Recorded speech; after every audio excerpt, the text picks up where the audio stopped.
tepat di season ini. Aboy, ada yang pengen kamu sampaikan gak sih untuk tim Liquid? Kalian berdua bersama-sama Is there kind of memecahkan message to game TLID tercepat di players season ini. after breaking the record for fastest game this season? Oke aja ya Bude kayaknya. Kita It's just kita lucky. sama sekali nggak merhatiin sih. We Nggak really ada didn't pay janjian attention to juga. the minutes.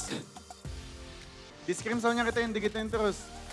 Kaget di turnamen kita yang In gituin. scrims, we got gapped so hard. Jadi kalian malah Enemies di scrim ended the hasilnya games kalah cepat. against us super fast.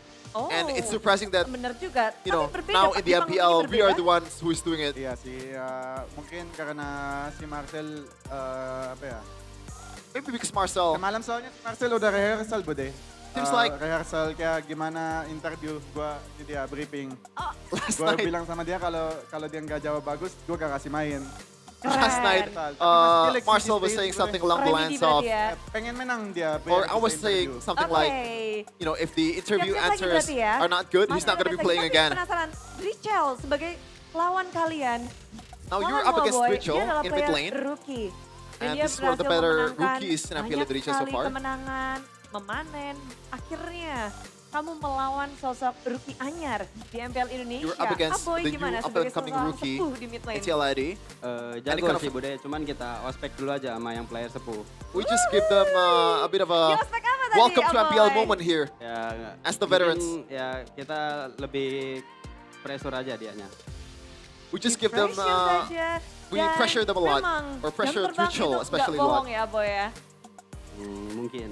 Tapi jam terbang Geek Fam kayaknya The King Slayer is back. Aboy sendiri ini memang udah momennya Geek Fam kah untuk Is this up your terus? the Geek Fam's moment to come back this season? selalu berproses di seasonnya. Jadi ya Geek tunggu Fam aja always kita makin kuat. processing Berproses in dan each of makin kuat every next season. match-nya. Ini buat We're getting stronger as the season goes on. Marcel harus ngomong nih untuk next lawan Geek Fam.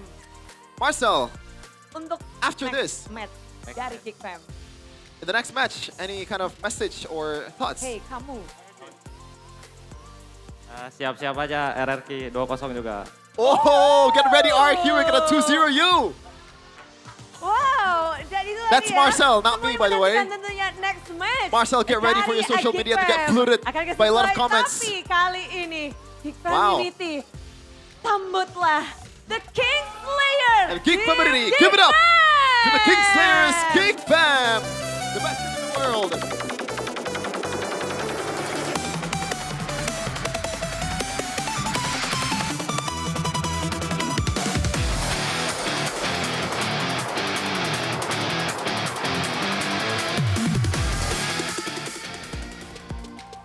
Wow, game begitu cepat berakhir, tapi kegembiraan ini akan berlanjut karena ada apa? Ada GoPay hadiah GG.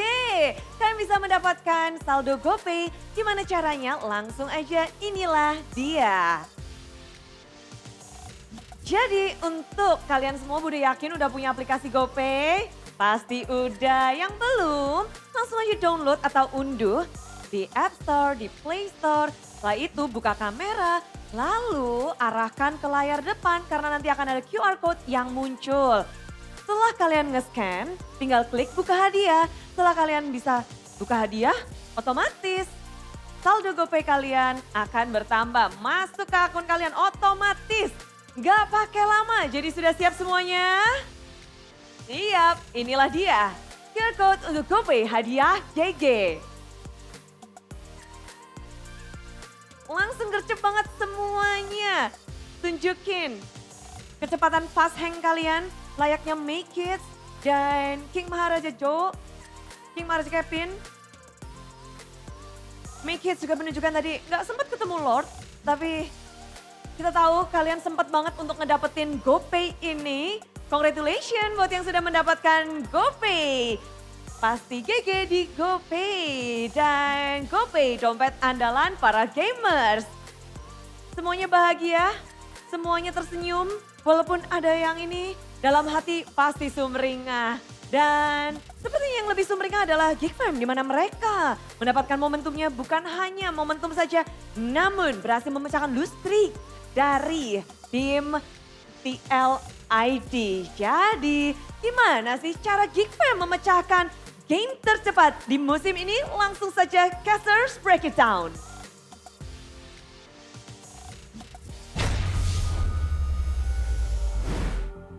it's all about the pattern, man. It's all about the process, as a boy put it that way. You know, you always have to believe in the pattern. And TLID, you know what that stands for? This loss is due. This loss is due? Dang, what do you mean? Are you calling them frauds?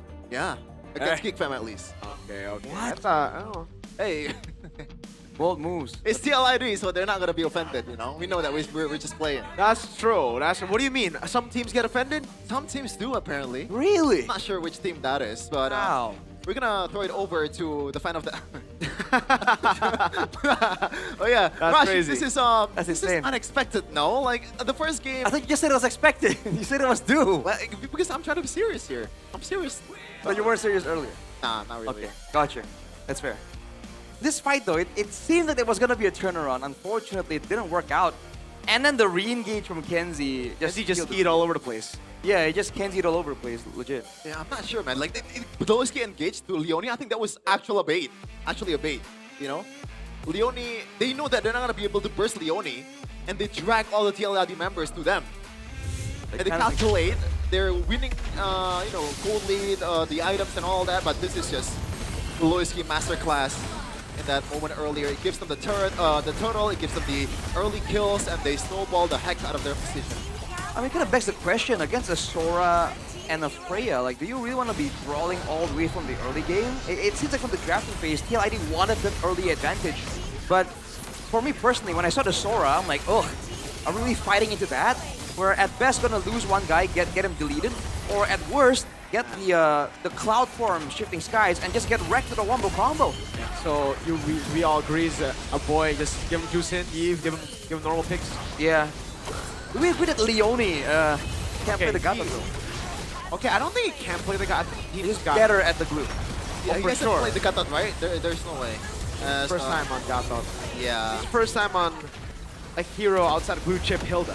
Well, let's take a look at this fight though here, right? Because remember, Q was free hitting. Then afterwards, it seems like Aran was so far out. You know, the Joe Kevin there is waiting over there, and he couldn't find anything, right? It seems like there was a bit of a, you want to call it overzealousness from Aran, just a little bit. Either way, the team wasn't ready for it, and afterwards, it's a done deal, man. We see the comp, we know what's coming. And Podolski mentioned it earlier, right? He learned from Coach Sever, and you mentioned it earlier too, Miracle. It feels like alter ego. Yeah. W Baloyski, man, learning from Coach Sefer, and we definitely saw the similarities. I mean, why don't you learn from your own coach? Exactly. Why would you learn from your own coach? It's almost like he's the guy drafting, doing VOD reviews. He should get paid overtime for sure. Anyways, just to push that point even further, right? Before the Zetian game 1, a boy was sitting at 0% win rate, and he's played it 3 times. And again, that game wasn't really the best, you know, showing, because it was a comeback victory. They had to be like, okay, Kenzie, go, right? Kenzie, I choose you. In this game, they didn't need to go, Kenzie, I choose you. They could have been, they got mid prior, that's number 1. So Baloyski could be like, let's kill Kyo before the Kyo kills us in the late game. And Sora could do everything. Yves could, a boy was solo, and he outplayed too, bro. Like, I like that. I like that a boy. It's crazy, man, this game. Like, almost everyone... The Lucas was a non-factor. We thought it was like kind of a decent pick. We were looking for a peel, someone that can withstand the CCs and the damage in the early game. But no, there's no way. You see the Marcel damage and also Bake's damage in the early game? I think it's just too much tempo, right? We were talking about how he is constantly getting caught without his ultimate. And when that happens, he can't do anything. You got no chakra, Naruto. What you gonna do, bro? Exactly. Kurama can't come into the lane of dawn and help This you is out. the prepaid Naruto. What do you think? Because of the drafts here, like Geek Fam, Sora, Leomord, Yves, and Freya, like 4 of the accepted like prio picks, you know, as opposed to TLID. It just seems like Geek Fam's got some really solid picks here, especially if you were told they wanted to try and brawl it out and destroy the early game. This is the comp you would want. Yeah, there's literally nothing that TM Liquid ID can do to stop a team fight from happening, right? These are all amazing gap closers, especially with a boy building towards the Ice Queen 1. He knows what he's trying to do, you know? Just stopping Team Liquid ID to not be able to get back to their own stables. And TLID, this composition is also like, we're trying to solve the over-aggressiveness of the Geek comp problem, right? But they didn't do it. I think it wasn't really stopping the aggression, but mainly I think they were trying to win out early game before Geek Fam did, right? Fight fire with fire and just win out in damage, in burst. If they really wanted to solve the problem, Chef, and your suggestion for the Akai might make a bit more sense. Yeah. I think I'm a sucker for Khalid in these kind of matchups, but I think even if they picked up Khalid instead of the Gata, the Kalea would do the same. Dominate. Actually, even worse. So if they ban the Kalea and they pick up Khalid, I think that's a way to just force your way into that first turtle, you know? Yeah, and by the way, zero objective at all from Team Liquid ID. Makes sense. It's a 9-minute game, you know? Yeah. Against the best. It's like our game earlier. Yeah, that's true. That's true. Yeah, but we were on TL's perspective. Yeah. And now, we beat him. We had like an 8-minute something game. 8:53. Did we? Yeah, it was 8:53 our game. This game. This game's 8:57. Oh. We won. What 4 are you seconds doing, is all Geek we Fam? need. We're better than Geek Fam, apparently. Huh? We're better than Geek Fam. Yeah, our opponents were 100% TLID. Oh yeah, sure. If you want to see Geek Fam and all those amazing teams in MPL Indonesia, you gotta come to the venue, man. Yeah. Just buy the MPL tickets for those of you super fans that haven't been to MPL Arena. You don't deserve to call yourself super fans. Oh, my goats. Okay. You absolutely have to come to MPL Arena and watch Season 17, experience the electrifying atmosphere of MPL, or watching MPL together with other super fans like this one.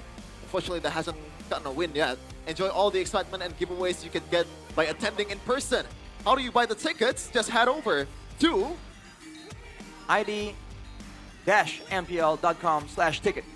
He did it right, man. He did it right. He did say straight. And for everybody at home who's like, I'm a super fan, how dare you say I'm not a super fan because I don't come to the venue? I just live in a different country. Well, there's a TLID super fan that came here from Singapore with his TLID jersey. You're right. Just You're to right. see his team lose 2-0.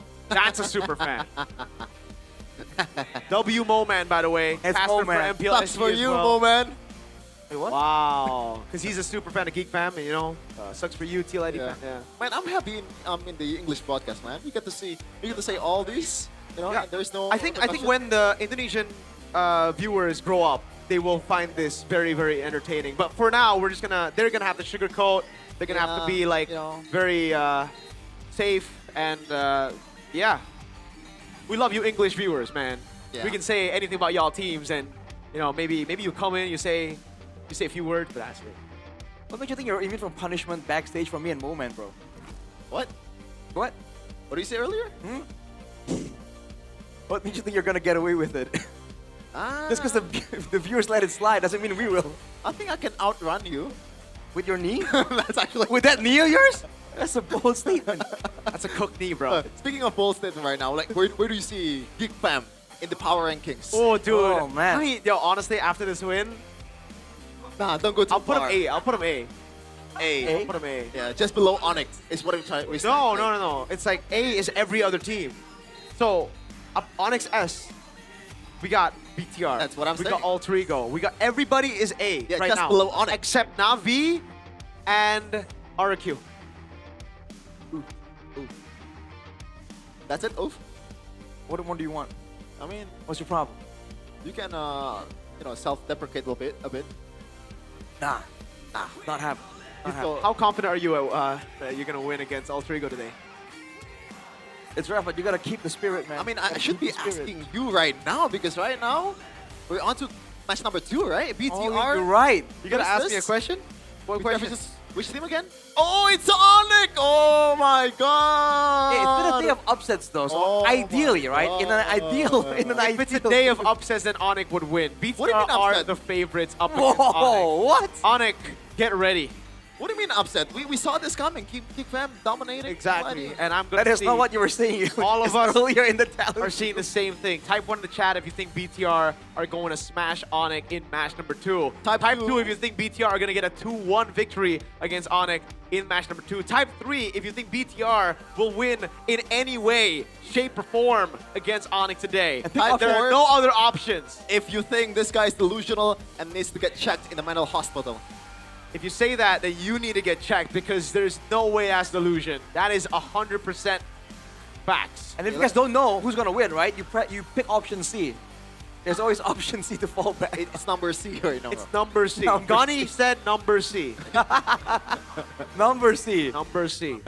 Oh yeah, after this, it's gonna be kind of match. I shouldn't say that. I should guy. be hyping it up. BTR versus Onyx. So we don't really know what's gonna happen. BTR's gonna win. Tune in to the next match I believe. after this break. I believe.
Di tim yang paling susah itu nyatuin semua di tengah perubahan yang nggak ada habisnya. Kami bukan lemah, kami cuma belum searah. Menang atau kalah itu biasa, tapi ingat satu hal, kita itu keluarga. Waktunya konsisten saling percaya. Sejak kapan Navari jadi CEO? Hah? Lalu diam, Ming. Mending lihat ini. Yang ini murahnya beneran. Bantu kita naik level barengan.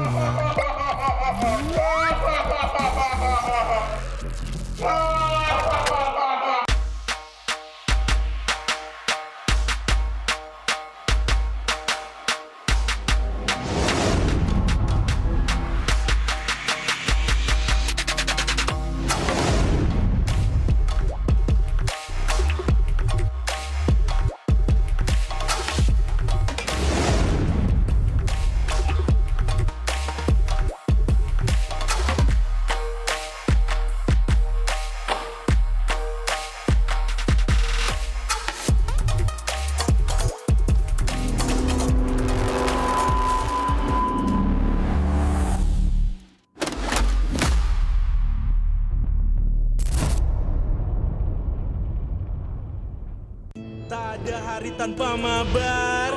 Main nge-lag, kerap buat ku tak sabar. Gimana mau main sampai kelar? Ini waktunya ku bersinar. Oke, let's do it. Game smash andalanku bikin mainku semakin hebat. Pin stabil main makin mulus, rankku fix naik terus. Tukar DG rings, diamond dan voucher game kau dapat. Cuma game smash makin no debat. Game Max Booster, kini dapat DG rings. Beli paketnya dan aktifkan boosternya di aplikasi Dunia Games.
Pemain kunci dari region Filipina siap untuk membawakan permainan Philippines untuk mengguncang meta. Ancaman buat season ini ya sesuai dengan tracknya juga, sama ada tambahan player baru yang berkualitas ini. Seperti Seperti waktu di season 13 aku pernah bilang, setiap orang ada eranya, tapi setiap era ada oniknya. Dan masih sampai dengan sekarang. Going by the title of, King Phoenix, ever since, I was in PA, we all know. In Indonesia, it's been, Onyx. Dan apalagi kita melihat banyaknya veteran juga yang sudah mulai berpindah tim. Dan pasti kalau misalkan ada orang yang datang ke sini jauh-jauh dari negara mereka, harusnya mereka bakal bawa semangat baru buat timnya sih. Ini dia dari tim yang gagal di musim kemarin tanpa kemenangan, kembali dengan bergudang jawaban. Bakal jadi salah satu dark horse juga sih kayak season kemarin. Soalnya mereka ngambil player yang bagus sama coach-coach yang berpengalaman juga kan. Jadi pasti ada improve dari mereka. It's really something that, these players, these coaches really have to move past. Because it can't be, just on it. Somebody has to, challenge them for real this time. Sempat bongkar pasang roll Navi. Mereka kembali ke posisi asal. Stabil, solid, percaya diri. Kalau dilihat dari track recordnya Yenot, ya kita lihat dia udah pernah juara dunia, terus udah bawa banyak piala buat Onyx PH sih. Banyak mungkin kultur atau enggak habit yang bagus buat Navi. Seperti sebuah peribahasa, tuntutlah ilmu sampai ke negeri China. Kalau soal Super Ken, dia tuh salah satu jungle yang bagus lah di Indo. Terus kan dia ngebuktiin juga kan, gak cuma di Cina, terus di internasionalnya juga lumayan oke tim dia. Korban Super Ken berhasil mundur, namun untuk sekarang Blazing 2 yang begitu baik dari Loom. Double kill berhasil diambil. Super Ken bisa imbangin RQ. Selama ada KSQ di situ, dia pasti bisa nyatu anak-anaknya. Kebakar sih, kayak gue ngeliat kompetitif di Indonesia selama setahun ini kayak seru banget, jadi gue memutuskan buat balik ke Indonesia lagi. Masuknya player-player asing membuat kita makin punya daya saing. Di panggung internasional, kita sebanding. Regional mix bagus sih, jadi bakal bisa dapat POB dari region lainnya, tim lainnya, dan itu pun bagus buat ke depan Indo. Jadi kayak ada dua insight itulah. Kalau strategi justru menurut gue malah makin kompleks. Justru kita bisa ngambil ilmu dari mereka, jadi kita bisa makin improve lagi ke depan. Norwegia membuktikan dominasi total dan masih menjadi region yang terkuat. Again, if you go back to all the international tournaments, it's been Filipinos. If you're gonna be some meta, you're gonna be looking good for that. But, someone needs to try to challenge and change that. Balik lagi ini team game, dan meskipun sekuat-kuat apapun tim apapun itu, bisa imbangin lah. Bahkan bisa kalahin juga. I do understand that, Indonesia, it has the biggest fan base. But, with the experience of Onyx, this is most important. Kalau datengin player yang kuat kan pasti timnya bakal lebih kuat. Soalnya kan emang meta tabrak lagi populer sekarang. Dulu dipandang sebelah mata gameplaynya, sekarang semua patokan gameplaynya adalah ganyang-ganyang ala Altrigo. Dari sisi Indo sama PA, emang Indo kayak mungkin punya satu playstyle. Kayak contoh AE emang meta tabrak kan. Sekarang mungkin metanya lagi ganyang-ganyang, kita jangan males, jangan cuma jadi copycat. Jadi kita harus jadi yang kreator juga kalau bisa improvisasi kan. Alter Ego menjadi salah satu pengubah gameplay dari Filipina yang mungkin bisa biasa bermain dengan santai, tapi sekarang berubah semenjak setelah bertemu dengan Alter Ego. Dari keharusan meta ya mereka harus main barbar. Kalau nggak mereka pasti kalah sama tim yang barbar. Sebenarnya lebih ke pilihan mereka sih mau main defensif atau main agresif, tapi kayak mereka ya gue lihat emang mulai mau main agresif. Kalau ngomongin soal meta yang kemarin di M7, secara nggak langsung Aurora Filipina itu juga pada follow temponya Alter Ego. Indonesia teams really like to brawl. Yeah, it's more entertaining, I think. And sometimes it's better than playing objective, just playing objective. It depends on the hero. Permainan yang baru, player yang baru, tapi bukan hanya player doang. Kita juga punya patch yang baru. Ya patch-nya bagus, menurut aku kayak mid masih bakal berubah, mau juga nambah, bisa kayak di Higel, kayak Marcel gitu-gitu kan nambah banget ya kan.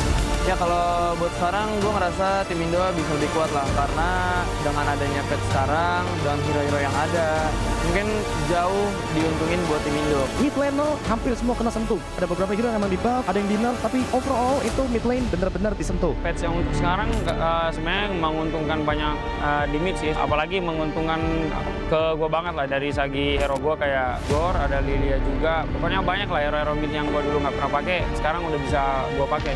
Memang sebenarnya porosnya di mid, karena mid yang bisa ngegerakin gamenya. Kalau emang midnya fuck. Kalau midnya agak-agak shaky, ya mungkin agak susah gitu. Dapat info kayak Pio bakal ke Indonesia, gue rada kaget sih itu juga.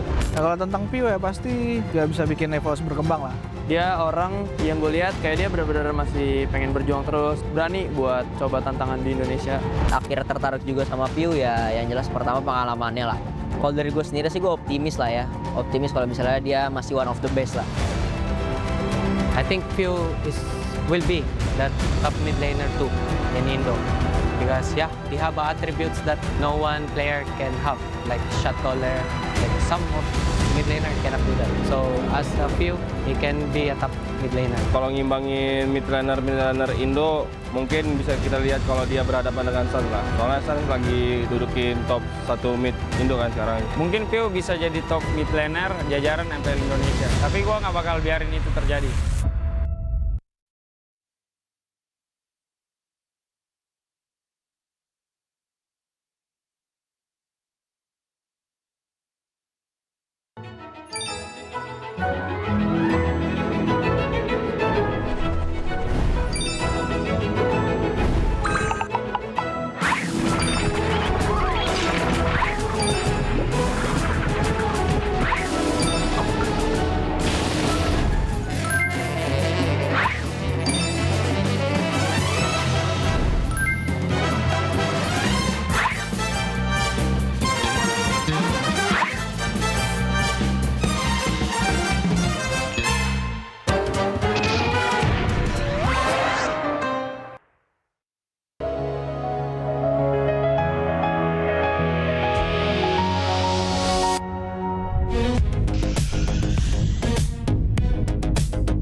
Di tim yang paling susah itu nyatuin semua di tengah perubahan yang nggak ada habisnya. Kami bukan lemah, kami cuma belum searah. Menang atau kalah itu biasa, tapi ingat satu hal, kita itu keluarga. Waktunya konsisten saling percaya. Sejak kapan Navari jadi CEO? Hah? Lalu diam, Ming. Mending lihat ini. Yang ini murahnya beneran. Bantu kita naik level barengan.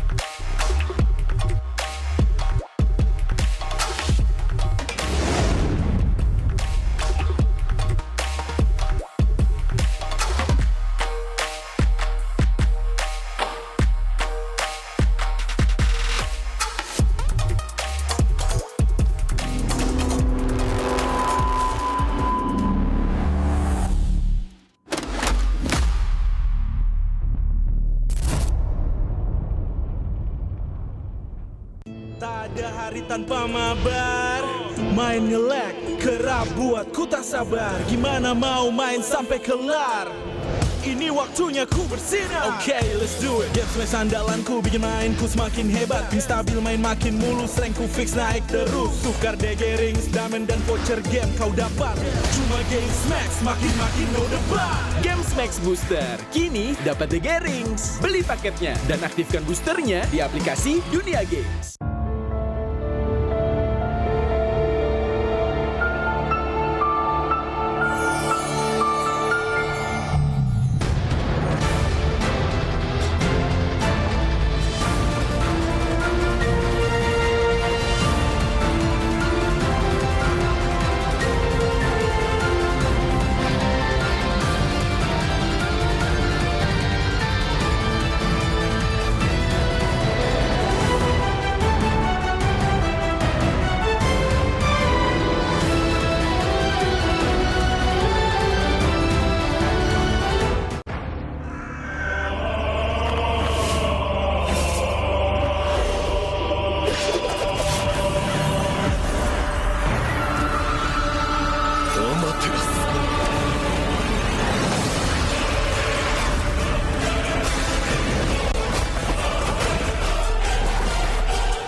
弟よ。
渦巻きナルトが帰ってきたぞ。飛来神の術。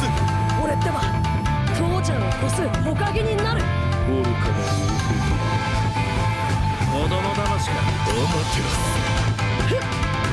行くぜ。これが俺たちの力だってばよ。Pemain kunci dari region Filipina siap untuk membawakan permainan Philippines untuk mengguncang meta. Ancaman buat season ini ya, sesuai dengan tracknya juga, sama ada tambahan player baru yang berkualitas ini. Seperti waktu di season 13 aku pernah bilang, setiap orang ada eranya, tapi setiap era ada oniknya. Dan masih sampai dengan sekarang. Going by the title of, King Infinix, ever since, I was in PH, we all know. In Indonesia, it's been, Onyx. Dan apalagi kita melihat banyaknya veteran juga yang sudah mulai berpindah tim. Dan pasti kalau misalkan ada orang yang datang ke sini jauh-jauh dari negara mereka, harusnya mereka bakal bawa semangat baru buat timnya sih. Ini dia dari tim yang gagal di musim kemarin tanpa kemenangan, kembali dengan bergudang jawaban. Bakal jadi salah satu dark horse juga sih kayak season kemarin. Soalnya mereka ngambil player yang bagus sama coach-coach yang berpengalaman juga kan. Jadi pasti ada improve dari mereka. It's really something that, these players, these coaches really have to move past. Because it can't be, just on. Somebody has to, challenge them for real this time. Sempat bongkar pasang roll Navi. Mereka kembali ke posisi asal. Stabil, solid, percaya diri. Kalau dilihat dari track recordnya Yenot, ya kita lihat dia udah pernah juara dunia, terus udah bawa banyak piala buat Onyx PH sih. Banyak mungkin kultur atau nggak habit yang bagus buat Navi. Seperti sebuah peribahasa, tuntutlah ilmu sampai ke negeri China. Kalau soal Super Ken, dia tuh salah satu jungle yang bagus lah di Indo. Terus kan dia ngebuktiin juga kan, nggak cuma di Cina, terus di internasionalnya juga lumayan oke tim dia. Korban Super Ken berhasil mundur, namun untuk sekarang Blazing 2 ada begitu baik dari Loom. Double kill berhasil diambil. Super Ken bisa imbangin RQ. Selama ada KSQ di situ, dia pasti bisa nyatu anak-anaknya. Kebakar sih, kayak gua ngeliat kompetitif di Indonesia selama setahun ini kayak seru banget, jadi gue memutuskan buat balik ke Indonesia lagi. Masuknya player-player asing membuat kita makin punya daya saing. Di panggung internasional, kita sebanding. Regional mix bagus sih, jadi bakal bisa dapat POB dari region lainnya, tim lainnya, dan itu pun bagus buat ke depan Indo. Jadi kayak ada dua insight gitu lah. Kalau strategi justru menurut gue malah makin kompleks. Justru kita bisa ngambil ilmu dari mereka, jadi kita bisa makin improve lagi ke depan. Region tepuk 3, dominasi total, dan masih menjadi region yang terkuat. Again, if you go back to all the international tournaments, it's been Filipinos. If you're gonna base a meta, you're gonna be looking good. For now. But, someone needs to try to challenge and change that. Balik lagi ini tim game, dan meskipun sekuat-kuat apapun tim apapun itu, bisa imbangin lah. Bahkan bisa kalahin juga. I do understand that, Indonesia, it has the biggest fan base. But, with the experience of Onyx, this is most important. Kalau datengin player yang kuat kan pasti timnya bakal lebih kuat. Soalnya kan emang meta tabrak lagi populer sekarang. sudah dipandang sebelah mata gameplaynya. Sekarang semua patokan gameplaynya adalah ganyang-ganyang ala Altrigo. Dari sisi Indo sama PA, emang Indo kayak mungkin punya satu playstyle. Kayak contoh AE emang meta tabrak kan. Sekarang mungkin metanya lagi ganyang-ganyang, kita jangan males, jangan cuma jadi copycat. Jadi kita harus jadi yang kreator juga kalau bisa improvisasi kan. Altrigo menjadi salah satu pengubah gameplay dari Filipina yang mungkin bisa biasa bermain dengan santai, tapi sekarang berubah semenjak setelah bertemu dengan Altrigo. Dari keharusan meta ya mereka harus main barbar. Kalau nggak mereka pasti kalah sama tim yang barbar. Sebenarnya lebih ke pilihan mereka sih mau main defensif atau main agresif, tapi kayak mereka ya gue lihat emang mulai mau main agresif. Kalau ngomongin soal meta yang kemarin di M7, secara nggak langsung Aurora Filipina itu juga pada follow temponya Altrigo. Indonesia teams really like to brawl. Yeah, like that. It's more entertaining, I think. And sometimes it's better than playing objective, just playing objective. It depends on the hero. Permainan yang baru, player yang baru, tapi bukan hanya player doang. Kita juga punya patch yang baru. Ya patch-nya bagus, menurut aku kayak mid masih bakal berubah, mau juga nambah, bisa kayak di Higelu, kayak Marcel gitu-gitu kan nambah banget ya kan. Ya kalau buat sekarang gue ngerasa tim Indo bisa lebih kuat lah, karena dengan adanya patch sekarang, dengan hero-hero yang ada, mungkin jauh diuntungin buat tim Indo. Mid laner hampir semua kena sentuh. Ada beberapa hero yang emang di buff, ada yang di nerf, tapi overall itu mid lane benar-benar disentuh. Patch yang untuk sekarang sebenarnya menguntungkan banyak di mid sih, apalagi menguntungkan ke gue banget lah dari segi hero gue kayak Gor, ada Lilia juga. Pokoknya banyak lah hero-hero mid yang gue dulu nggak pernah pakai, sekarang udah bisa gue pakai. Memang sebenarnya porosnya di mid, karena mid yang bisa ngegerakin gamenya. Kalau emang midnya fuck, kalau midnya agak-agak shaky, ya mungkin agak susah gitu. Dapat info kayak Pio bakal ke Indonesia, gue rada kaget sih itu juga. Nah, kalau tentang Pio ya pasti nggak bisa bikin EVOS berkembang lah. Dia orang yang gue lihat kayak dia benar-benar masih pengen berjuang terus, berani buat coba tantangan di Indonesia. Akhirnya tertarik juga sama Piu ya, yang jelas pertama pengalamannya lah. Kalau dari gue sendiri sih gue optimis lah ya, optimis kalau misalnya dia masih one of the best lah. I think Pew will be that top mid laner too in Indo. Because yeah, they have attributes that no one player can have, like shot caller, like some of mid laner cannot do that. So as a Pew, he can be a top mid laner. Kalau ngimbangin mid laner Indo, mungkin bisa kita lihat kalau dia berhadapan dengan Sun lah. Soalnya Sun lagi dudukin top 1 mid Indo kan sekarang. Mungkin Pew bisa jadi top mid laner jajaran MPL Indonesia. Tapi gua nggak bakal biarin itu terjadi.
Di tim yang paling susah itu nyatuin semua di tengah perubahan yang nggak ada habisnya. Kami bukan lemah, kami cuma belum searah. Menang atau kalah itu biasa, tapi ingat satu hal, kita itu keluarga. Waktunya konsisten saling percaya. Sejak kapan Navari jadi CEO? Hah? Lalu dia Ming. Mending lihat ini. Yang ini murahnya beneran. Bantu kita naik level barengan.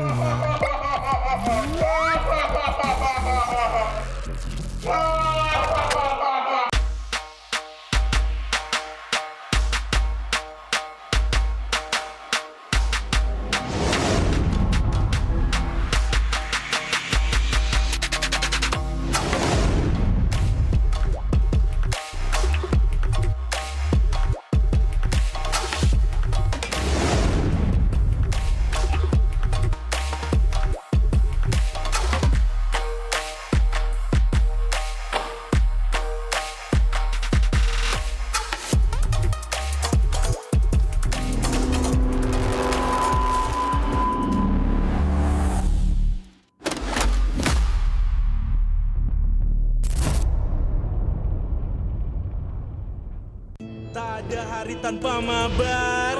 Main nge-lag, kerap buat ku tak sabar. Gimana mau main sampai kelar?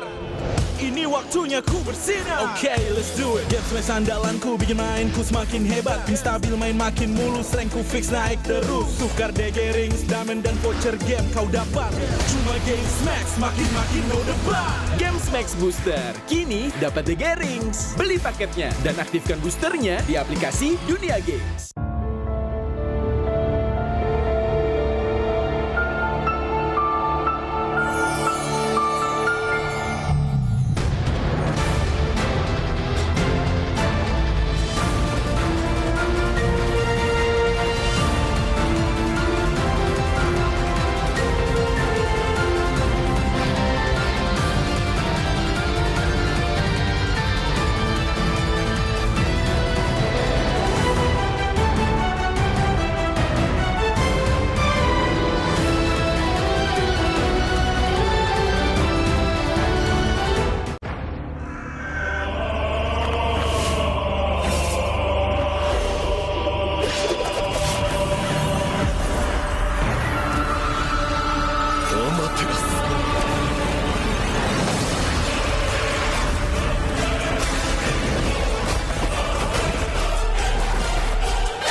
Uzumaki Naruto が帰ってきたぞ。飛来神の術。俺ってば父ちゃんを越す火影になる。愚かな子供騙しか。行くぜ。これが俺たちの力だってばよ。Pemain kunci dari region Filipina siap untuk membawakan permainan Philippines untuk mengguncang meta. Ancaman buat season ini ya, sesuai dengan tracknya juga, sama ada tambahan player-player baru yang berkualitas ini. Seperti waktu di season 13 aku pernah bilang, setiap orang ada eranya, tapi setiap era ada oniknya. Dan masih sampai dengan sekarang. Going by the title of, King Phoenix, ever since, I was in PA, we all know. In Indonesia, it's been, Onyx. Dan apalagi kita melihat banyaknya veteran juga yang sudah mulai berpindah tim. Dan pasti kalau misalkan ada orang yang datang ke sini jauh-jauh dari negara mereka, harusnya mereka bakal bawa semangat baru buat timnya sih.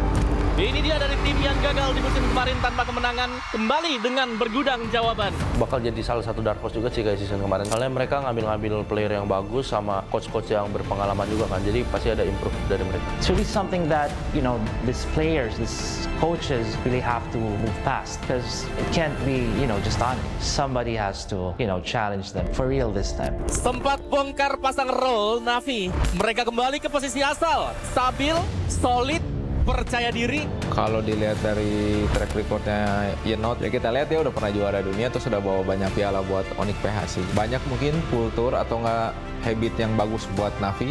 Seperti sebuah peribahasa, tuntutlah ilmu sampai ke negeri China. Kalau soal Super Ken, dia tuh salah satu jungle yang bagus lah di Indo. Terus kan dia ngebuktiin juga kan, gak cuma di Cina, terus di internasionalnya juga lumayan oke tim dia. Korban Super Ken berhasil mundur, namun untuk sekarang Blazing 2 begitu baik dari Loom. Double kill berhasil diambil. Super Ken bisa imbangin RQ. Selama ada KSQ di situ, dia pasti bisa nyatu anak-anaknya. Kebakar sih, kayak gue ngeliat kompetitif di Indonesia selama setahun ini kayak seru banget, jadi gue memutuskan buat balik ke Indonesia lagi. Masuknya player-player asing membuat kita makin punya daya saing. Di panggung internasional, kita sebanding. Regional mix bagus sih. Jadi bakal bisa dapat POB dari region lainnya, tim lainnya, dan itu pun bagus buat ke depan Indo. Jadi kayak ada dua insight gitu lah. Kalau strategi justru menurut gue malah makin kompleks. Justru kita bisa ngambil ilmu dari mereka, jadi kita bisa makin improve lagi ke depan. Region tepuk 3, dominasi total, dan masih menjadi region yang terkuat.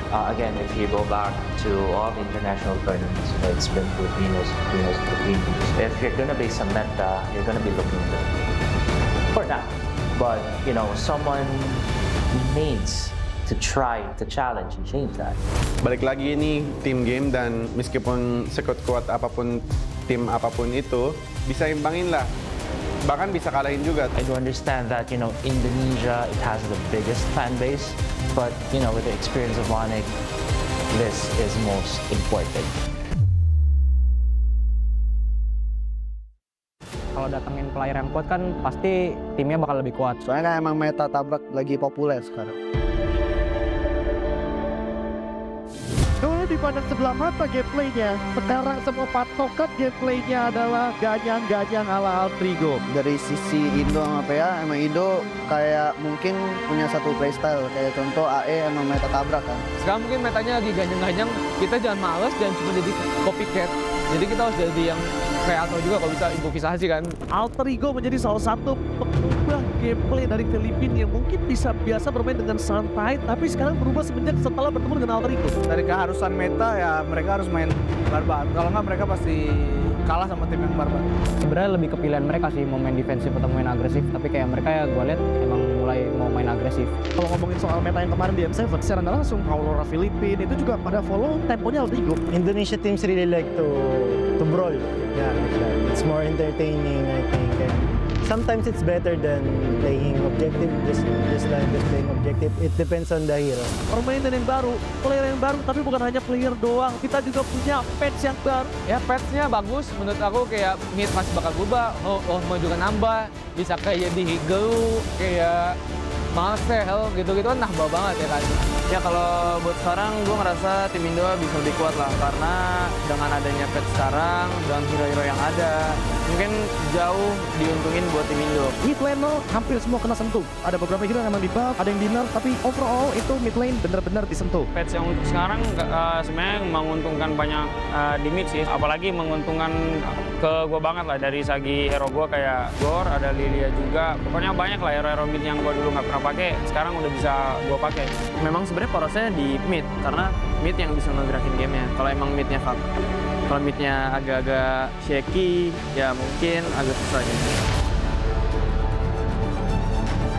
Dapat info kayak Piu bakal ke Indonesia, gue rada kaget sih itu juga. Nah, kalau tentang Piu ya pasti gak bisa bikin EVOS berkembang lah. Dia orang yang gue lihat kayak dia benar-benar masih pengen berjuang terus, berani buat coba tantangan di Indonesia. Akhirnya tertarik juga sama Piu ya, yang jelas pertama pengalamannya lah. Kalau dari gue sendiri sih gue optimis lah ya, optimis kalau misalnya dia masih one of the best lah.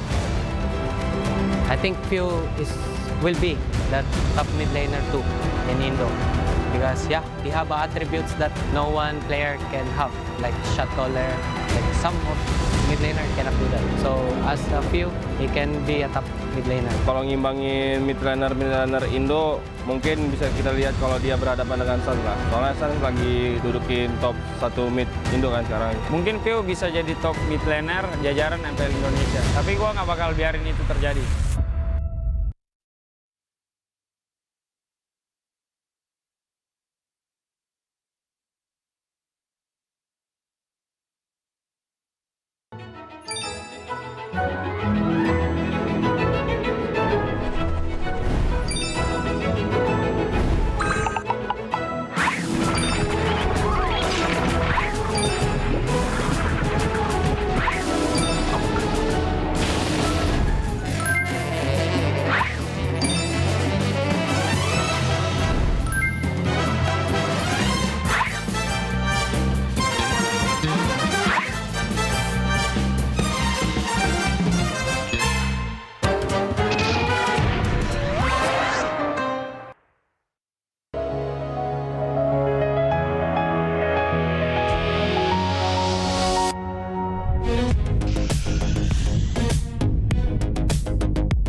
di tim yang paling susah itu nyatuin semua di tengah perubahan yang nggak ada habisnya. Kami bukan lemah, kami cuma belum searah.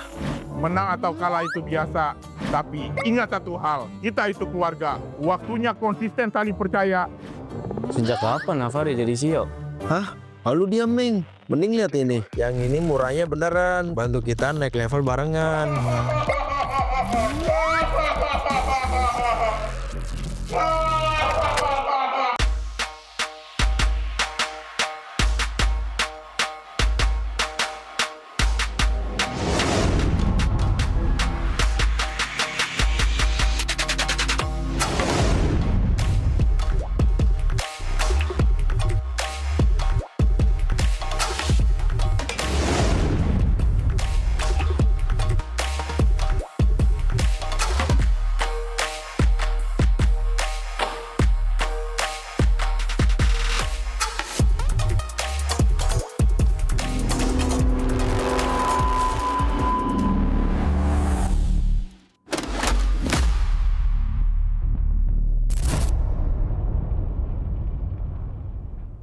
Tak ada hari tanpa mabar.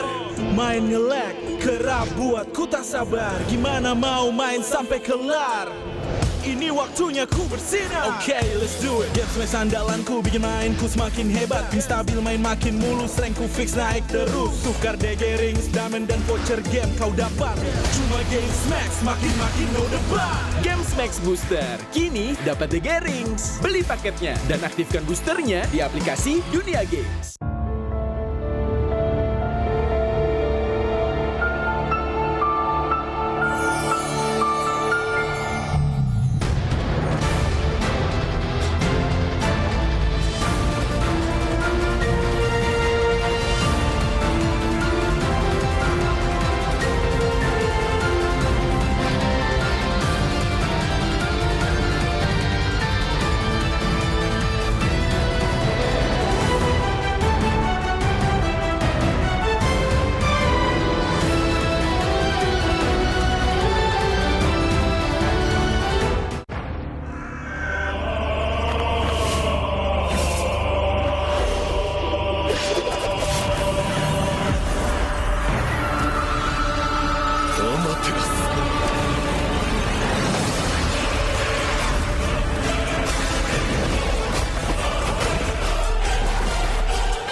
Uzumaki Naruto が帰ってきたぞ。飛来神の術。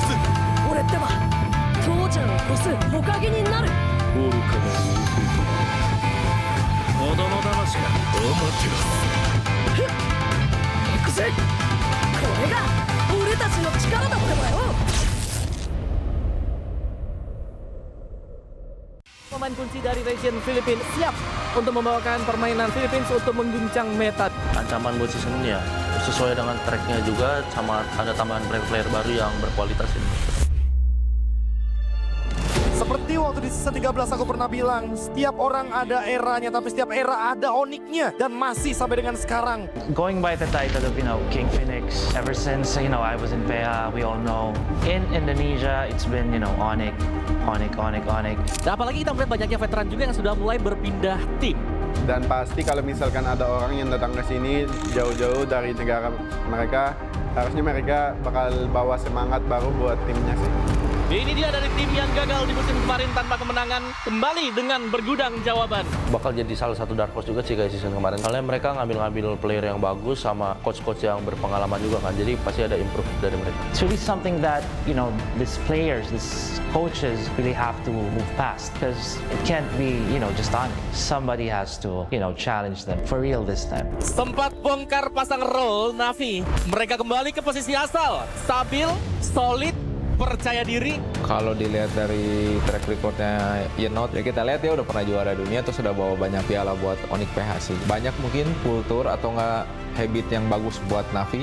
Seperti sebuah peribahasa, tuntutlah ilmu sampai ke negeri China. Kalau soal Super Ken, dia tuh salah satu jungle yang bagus lah di Indo. Terus kan dia ngebuktiin juga kan, gak cuma di Cina, terus di internasionalnya juga lumayan oke tim dia. Korban Super Ken berhasil mundur, namun untuk sekarang blessing 2 yang begitu baik dari Loom. Double kill berhasil diambil. Super Ken bisa imbangin RQ. Selama ada rescue di situ, dia pasti bisa nyatu anak-anaknya. Kebakar sih, kayak gue ngeliat kompetitif di Indonesia selama setahun ini kayak seru banget, jadi gue memutuskan buat balik ke Indonesia lagi.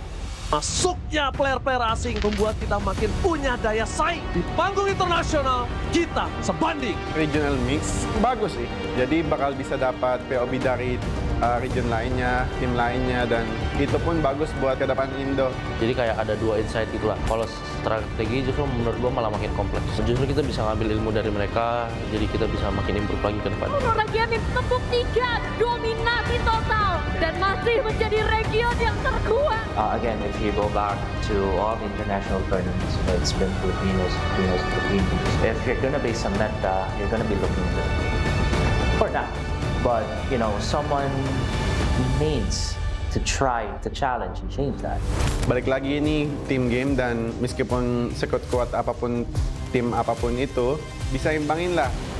Bahkan bisa kalahin juga. I do understand that, Indonesia, it has the biggest fan base, but, with the experience of Onyx, this is most important.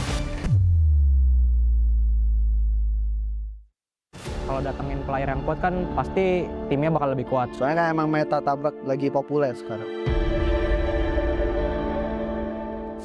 Kalau dipandang sebelah mata gameplaynya, sekarang semua patokan gameplaynya adalah ganyang-ganyang ala Altrigo. Dari sisi Indo sama PA, emang Indo kayak mungkin punya satu playstyle. Kayak contoh AE emang meta tabrak kan. Sekarang mungkin metanya lagi ganyang-ganyang, kita jangan males dan cuma jadi copycat. Jadi kita harus jadi yang kreator juga kalau bisa improvisasi kan. Altrigo menjadi salah satu pengubah gameplay dari Filipina yang mungkin biasa bermain dengan santai, tapi sekarang berubah semenjak setelah bertemu dengan Altrigo. Dari keharusan meta ya mereka harus main barbar. Kalau nggak mereka pasti kalah sama tim yang barbar. Sebenarnya lebih kepilihan mereka sih mau main defensif atau main agresif, tapi kayak mereka ya gue lihat emang mulai mau main agresif. Kalau ngomongin soal meta yang kemarin di M7, secara nggak langsung Aurora Filipina itu juga pada follow temponya Altrigo. Indonesia teams really like to brawl. Yeah, like that. It's more entertaining, I think. And sometimes it's better than playing objective, just playing objective. It depends on the hero. Permainan yang baru, player yang baru, tapi bukan hanya player doang. Kita juga punya patch yang baru. Ya patch-nya bagus, menurut aku kayak mid masih bakal berubah, mau juga nambah, bisa kayak di Higelu, kayak Marcel gitu-gitu kan nambah banget ya kan. Ya kalau buat sekarang gue ngerasa tim Indo bisa lebih kuat lah, karena dengan adanya patch sekarang dan hero-hero yang ada mungkin jauh diuntungin buat tim Indo. Mid lane hampir semua kena sentuh. Ada beberapa hero yang emang di buff, ada yang di nerf, tapi overall itu mid lane benar-benar disentuh. Patch yang untuk sekarang sebenarnya menguntungkan banyak di mid sih, apalagi menguntungkan ke gue banget lah dari segi hero gue kayak Gor, ada Lilia juga. Pokoknya banyak lah hero-hero mid yang gue dulu nggak pernah pakai, sekarang udah bisa gue pakai.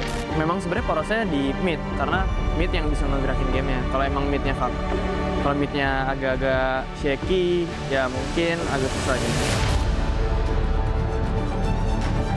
Dapat info kayak Pio bakal ke Indonesia, gue rada kaget sih itu juga. Nah, kalau tentang Pio ya pasti nggak bisa bikin EVOS berkembang lah. Dia orang yang gue lihat kayak dia benar-benar masih pengen berjuang terus, berani buat coba tantangan di Indonesia. Akhirnya tertarik juga sama Piu ya, yang jelas pertama pengalamannya lah. Kalau dari gue sendiri sih gue optimis lah ya, optimis kalau misalnya dia masih one of the best lah. I think Piu will be that top mid laner too in Indo. Because yeah, he have attributes that no one player can have, like shot caller, like some of mid laner cannot do that. So as a few, he can be a top mid laner. Kalau ngimbangin mid laner Indo, mungkin bisa kita lihat kalau dia berhadapan dengan Sun lah. Soalnya Sun lagi dudukin top 1 mid Indo kan sekarang. Mungkin Pio bisa jadi top mid laner jajaran MPL Indonesia. Tapi gua nggak bakal biarin itu terjadi.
Di tim yang paling susah itu nyatuin semua di tengah perubahan yang nggak ada habisnya. Kami bukan lemah, kami cuma belum searah.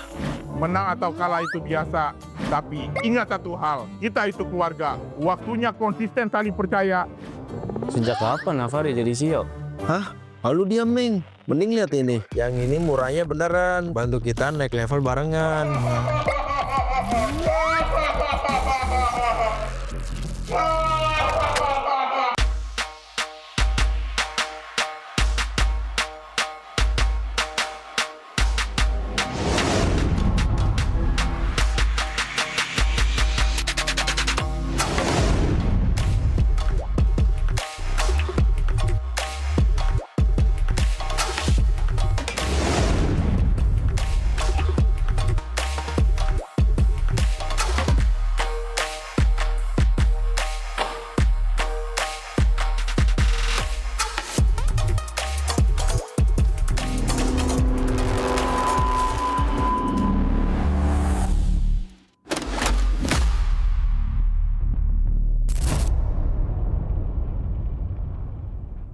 Tak ada hari tanpa mabar.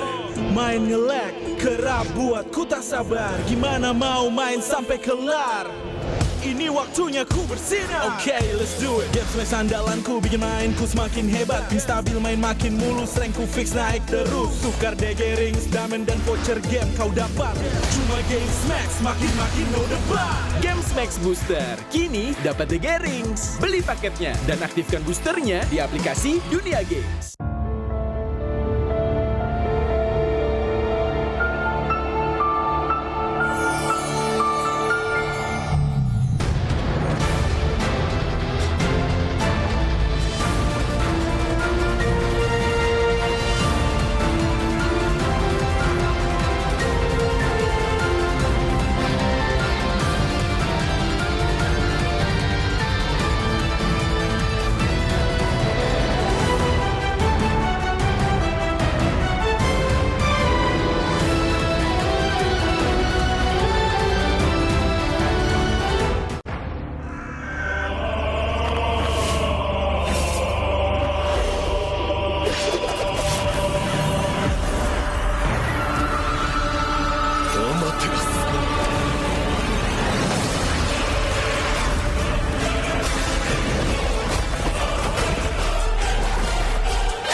愚かなる弟よ。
渦巻きナルトが帰ってきたぞ。飛来神の術。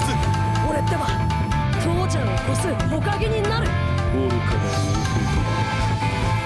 子供騙しか。ふっ行くぜ。これが俺たちの力だとだよ。Pemain kunci dari region Filipina siap untuk membawakan permainan Philippines untuk mengguncang meta. Ancaman buat season ini ya sesuai dengan tracknya juga, sama ada tambahan player baru yang berkualitas ini. Seperti waktu di season 13 aku pernah bilang, setiap orang ada eranya, tapi setiap era ada oniknya, dan masih sampai dengan sekarang. Going by the title of, King Phoenix, ever since, I was in PH, we all know. In Indonesia, it's been, Onyx. Dan apalagi kita melihat banyaknya veteran juga yang sudah mulai berpindah tim. Dan pasti kalau misalkan ada orang yang datang ke sini jauh-jauh dari negara mereka, harusnya mereka bakal bawa semangat baru buat timnya sih. Ini dia dari tim yang gagal di musim kemarin tanpa kemenangan, kembali dengan bergudang jawaban. Bakal jadi salah satu dark horse juga sih kayak season kemarin. Soalnya mereka ngambil player yang bagus sama coach-coach yang berpengalaman juga kan. Jadi pasti ada improve dari mereka. It's really something that, these players, these coaches really have to move past. Because it can't be, just on. Somebody has to, challenge them for real this time. Sempat bongkar pasang roll Navi. Mereka kembali ke posisi asal. Stabil, solid, percaya diri. Kalau dilihat dari track recordnya Yenot, ya kita lihat dia udah pernah juara dunia, terus udah bawa banyak piala buat Onyx PH sih. Banyak mungkin kultur atau enggak habit yang bagus buat Navi. Seperti sebuah peribahasa, tuntutlah ilmu sampai ke negeri China. Kalau soal Super Ken, dia tuh salah satu jungle yang bagus lah di Indo. Terus kan dia ngebuktiin juga kan, gak cuma di Cina, terus di internasionalnya juga lumayan oke tim dia. Korban Super Ken berhasil mundur, namun untuk sekarang blazing 2 yang begitu baik dari Loom. Double kill berhasil diambil. Super Ken bisa imbangin RQ. Selama ada rescue di situ, dia pasti bisa nyatu anak-anaknya. Kebakar sih, kayak gue ngeliat kompetitif di Indonesia selama setahun ini kayak seru banget, jadi gue memutuskan buat balik ke Indonesia lagi. Masuknya player-player asing membuat kita makin punya daya saing. Di panggung internasional, kita sebanding. Regional mix bagus sih, jadi bakal bisa dapat POB dari region lainnya, tim lainnya, dan itu pun bagus buat ke depan Indo. Jadi kayak ada dua insight gitu lah. Kalau strategi justru menurut gue malah makin kompleks. Justru kita bisa ngambil ilmu dari mereka, jadi kita bisa makin improve lagi ke depan. Region tepuk 3, dominasi total, dan masih menjadi region yang terkuat. Again, if you go back to all the international tournaments, it's been Filipinos. If you're gonna base on meta, you're gonna be looking good. For now. But, someone needs to try to challenge and change that. Balik lagi ini tim game, dan meskipun sekuat-kuat apapun tim apapun itu, bisa imbangin lah. Bahkan bisa kalahin juga. I do understand that, Indonesia, it has the biggest fan base. But, with the experience of Onyx, this is most important. Kalau datengin player yang kuat kan pasti timnya bakal lebih kuat. Soalnya kan emang meta tabrak lagi populer sekarang. sudah dipandang sebelah mata gameplaynya. Sekarang semua patokan gameplaynya adalah ganyang-ganyang ala Altrigo. Dari sisi Indo sama PA, emang Indo kayak mungkin punya satu playstyle. Kayak contoh AE emang meta tabrak kan. Sekarang mungkin metanya lagi ganyang-ganyang, kita jangan males, jangan cuma jadi copycat. Jadi kita harus jadi yang kreator juga kalau bisa improvisasi kan. Altrigo menjadi salah satu pengubah gameplay dari Filipina yang mungkin bisa biasa bermain dengan santai, tapi sekarang berubah semenjak setelah bertemu dengan Altrigo. Dari keharusan meta ya mereka harus main barbar. Kalau nggak mereka pasti kalah sama tim yang barbar.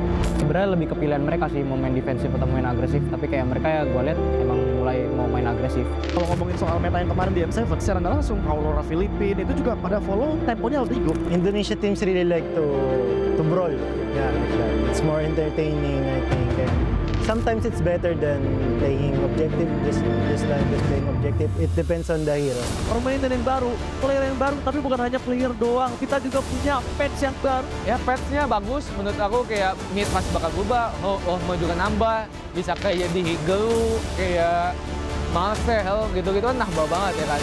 Ya kalau buat sekarang gue ngerasa tim Indo bisa lebih kuat lah, karena dengan adanya patch sekarang, dengan hero-hero yang ada, mungkin jauh diuntungin buat tim Indo. Mid laner hampir semua kena sentuh. Ada beberapa hero yang emang di buff, ada yang di nerf, tapi overall itu mid lane benar-benar disentuh. Patch yang untuk sekarang sebenarnya menguntungkan banyak di mid sih, apalagi menguntungkan ke gue banget lah dari segi hero gue kayak Gor, ada Lilia juga. Pokoknya banyak lah hero-hero mid yang gue dulu nggak pernah pakai, sekarang udah bisa gue pakai.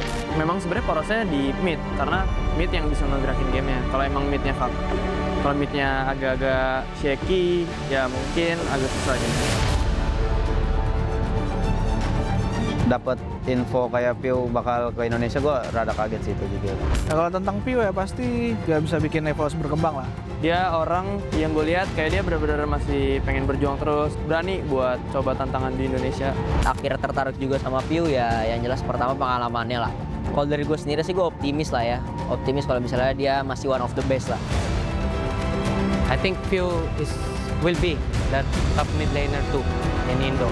Because yeah, he have attributes that no one player can have, like shot caller, like some of mid laner cannot do that. So as a few, he can be a top mid laner. Kalau ngimbangin mid laner Indo, mungkin bisa kita lihat kalau dia berhadapan dengan Sun lah. Soalnya Sun lagi dudukin top 1 mid Indo kan sekarang. Mungkin Piu bisa jadi top mid laner jajaran MPL Indonesia, tapi gue nggak bakal biarin itu terjadi.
Di tim yang paling susah itu nyatuin semua di tengah perubahan yang nggak ada habisnya. Kami bukan lemah, kami cuma belum searah.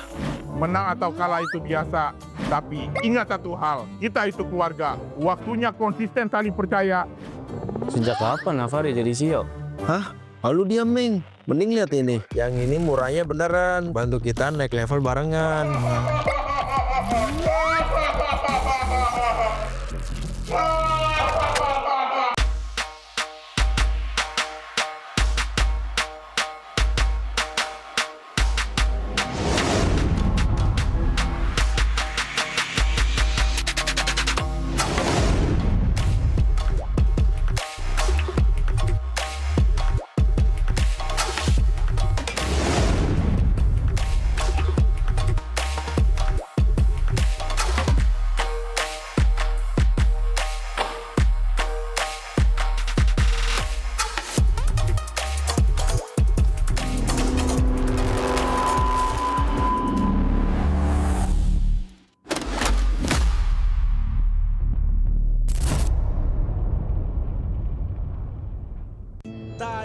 tanpa mabar. Main nge-lag, kerap buat ku tak sabar. Gimana mau main sampai kelar?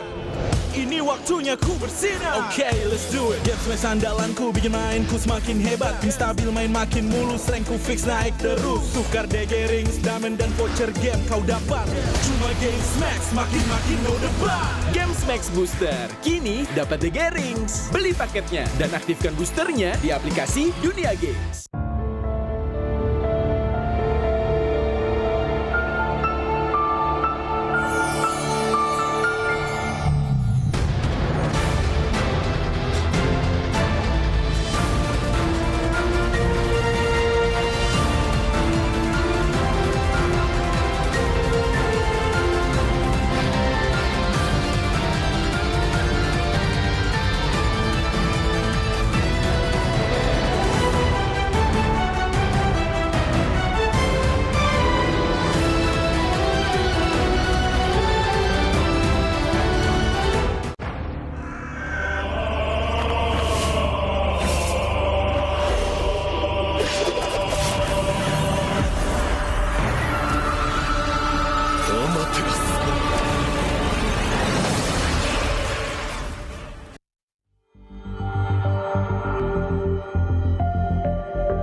Dan terus berlari, terus ke arah puncak tertinggi.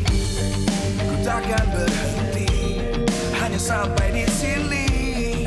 Kemenangan abadi menanti. You know we won't miss if we unite our focus. And if you haven't noticed, we all live. Nyalakan apimu, hadapi semua tantangan. Hadang semua serangan, jatuh bukan halangan.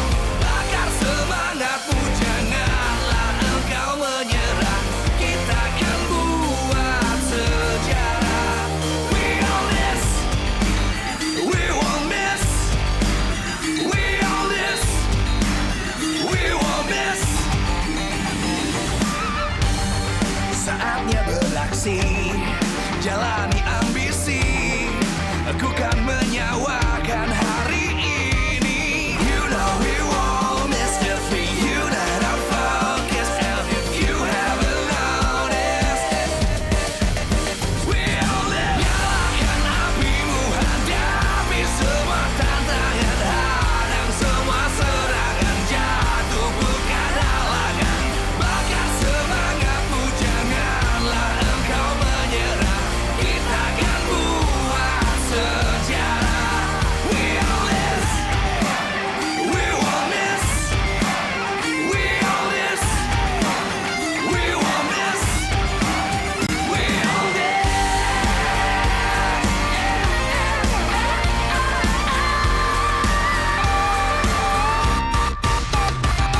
Nyalakan apimu, hadapi semua tantangan. Hadang semua serangan, jatuh bukan halangan. Bakar semangatmu, janganlah engkau menyerah. Kita akan buat sejarah. We all this.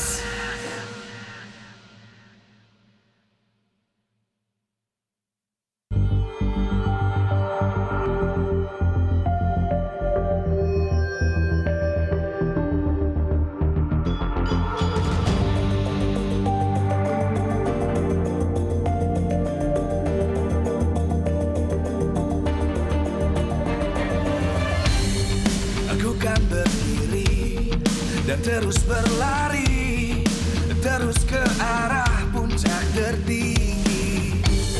Ku takkan berhenti, hanya sampai di sini.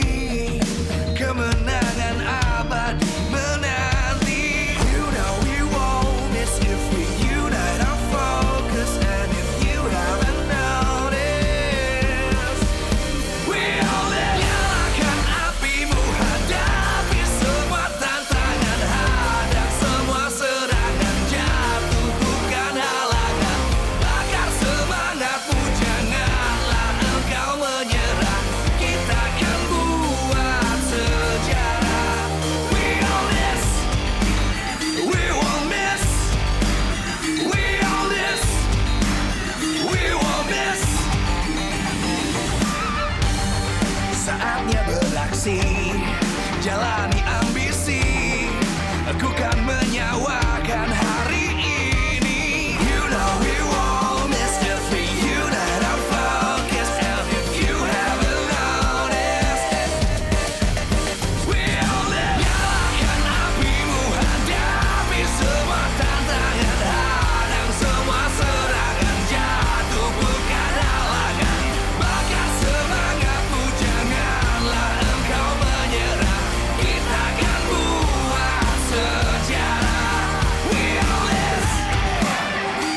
Live from MPL Arena, Jakarta, MPL Indonesia Season 17 is powered by Moonton. Supported by Esports Federation of Indonesia.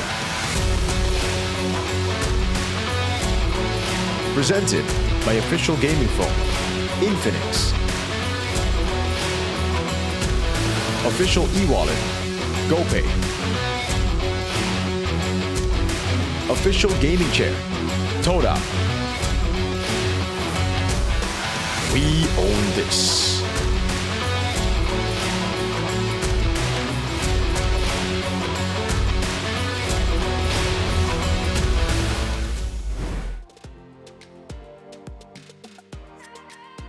Selamat datang kembali di MPL Indonesia Season 17 di mana kita akan memasuki match yang kedua setelah match pembukaan membuat semua mata terbuka bahwa di MPL Indonesia dinamika begitu meriah dan telur sudah pecah, kekalahan pun bisa terjadi, kemenangan pun bisa didapatkan oleh semua tim dan sekarang kita akan melihat bagaimana tim Onyx akan berhadapan dengan tim Bigetron. Dua tim ini sedang berjuang, mereka akan bertemu satu sama lain. Bagaimana tidak, Onyx sedang memegang kendali. Mereka tak memiliki kekalahan match. Namun, kalau boleh dibilang, kemarin kita melihat bahwa Onyx juga punya celah. Dan ini adalah saat bagi tim Bigetron memiliki misi sang robot merah untuk match kali ini di match yang kedua. Bagaimana tidak, mereka pernah memecahkan win streak dari Onyx di musim lalu. Dan musim ini mungkin bisa jadi sebuah kesempatan bagi sang robot merah untuk menghentikan dominasi sang Raja Langit. Sebuah misi untuk membuktikan diri bagaimana kekuatan mereka di regular season ini. Dari setiap playernya sendiri, kita akan melihat bagaimana battle dari setiap laningnya. Pertemuan gold lane yang tak akan kita bisa hindarkan. Di mana Kelra akan berhadapan dengan Eman. Ditambah lagi, kedua jungler ini akan saling berhadapan satu sama lain. Kairi dan Nanael. Siapa yang tidak tertarik dengan kedua player ini? So, sebelum kita melihat bagaimana pertemuan dari kedua tim ini. Dan bagaimana kedua tim ini menjalankan misinya. Apalagi sang robot merah pernah mendapatkan hasil baik di musim lalu. Bude juga ingin mengingatkan bahwa semua super fans yang ada di sini sudah ngumpul. Ada Sonic, ada Biget Troopers juga, dan semua super fans yang sudah hadir. Dan yang ada di rumah juga harus tulis prediksi kalian. Karena saat lagi sebelum kita memulai, Bude mau ingetin dulu. Karena MPL Indonesia Season 17 powered by Moonton. Supported by PBSI, presented by official gaming phone Infinix. Dan official e-wallet GoPay, official gaming chair Todak. Dan partner in esports ada Garnier, Bayu, Dunia Games, GamesMax dan juga OnePlay. Ditambah supplier ada IndiHome, Indomaret, Yummy Choice dan juga Aqua. Bude kepengen mendengar, Bude pengen juga kalian menunjukkan ekspresi bagaimana semangatnya kalian untuk mendukung dan mensupport kedua tim di match kedua ini dengan cara menyuarakan We Own This ketika Bude bilang MPL Indonesia Season 17. Udah siap super fans? Siap. Kasih tau dong semangat kalian untuk tim favorit kalian. Inilah dia match kedua antara Onyx dan Bigetron di MPL Indonesia Season 17. On this!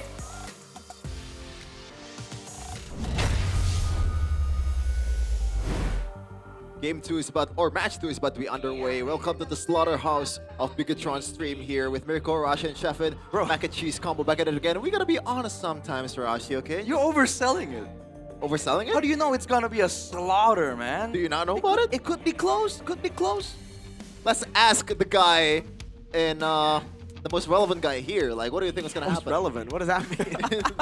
The one that, you're the fan of Bigetron right now. We're not really the fan. Interesting choice of words. That's all we're saying. Like, English caster, by the way. I'm struggling to find the right word. What do I think about Bigetron versus Onyx? Yeah?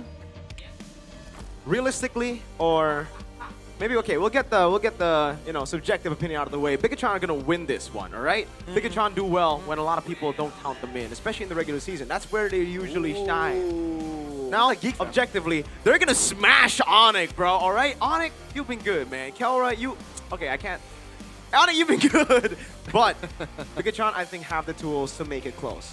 Realistically, that's where I'm gonna put it. Make it close. I mean, we can ask the audience here with audience topic voting by Infinix. What does BTR need to do to win against Onyx? M1 plays unique heroes, not really locks down his movements. Maybe that's, in the table, but easier said than done. Play with comfort picks. Now, this might be the most realistic one out of all of them, especially if they're not shying away from your favorite pick right now, Arashi, Jushin.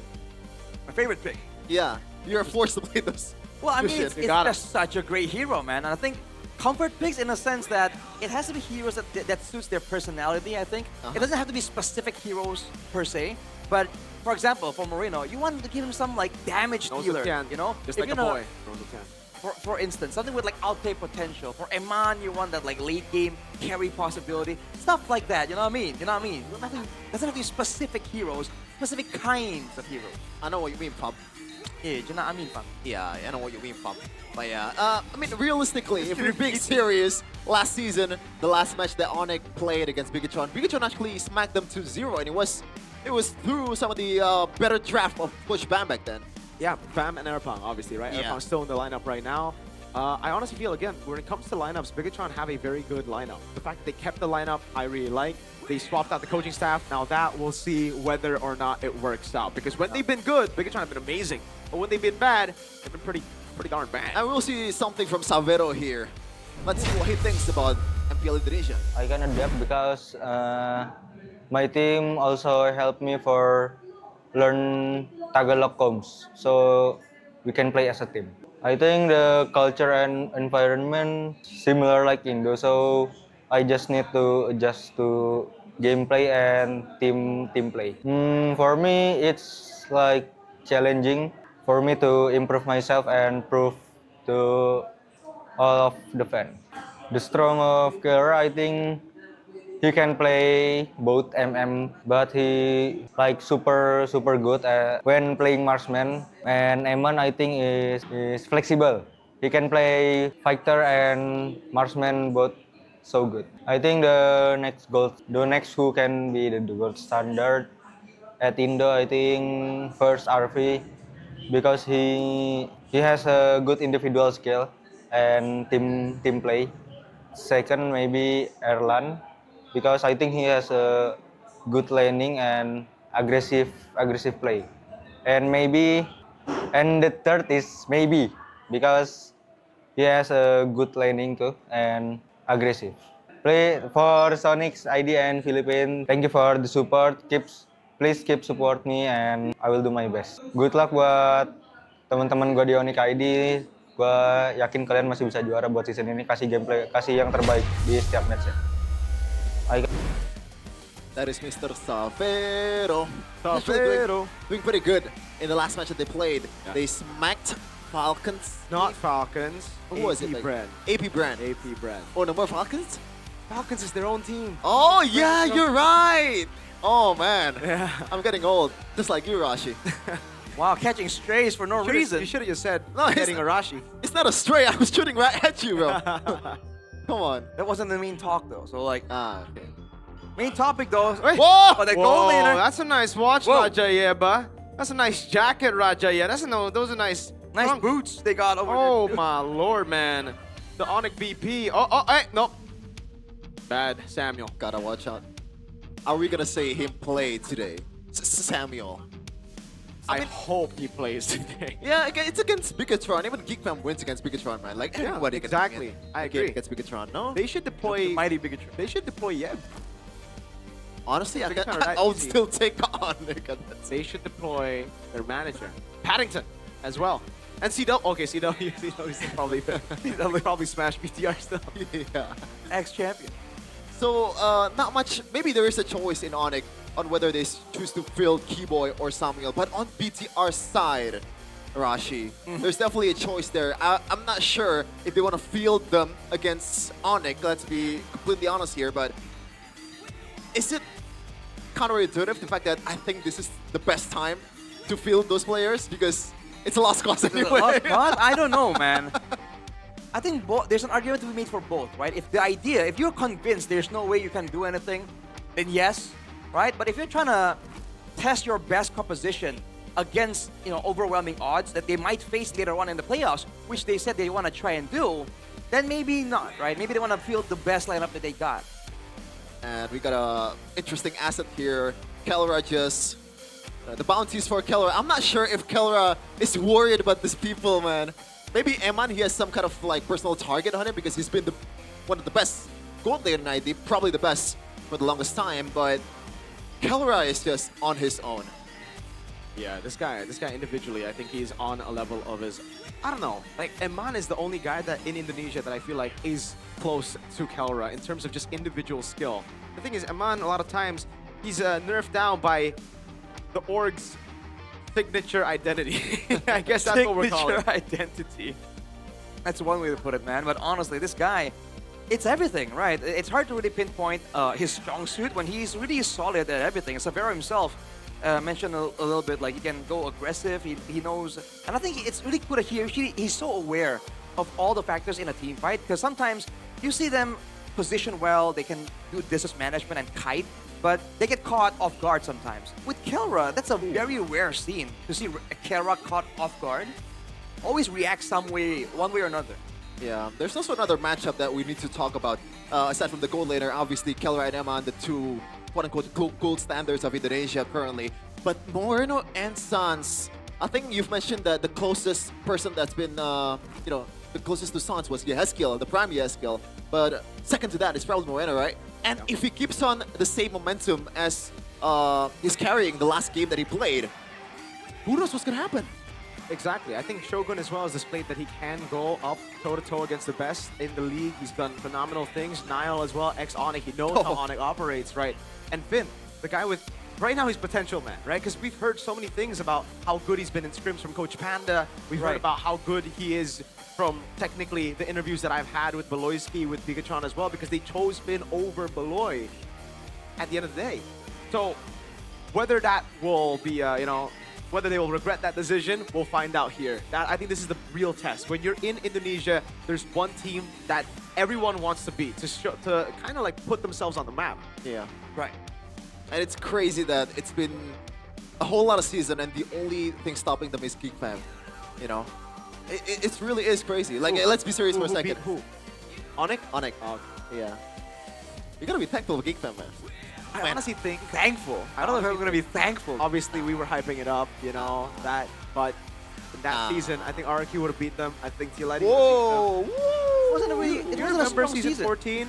I think we remember a very different season 14. Yeah, I think your bias is getting the best of you, man. I am biased. Yeah. But now we're trying to lay down the facts right here. Yeah. I don't think that's facts. I think Geek Fam, I think Pikachu wouldn't be able to do that, though. So, no. There you go. That season. This season, though. But let's be serious for a second. It's crazy that no one has been able to catch up to Onyx Standard. Yeah. I don't know. Alter Ego did in M7, just one in a vacuum. That's just that but in MPL ID, so I'm not really sure there. But we got a video for you guys. The ping test for both teams. Let's see them yap for a bit, just like us here at the English desk. Yappuccino. Baik. Aman sih gua semua, Gilang doang kecilin. Ya. Tipis aja, tipis. Low. Hello. Hey, Dwin. Gua donate lu ya 10.000. Hey, makasih banyak, boy. Lu joget dulu tapi. Bisa? Dikit aja, tipis-tipis. Tipis aja? Tipis aja. Ya udah, gua donate tuh 1 juta. Hey, 1 juta. Hey, 1 juta dari gua.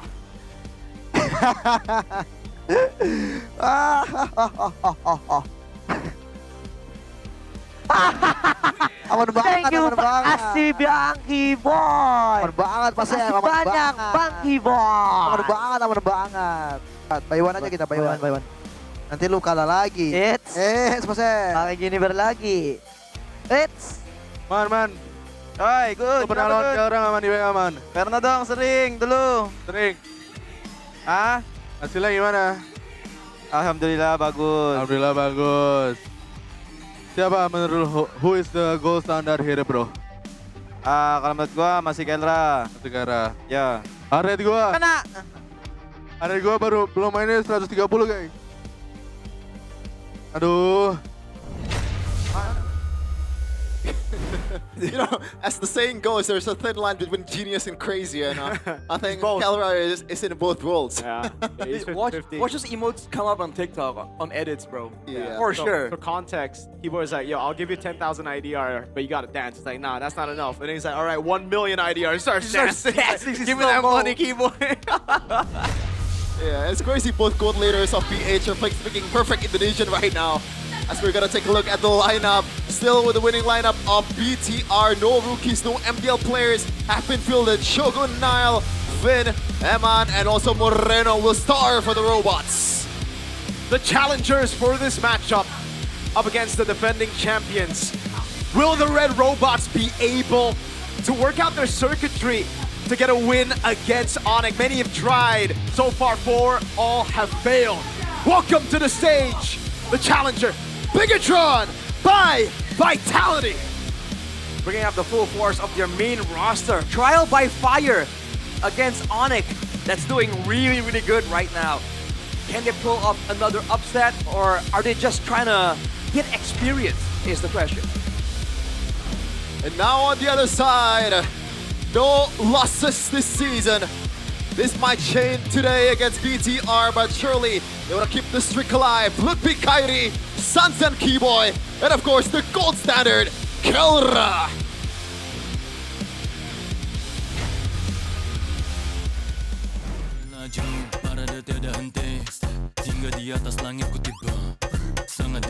To be the best, you've got to beat them. The best, the team who has dominated MPL ID for the longest time.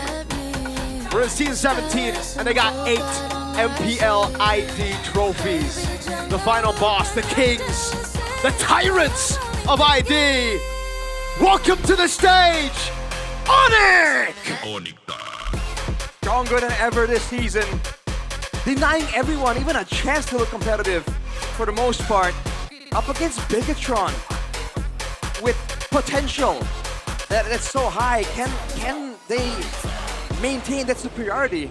Will they shut down the robots once again? Seems like in MPL Indonesia, whether it's in the morning, in the afternoon, or nighttime, it's always Onyx time. They've been dominating Indonesia for years right now. And after getting Kelra, it's unfair by the way, it's ridiculous how good they are. And of course, the ex-player right now stepping up to the occasion. CW with his guns, with Paddington, Lionel, and Erpang gonna be the opponent for him.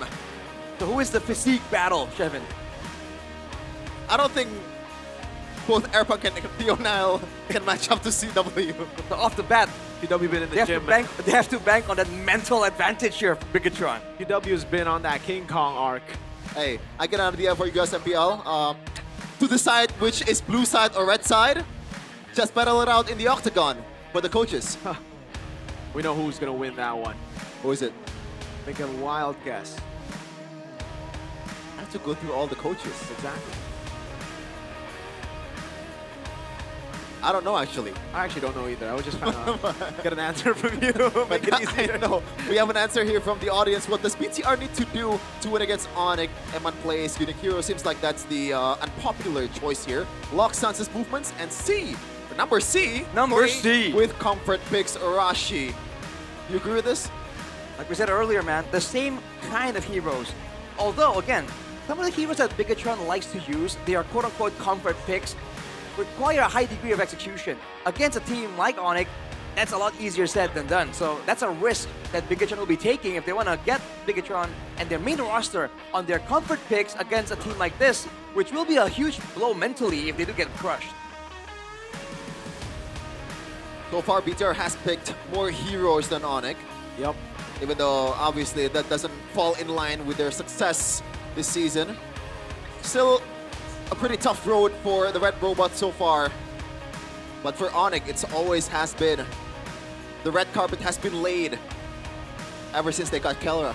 I honestly think it's equal. By the way, I think it's equal when you're looking at the stats of the amount of heroes, the unique heroes that he's picked. It's just Bigatron have had 3 different players who picked some of the same heroes. Oh, that's true. Yeah. So yeah, but here the Sky Kings they really have just been dominating everything. Objective game, team fight game. Even though a lot of times we think the opposing teams have had better drafts, Arashi, this doesn't really matter. Like their drafts, it just relies on their own strengths, relies on the execution so far, but the execution's been phenomenal. It's been able to actually close the gap in the drafts, basically, for Onyx. And that's the crazy part, man. So they know, even when they have the winning composition or the losing composition, they know how to get the best out of it. And number one in the Lord control, that's the big one, of course. When the games get any longer than an early game stop, it becomes a Lord game for the most part in MPL. And when Onyx is number one, that's definitely a big concern for Bigatron. Who's 9th, Arashi? Who's 9th? Oh, I don't know. Take a wild guess. That's crazy, by the way. You see the clip? What clip? Of Nafari saying that a certain team has not taken a single Lord this season. I did not know of that stat. I was not aware of that stat. When he brought it up, I was like, wait, you're right. 0 Lords. That might be actually like, I don't think we've had a single team go 0 Lords. At least like for the teams who've got 0, even 0-16 Aldo with Alpi. They didn't go 0 Lords, I think, the first 3 matches. But I don't know. We gotta double check. Right. It's only week 3, but again, well, everything that's done in these early weeks for any team will have big impact towards the late stages. Chasing the gold standard right here, Terror against Iman. Man, number 1 in gold laner average kills and average assists. And Iman, number 3 in 6, actually. But for the most part, again, when he gets going, though, you can't underestimate Iman still. Yeah. I think especially for this matchup, stats don't matter. It really comes down to how they play in the game, what drafts come up. And I hope that doesn't happen, by the way. Man, I really hope you don't move to Geek Fam next season.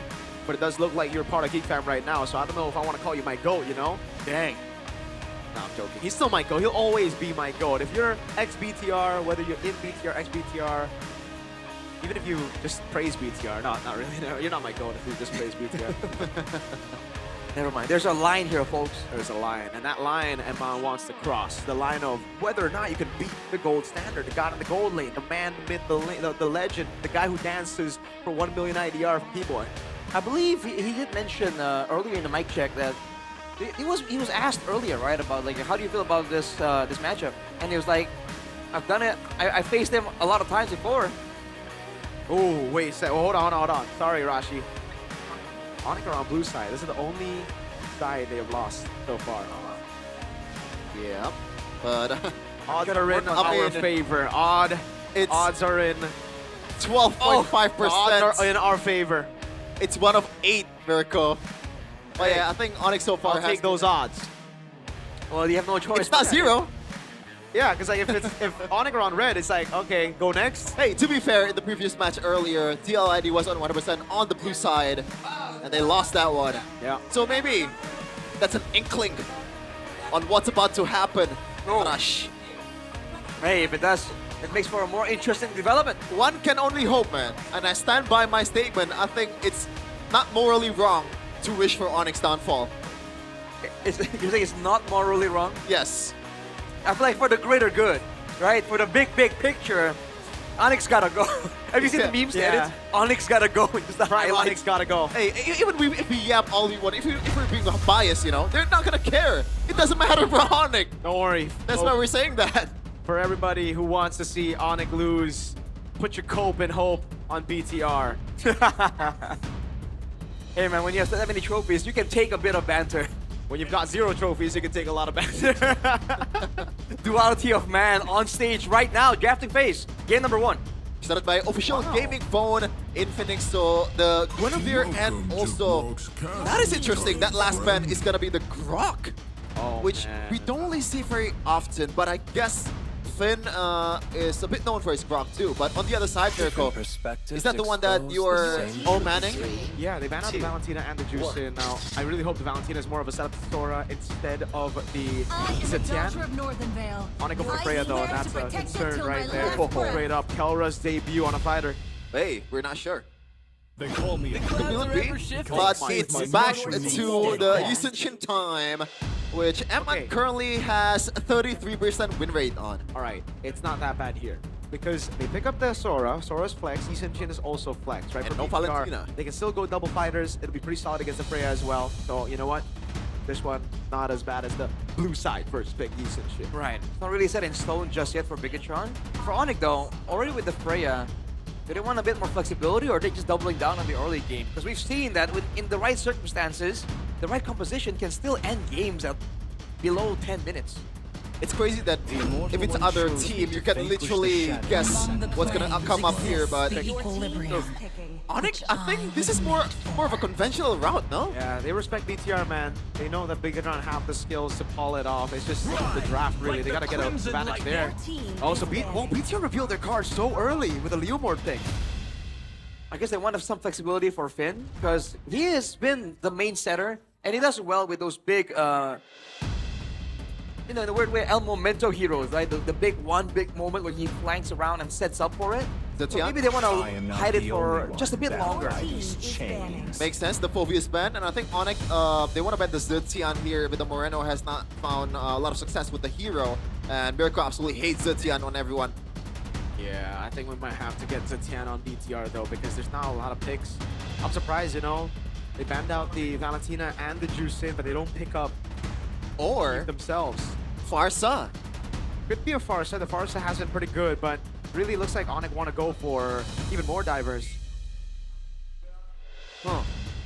So right now, it seems like Onyx, they have options to go for a more of a dive situation or more of a front to back. It depends how they want to do it.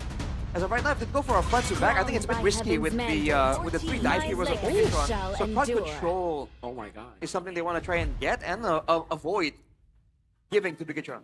What are they gonna play? Zetian gets banned out. Oh. All right. I mean, Farsa, if Farsa is not banned, then it's gotta be the Farsa, no? It has to be Farsa if it's not banned, yeah. But if it's banned, the cards are quite low here. I think BTR need to ban out the Arlen, no? Was someone mentioning earlier in the talent room about Vexana? That's me. Yeah. Yeah. What do you think? Might it show up? I don't think here, no? I think it's more specifically for the glue, man. Like, you know, I always play the Vexana against the Freya, but it's more of a rank game situation, so can't really say for sure how effective it is on pro scene. But for BTR right now, they're thinking about it, and they nail down on the Kalea. I get it. I think the last 2 picks for BTR will be the glue and then the Farsa. So Onyx, I think banning out the glue would be pretty wise here. You have a Suyo as well, right? Can't work. I think the glue is more of an issue for the most part. So Onyx might go. Oh, chip actually. Whoa. I literally invented so one. That should be glue right now. Yeah, completely forgot about that. So yeah, I guess there's no other way, right? You gotta pick those 2. Yep. Now for Onyx, they're still lacking in roamer and side laners, whether it's gonna be the EXP or the gold. But at this point, I think I'm leaning towards Kalera using the Freya, because they already picked a Suyo. They need a bit more tankiness up front. Agreed. Or just pick the CC. It's not bad, right? Ooh. Got Yeb's wife in the building. Hard. Yeb's daughter as well. With the ear protection. Aww. That's a W right there. Like, esports arenas can be very loud. You have to be, I mean, you gotta be careful. And it's gotta be louder if Moreno plays those kind of Farsa game that we've seen in the last match. Onyx glue. Well, no. Couldn't Onyx go for a glue here then? I don't think it'll. Well, that's true. It would zone. It would stop the Leomord. It would zone out the Farsa. That's why I thought the glue will be picked up first by BTR. Yeah. I would go glue and CC maybe. Yeah, but is there other EXP laner that's good for Ludwig? Alice and Tysos is the answer. So the Alice will get value against the glue if they do end up picking it up. Like a preemptive counter almost. But I still think the glue is great. You can just play around it, you know. Just don't use the pass as much.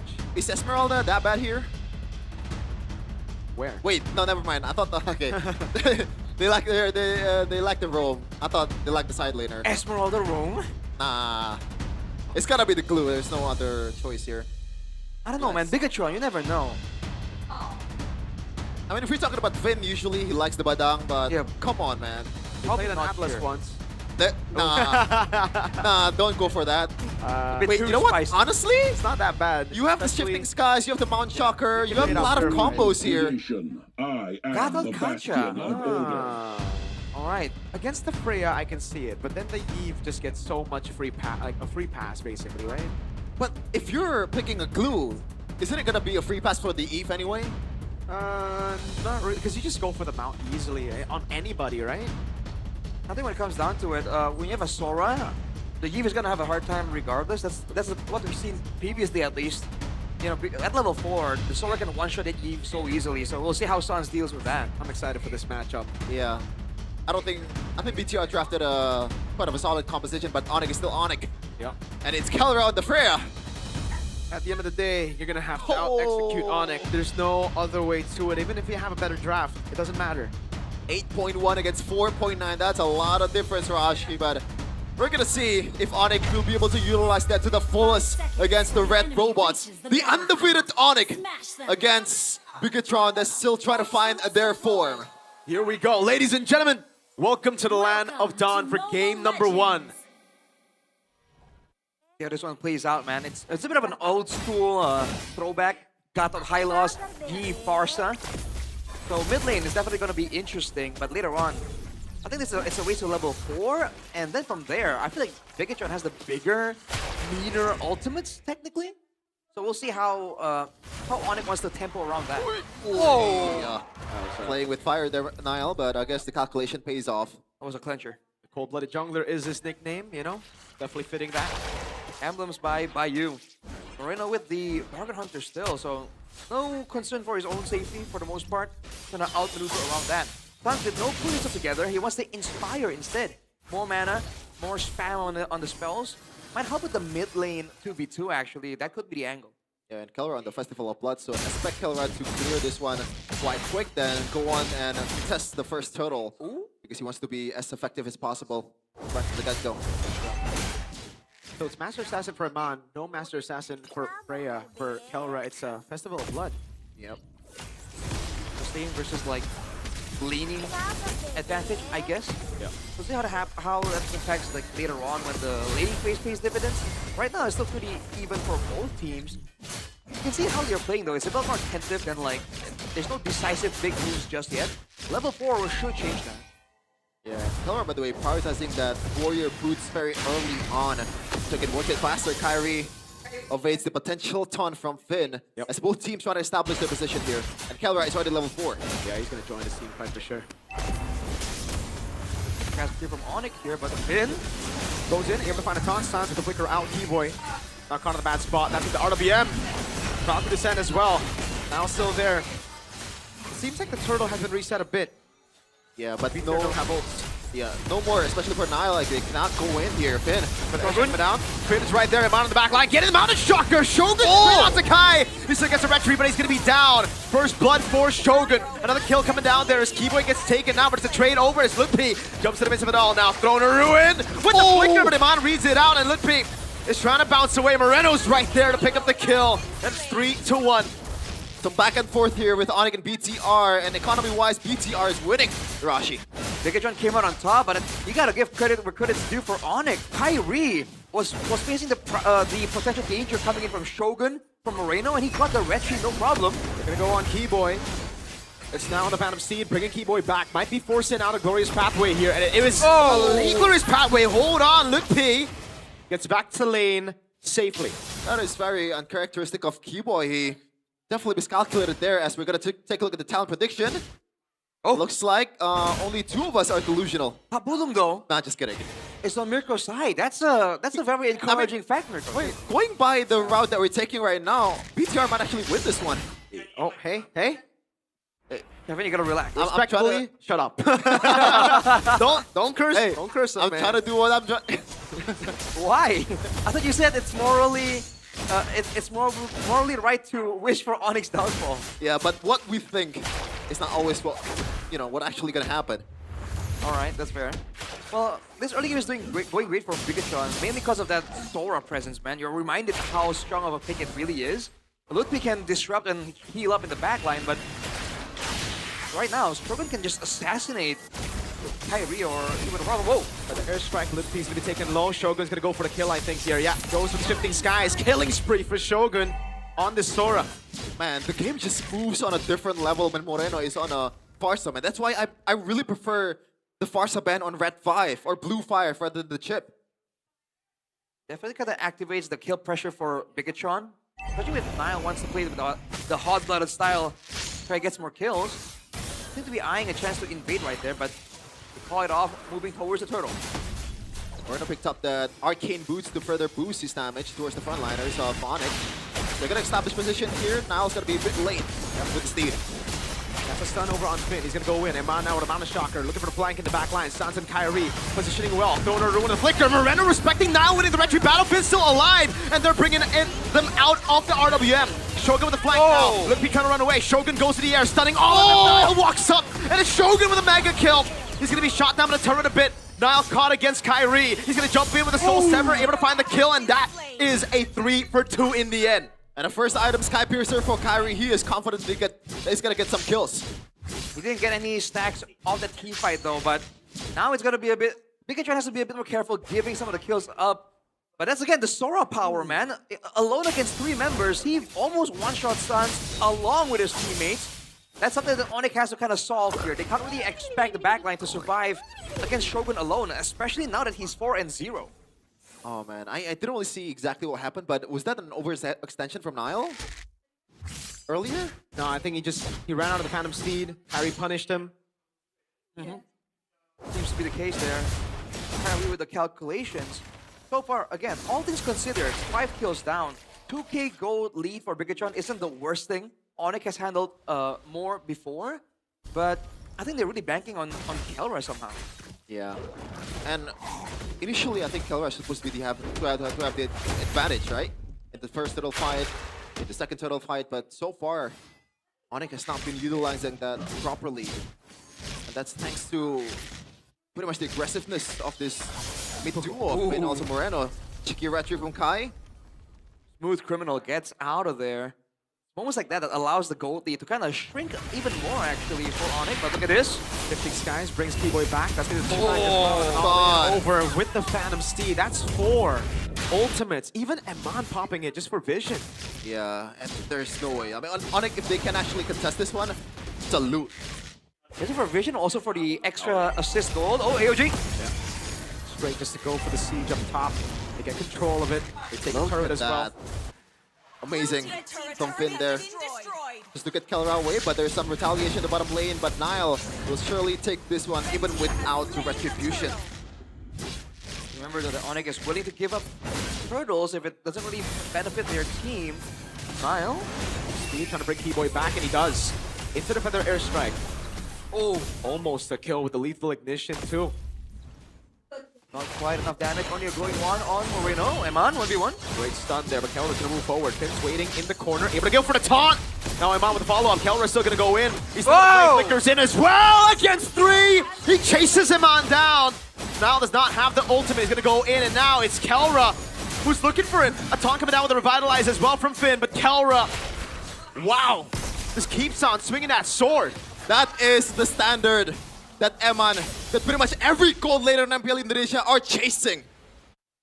Man, the plays just don't come until it seems like it's already calculated. He went in there knowing he was gonna win, and he burned the Revitalize from Finn as well, just for good measure. Bigatron trying to retaliate.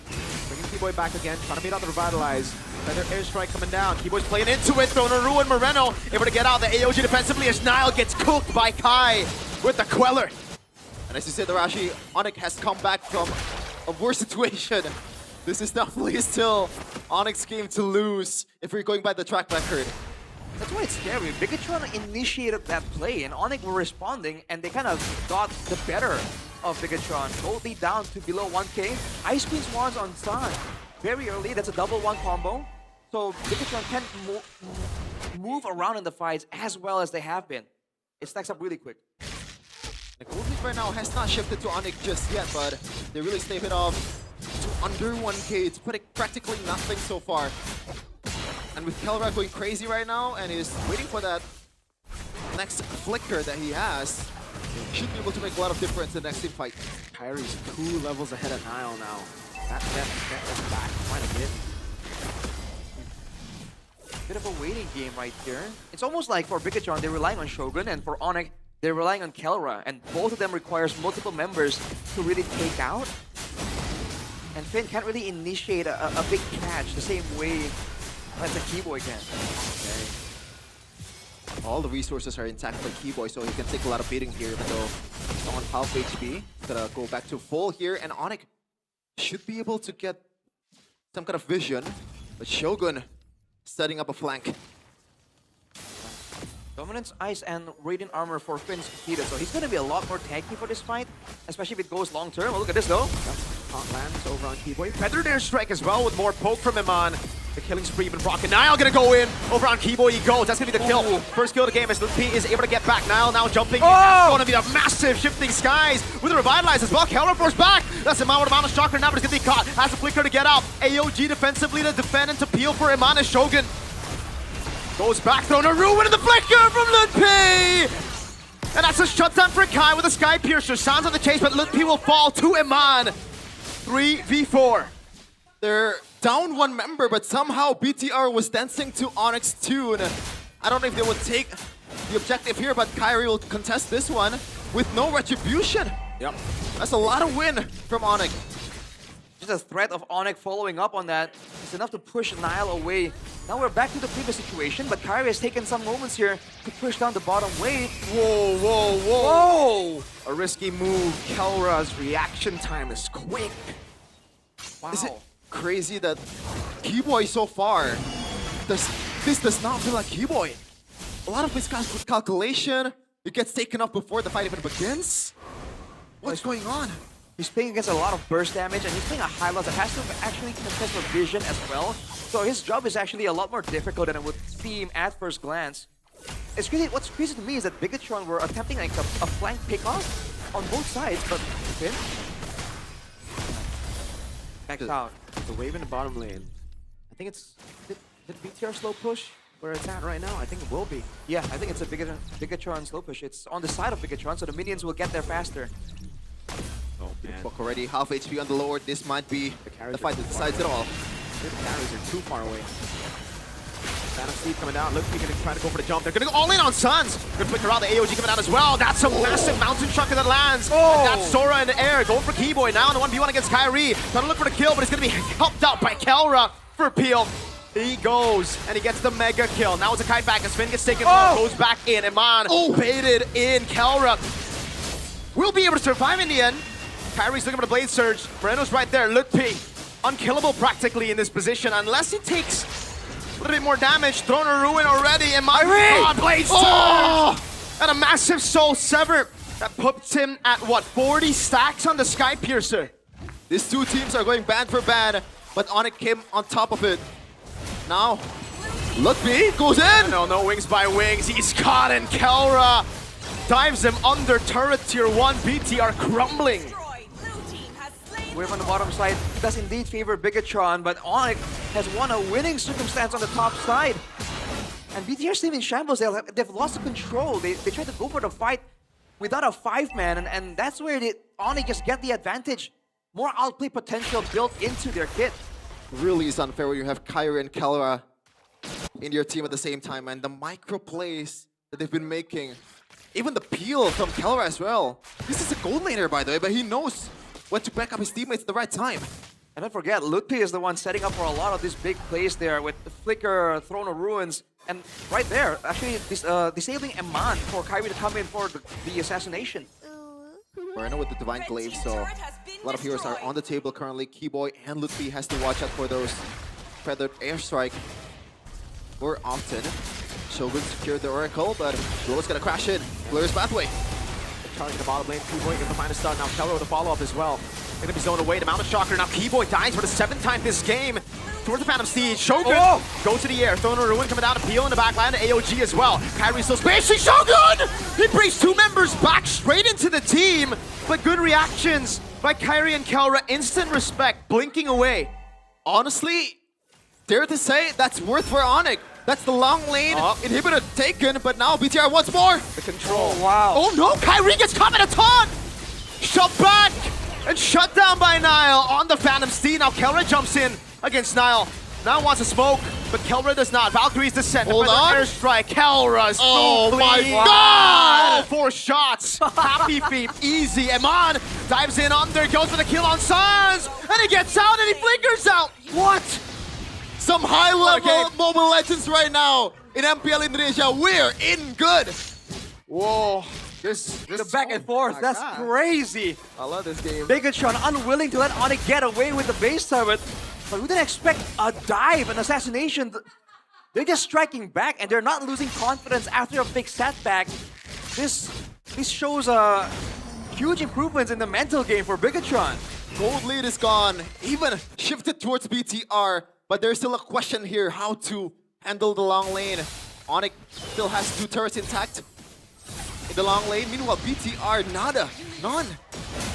You have to try and go for some kind of takeoff or rely on Finn with the AOG to join the fight from a distance. But that's a BOD for Kyrie. Already at full items, that's a scary Suyo. But he was shut down earlier, so some of those stacks have been nullified. Yeah, the gold lead is non-existent, man. But that advantage, that's going to be there for the rest of the game until BTR equalizes in structures. Malefic gun, by the way, from Kelra, so he has a bit more range right now. Shogun, I don't think any pushes will go unchecked, and now he might be paying the price. He goes to the airs with the shifting skies. He's on a squishy mode, so this can be scary. Kyrie right there, goes up the jump. Shogun against 3. He's gonna get taken down for sure, and that's Kai who picks up the Sky Piercer stack.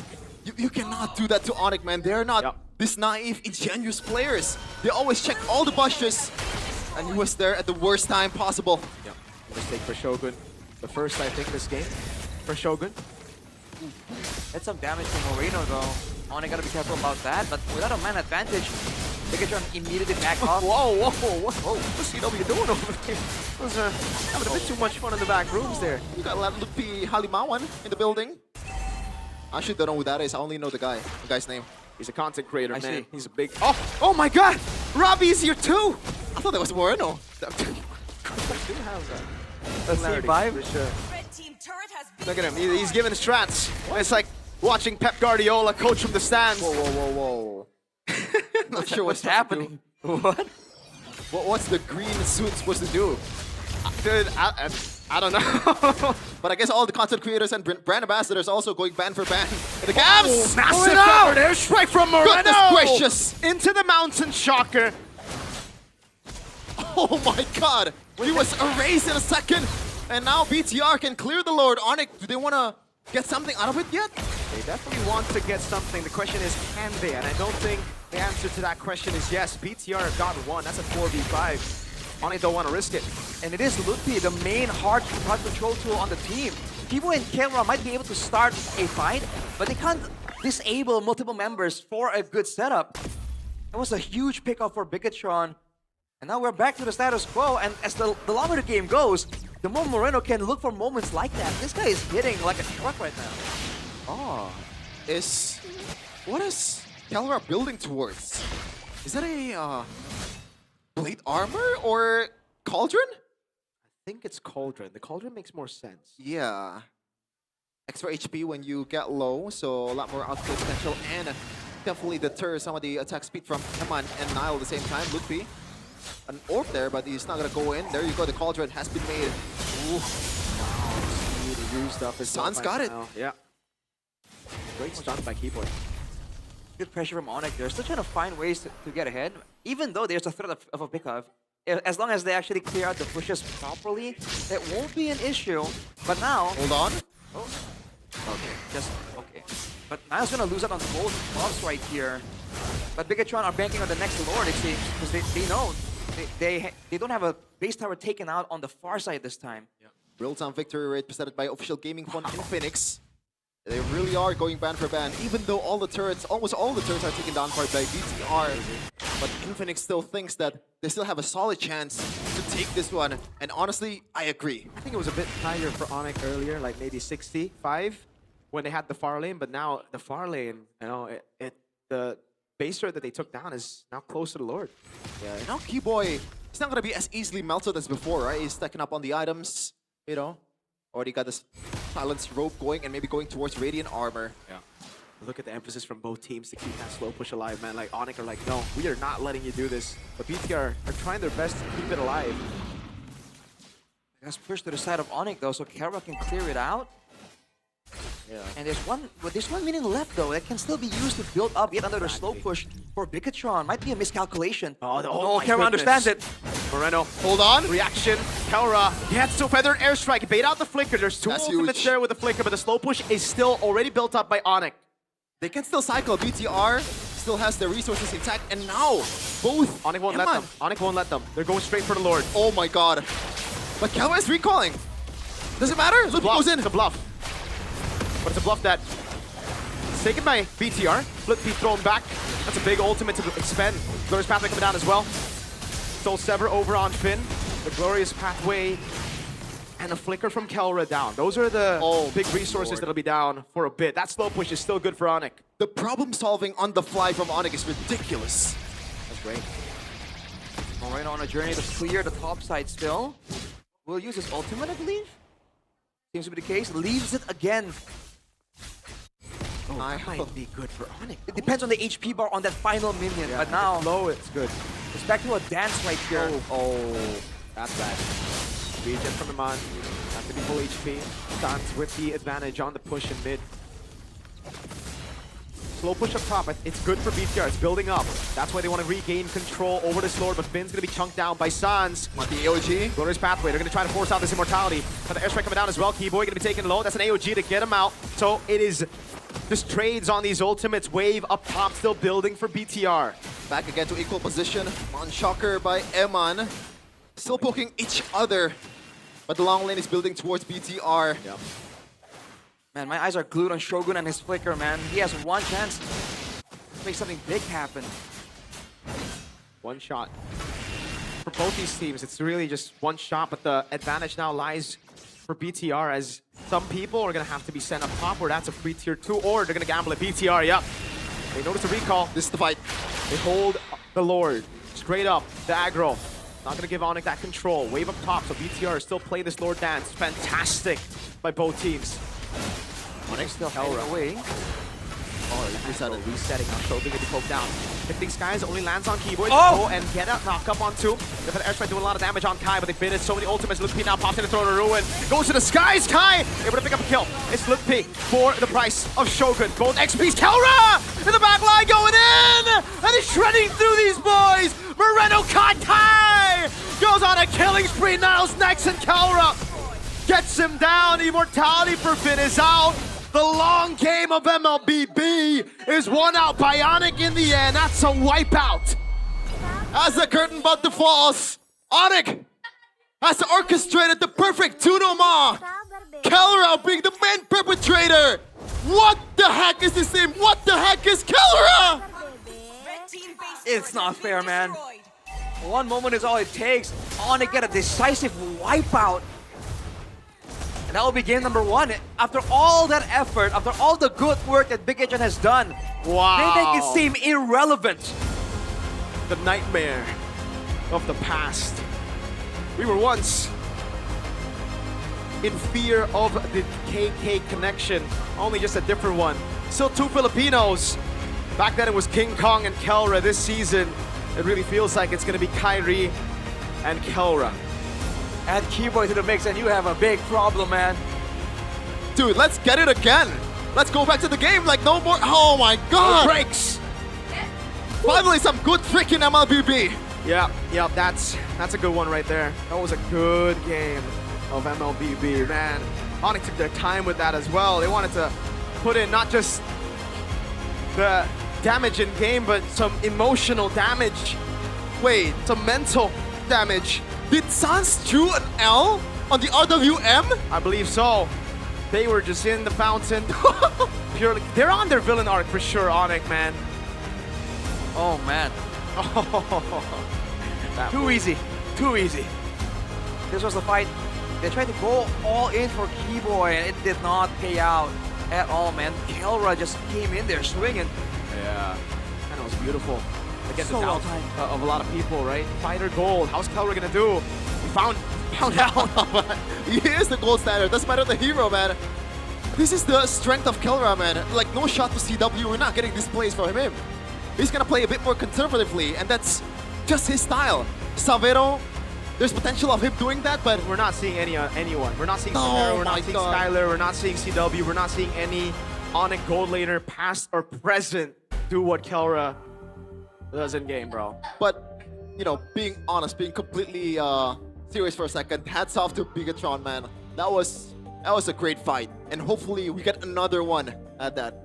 I hope they make it 3 games, you know. I wanna get 3 games of that. That was beautiful MLBB. I hope that game 1 didn't exhaust them too much. I hope they're not fatigued out of That's that the game. concern. That's a That's big the concern concern. because it was emotional damage. Look at that L that Sans drew with his RWM, right?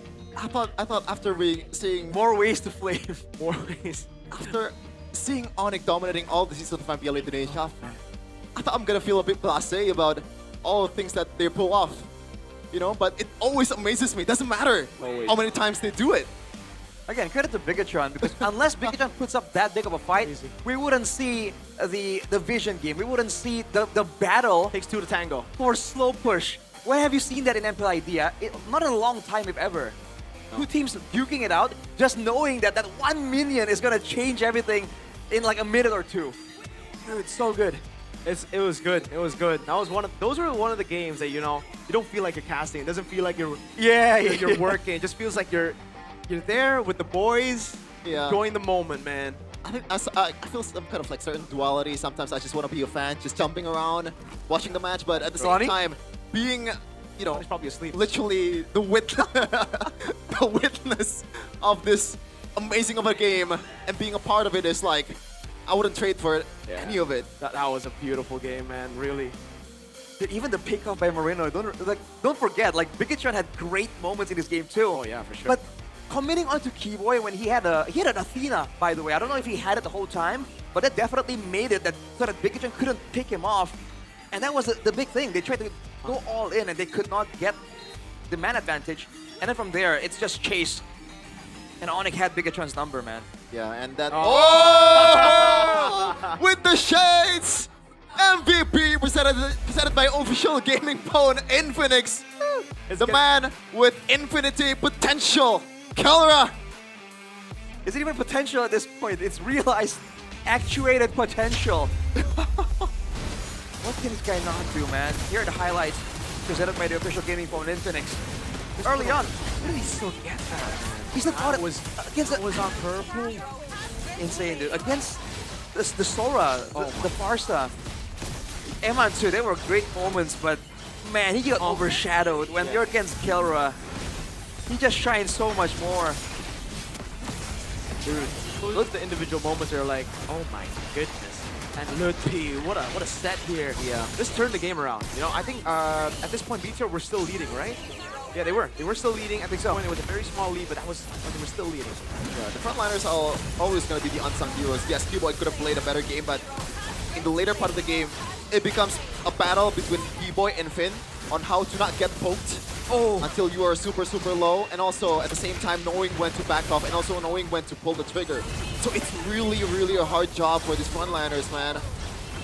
I think at 12 minutes there, that's the fight that really made things go out of control for Bigatron. Before that, it was still somewhat calculated, but afterwards, they just had to take crazy risks in order to win the game.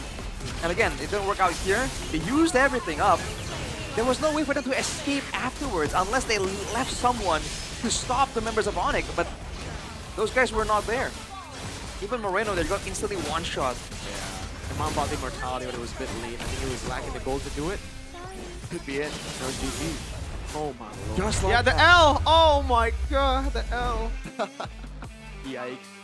Oh, 17 to 19 at the kill count. This is the brawl server that we want, man. Like, if any brawl looks like this, then by any means, let's go again. Yeah, we want to see all the brawls if this is how we brawl. This is an entertaining kind of brawl, the really high level that you can kind of dig deeper, you know? It's not just about who got the first initiation, who actually has the proactiveness. There's so many things you can break down in the middle of the fights too. Top tier, man. Yeah, speaking of top tier, Bigatron by Vitality, like, this is a new level that they've shown, you know, in this season. We haven't seen this good of a BTR before this match, but somehow they still lose to Onyx. That's the level that we're talking about.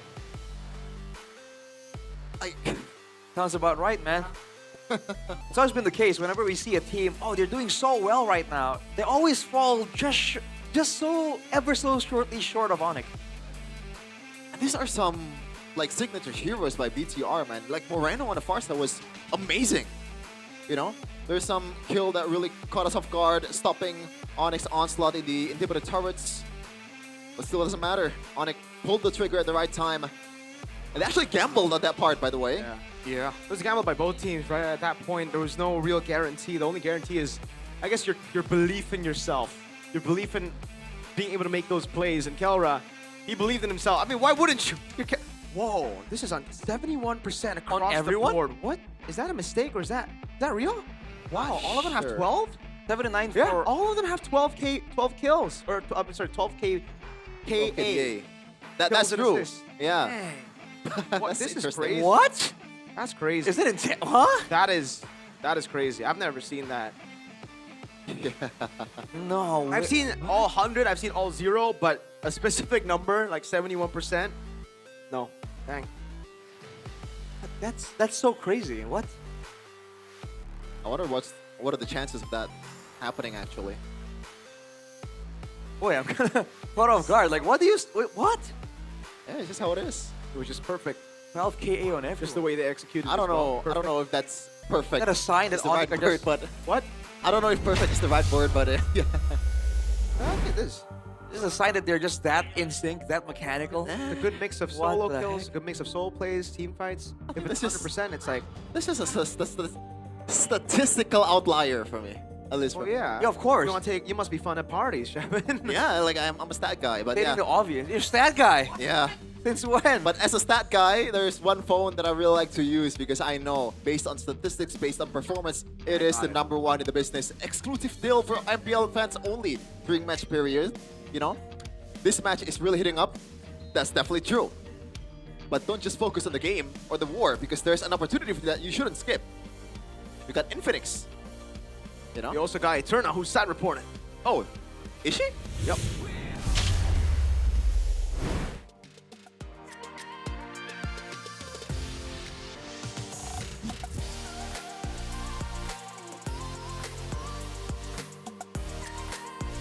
Ih, ada apa ini? Kok seru banget? Kok tadi habis foto bisa spin wheel gitu? Ya, caranya itu kakak tinggal kayak foto di sini, mention, jangan lupa mention Infinix ID sama Infinix Community. Nah nanti kakak bisa langsung main spin ini kak, gitu. Adanya banyak loh. Ada stiker juga, ada crown juga, ada keychain gitu. Oke, jadi bisa kalau misalkan aku foto, terus Ya. aku mention dan Betul, tag, iya. dan aku bisa spin nih langsung. Betul, Terus aku langsung dapat juga merchandise-nya. Betul, betul banget. Gila, seru banget ya guys. Dan Buat Infinix. kakak bakal dapat voucher juga dari kita gitu. Oke. Iya, jadi kakak bisa tuker ke outlet lainnya gitu. Ya, Jadi outlet ditambah Infinix. voucher itu, Iya. ditambah hadiah yang dapat dari spinning wheel Betul, juga. betul banget. Seru banget kan kak? Wow, wow. iya. Untung banget ya ke MPL Arena ya berarti betul ya. banget kan. Nah selain itu kakak juga bisa nyoba handphone Infinix kita yang terbaru yang bakal launching di bulan ini kak. Oke, jadi udah ada yang baru lagi. Berarti ini yang ada yang lebih baru dari yang ini yang aku pegang sekarang. Ada tentunya ada kak. Ada 60 Pro dan juga ada 60 Ultra juga gitu. Ih seru banget, tapi bisa dicobain langsung? Bisa langsung kak dicobain. Oh, Kakak mau coba main game juga bisa kak. Bisa main mole, bisa? Bisa banget. Bisa buy one sama Kak Putrinya juga? Bisa banget. Kakak mau ajak temen buat coba untuk handphone terbaru kita juga bisa banget kak. Oke, saatnya kita challenge buy one sama siapa ya teman-teman ya. Coba kalian bisa kasih tahu di kolom komentar. Tapi katanya akan ada yang datang juga ya ke sini ya? Iya, betul. Coba, bentar. Aku penasaran nih. Soalnya ada poster Onyx nih. Kenapa nih dengan poster Onyx ini? Nah nanti tuh kakak bakal kayak kesempatan untuk foto dengan ini Onyx. Nah nanti bakal diinfokan lewat ini kak WhatsApp channel dari Infinix kita gitu. Oh oke, gila seru banget teman-teman. Jadi ini bersama Kak Putri ya? Betul. Ada Kak Putri sama Kak Rida. Iya. Oke, Oke, kalau gitu teman-teman, jadi buat kalian ya yang penasaran MPL Arena tuh ada keseruan apa aja sih guys? Di sini banyak banget activity, termasuk yang ada di booth Infinix ini. Jadi kan ada kesempatan dapat merchandise, mencoba produk baru dari Infinix Iya, juga, betul banget. bahkan foto dan bertemu sama player favorit kalian. So with that, we'll see you di MPL Arena. Ayo ke sini.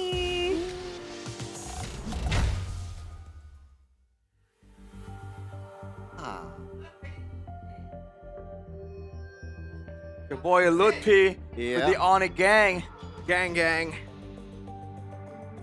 When you sometimes wonder where the other guy is, you know, like, they show up. They get shown for Onyx. Whoa, Paddington's getting a bit too much love there. Yeah, that's the Oh my, definition wait. of, the Indonesian Meanwhile, the word other is side. Gamoy. PW ain't gonna have that. That's a tough Oh, he's gonna join in. Oh, never mind. I thought it was nonchalant. Trying to use those muscles. Whoa! What the switch up? He What the teleported. hell? He teleported. Whoa. What? That's Kamui. Mystical powers. That was straight out of an anime. What was that? Man, CW though, what a guy, man. What is this? How to catch Kelra off guard? Grab his head. TW is so inspirational, Gotta do man. something physical to beat Kalra. There's no way you beat him in game. He goes to the gym though. Well, we got caught off guard. You got to out-gym him. You're gonna out-gym him? Yeah. Let it be known, Sheffin is trying to out-gym Kelra. Nah, I'm the nerd, man. I'm the nerd, man. I'm just holding on to my Infinix. Here, hold on to your Infinix.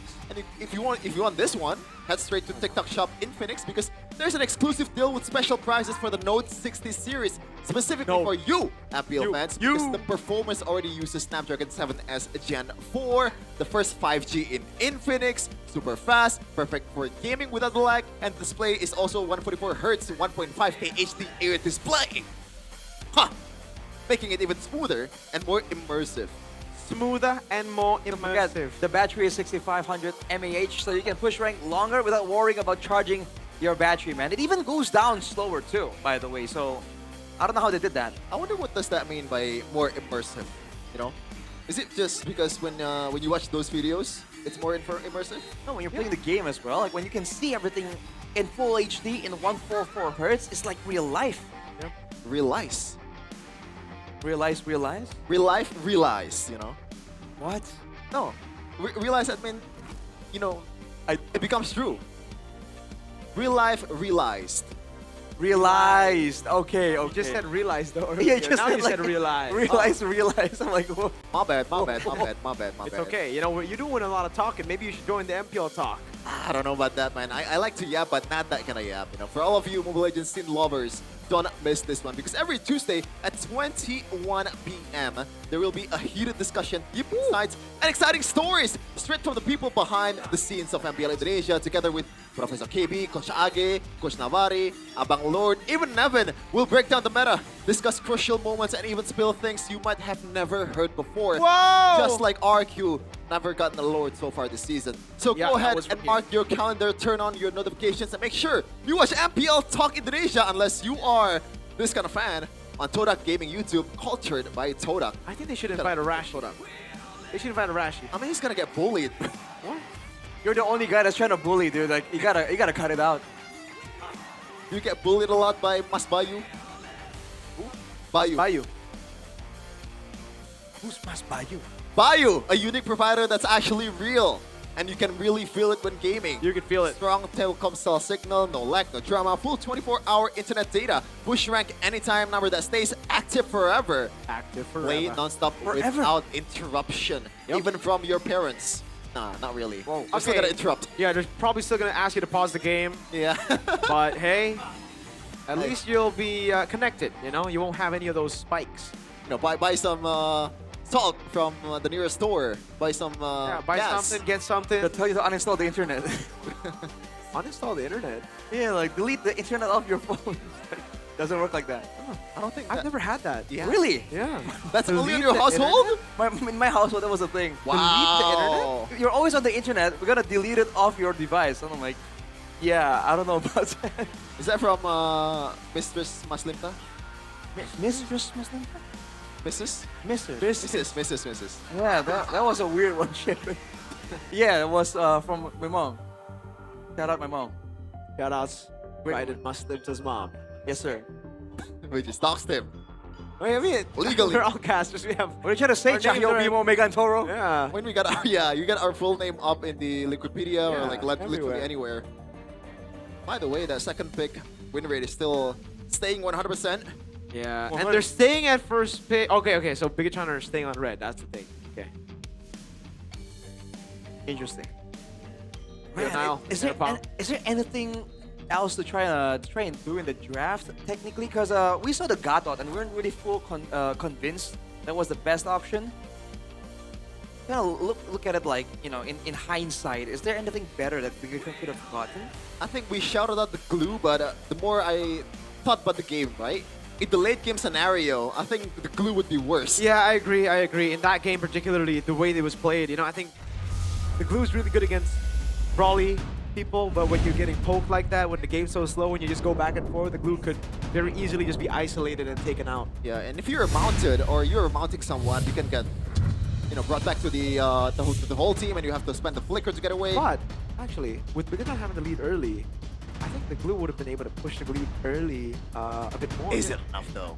Well, we will never know. Exactly. But I mean, they were playing. never know. They were playing Onyx's game because they were kind of pitching Finn against Keyboy in that sustained battle, right? So let's see how this one plays out. If we're gonna see anything similar, and for now, more of the same. Yep, does look like that's the case, but they have let go of a few heroes. The Valentina and the Juicin, I believe, was banned out, yeah? Earlier? Yeah, it was. Yes. So, which ones won't be left open this time? I've been waiting Whoa. They for want too the Freya. long. They really Wow. want the Freya. And maybe some utility jungler as well. I think the Freya first. The carry is a good matchup against the Has to be Freya. banned, no? I think so, but then you leave Juicin open. I guess it's beatable. We've seen it beat before.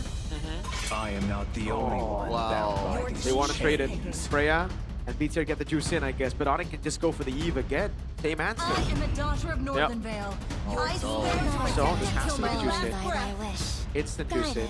By lantern's light. The clouds are ever shifting, but this heart And the remains Sora pick up. steadfast. Juice in and the Sora. Alright. But this time there's a Valentina for Onyx. I mean, Zetian might still be... Whoa, never mind. Whoa, Aksha and the kid. This is a very different approach. Oh, like the game plan is for Onyx is pretty much to run you down to the ground, man. But they didn't respect the Sora. They didn't go for the Valentina. They instead just say, go ahead, bro. That's not a concern. Well, Suns did survive multiple times against that Sora on the Eve, right? The Kim is technically more mobile. Does Niall have to go Leomord again? I think there's no other option. There's no Fredrin. Oh, there is a Fredrin. There is Fredrin, yes. What do you... Okay, against the Kimmy and then the Baksha. Oh, this is a tough chat. Yeah, no wonder they're taking their time. They go glue first. I like it. I like the glue. I like the glue. Makes sense. But say goodbye to Fredrin. I think say goodbye to Leomord. So like a burst assassin that can follow up on the glue might work well here. Onyx might just ban out Yusuf Shin too, actually. Okay, a lot of bans in mind. That's what they're looking for, I think. I think you want to ban the Shredder or Gold Laner that's safe, right, for Eman? They've banned the carry, so I guess that's one angle. BTO When you say Shredder, you mean like Claude? Yeah, something like a Claude or maybe a Moskov. Against a Freya, though, the Freya is kind of like a natural counter That's to the true. Claude. Right. I didn't cure the pain. They, Oh, My what? team is banning. Still flex. Yeah. Yep. Alright. Welcome to the No greatest Valentina, no night copies. show of Harley all time. for Onyx. Makes more sense, I think. More sense. I don't know, really? Let them I think they wouldn't be concerned. I think it's more on the safety part. They are not really worried about Leomord being in their face. I think that should be a clue to a Freya, so a Fredrin pick, right? Wow. You Zongman? They are digging deep in the banning phase here. CW, man. Isn't any XP for you? And they're trying to go for like something vulnerable in the gold lane? Because why would they be so terrified of these dive heroes like the Joy and the Harlow? Or are those two like used as like ways to shred down a Baksha? I don't know if that's enough to shred a Baksha. I think it's more on the... The Joy is a usual answer to the Baksha because you just get, free stacks on him. Right, Very easy. and like in the late game with penetration, with a Wishing Lantern, you can shred down a box here. And a Kimmy, remember, it's all about the front to back right now. Right. Yeah, I guess that works. But yeah, I really feel like right now... You want to go CC? Because I saved Never my mind. nation from falling apart. We saw this earlier. I mean, at least now it's still flex. But BTR, what are you going to flex? I mean, is it really flex? It just seems like it's going to go to Iman automatically. Yeah, I'm not sure, but it could be a possibility. Albert did play a really good Yusung Shin. But even in this position, when literally TC is going to be picked here, Onyx has all the winning lanes except the mid lane. The XP win. Oh my lord, Onyx CW, brother. And even in the mid lane, they have a Baksha. Calm down, Calvin Winata, man. Oh my lord. What's going to be the roamer here for Sand rises when I Khalid? give Makes sense. Dang. No, it's just pure knowledge here, just like Yeb. And Yeb is in the building. He's proud of his protege for sure. His boy. Now for Bigatron, no Prio. Do they want to get something that can at least swing the balance in one of the lanes? They have something to play around on. This is 100% a gold lane Yusung Shin, right? It has to be. There's no way you're playing Yusung Shin against these. You can't go Esmeralda against the Freya either. I think it's, this is gold lane Yusung Shin, and they're kind of forced to go, but they can't go Leomord. The Leomord doesn't, I don't know. I think CW cooked them. CW cooked them. This feels like the Leomord pick fix feels like I got nothing else. Yeah, because there's literally nothing else. You can't go for the God. Fredrin against a CC and a Baksha and a Kimmy. That's kind of suicide. What else do you go for? Akai? Yeah, goodbye. Nolan, Lancelot? Nah. Guinevere's banned. All the good picks are banned out. Oh, CW, brother. Now, I mean, for Bigatron, they still have a way to win, and it's the early game. If they snowball, that's a winning condition, right? The Leomord, the Jusin, the Sora, all of this comp. I mean, everything they have in the comp. They can still win this game, but it gets much more conditional. It's much more situational.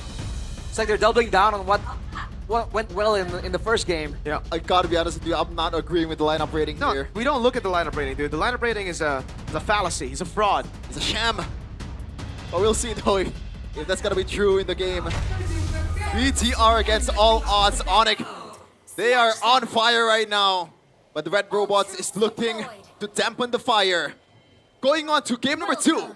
Will it be Onyx with a clean sweep or BTR prolonging this one? Oh, instant cut by Keyboy and Kelra. Wow. Speaking of the KK connection, it could be Kyrie Kelra. It could also be Keyboy Kelra.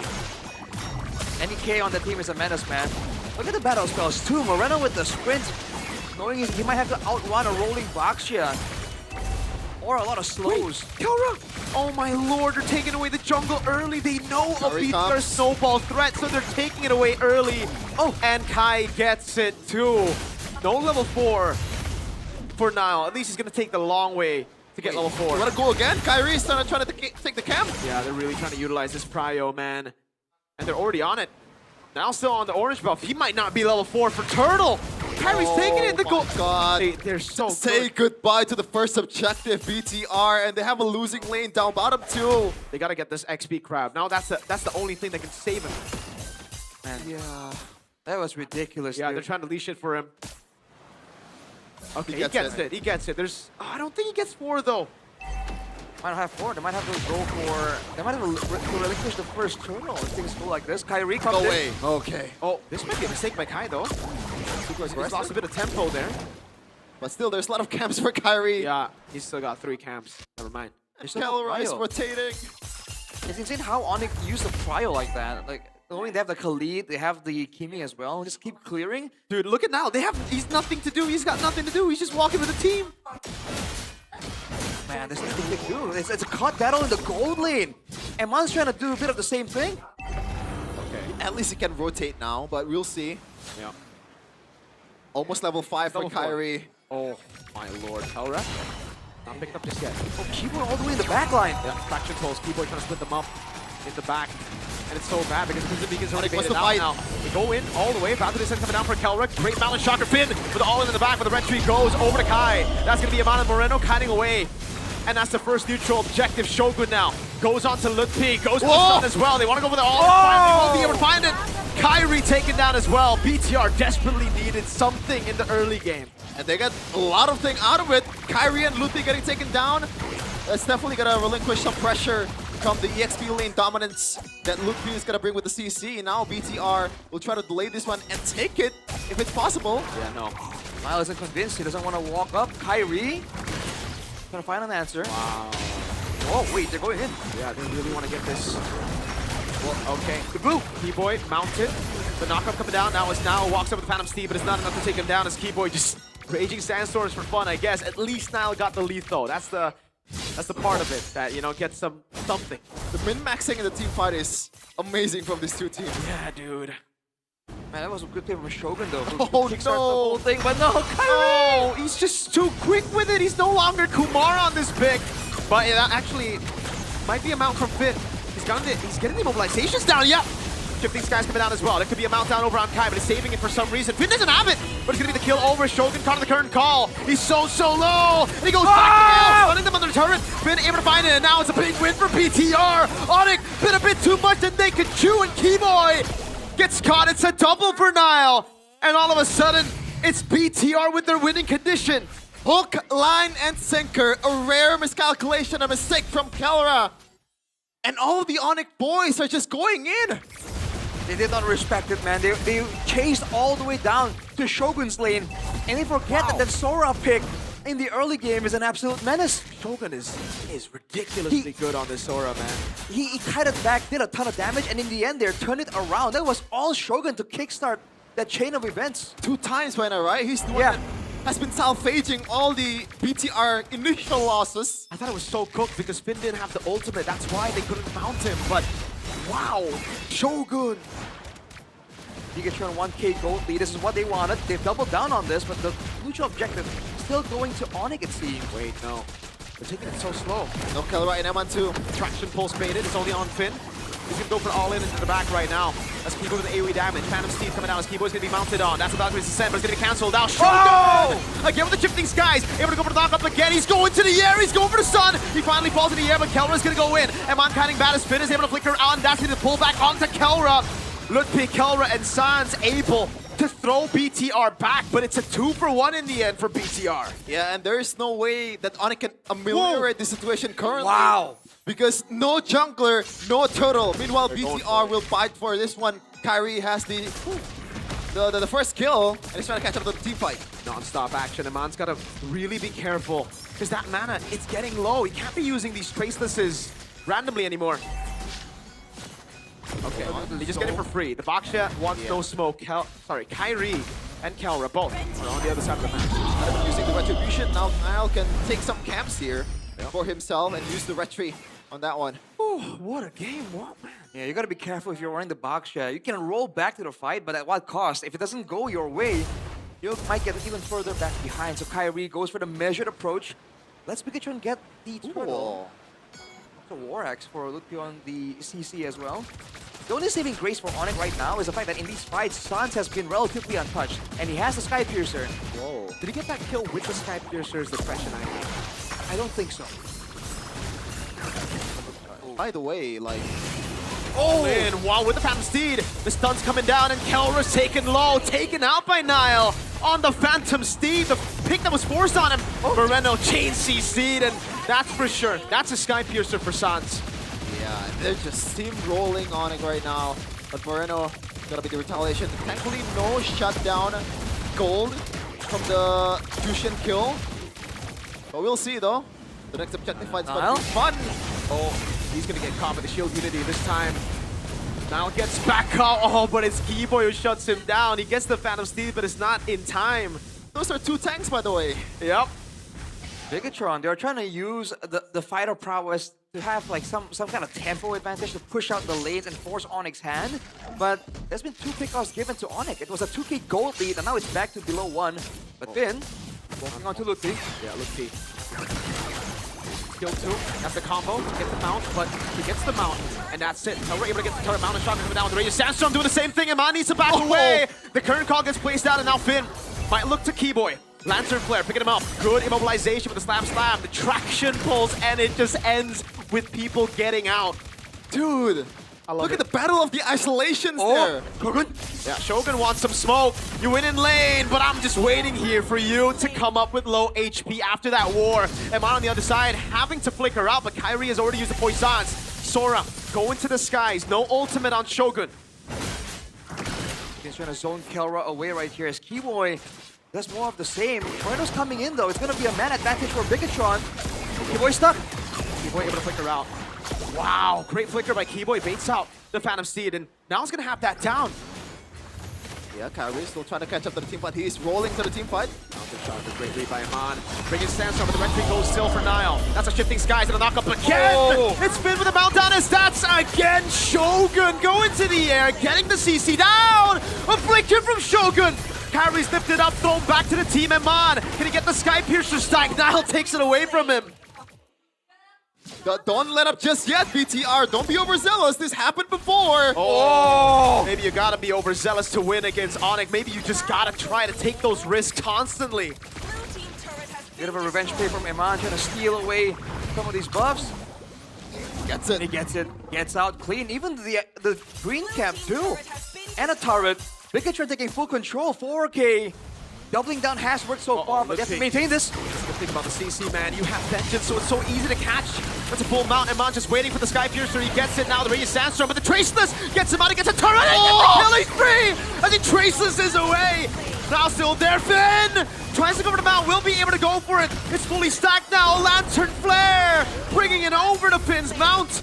Now survives. Shifting skies. Kyrie brought back into the kitchen of Iman, cutting him down. Now it's Kelra next to the chopping block. Moreno, Lantern Flare picking him up. Not enough to go in, but they get a tier 2 off of it. And it's a 6K gold lead for the Red Robots. I've questioned the fact that they let go of the Freya to Kelra. But no, they have solved the problem, at least currently. It's just a matter on how to still hold on to this lead and actually use it to win the game. What the heck? It's insane, the moves from Bigatron immediately after getting a solid win. They got turrets, they got the buffs, they got extra kills on the board. Man, they're playing so proactive. It's like, usually you would expect Bigatron to be a bit downhearted after the first game, but they have completely reset it. And doubling down on the aggression is paying off so well for now. If Onyx end up losing this game, they gotta respect Shogun Sora. For sure. With at least a Valentina if you don't want to ban it, you know? Trade it. Because this is a monster. Yeah. Even you can call everyone on a monster in BTR. Finn so far has not died as a glue. I'm telling you, the glue roam, bro. It's pretty good. More than good. Team W is not impressed. Dude, I think he's drafted a pretty good composition. It's just BTR. They made their win conditions work in the early game. That snowball. Don't forget the overzealousness of Onyx diving a Sora. Or at least chasing near a Sora. That started everything off for Bigatron, and now with the Lord, they don't have the best of Siege, but they do have a great engager, and Shogun has the Pauldrons now. It's going to be so much more difficult to take out. Yeah, Malphite War too, and all the BTR fans, they are... What is going on? They're feeling the heat. Onyx fans as well. Much calmer, much chiller, it seems. Iman. Oh, look, P! Okay, that's him to half. By the way, like BTR is supposed to, or Onyx is supposed to have 2 winning lanes. That's true. They haven't utilized that properly. Oh, they have, but Shogun says that. Guys! Shogun brings Kyrie back. The Lantern Flare coming down, but the Black Descent is able to get down in time. Now on the back line, shoving them down. That's going to be Finn again in the midst of it all. Now going to be taken now, but that's going to be Iman still kiting back against Keyboy, who's in the midst of it all. That's Sans doing so much damage to front to back as that's the mount. Hold on! Brings Finn under! His first death this game! A 3-for-0 trade attraction pulse! And the mobilization field catching him on, but he's able to get away. Now can all of them get away is the question. Kyrie with a shield unity. He jumps back in, or jumps back out rather. Keyboy caught in the Lantern Flare. Iman's gonna space perfectly here. And he does. It is not over. It's never over with Onyx. Doesn't matter how much gold yield you have. Eman will try to clear this one, and Onyx cannot take the mid lane turrets. Nothing is free. Nothing. Nothing in this game is free. They got a couple of, they got a base turret, but they gave back about 2K gold of an advantage towards Onyx. Look at the replay right here by the official gaming phone Infinix.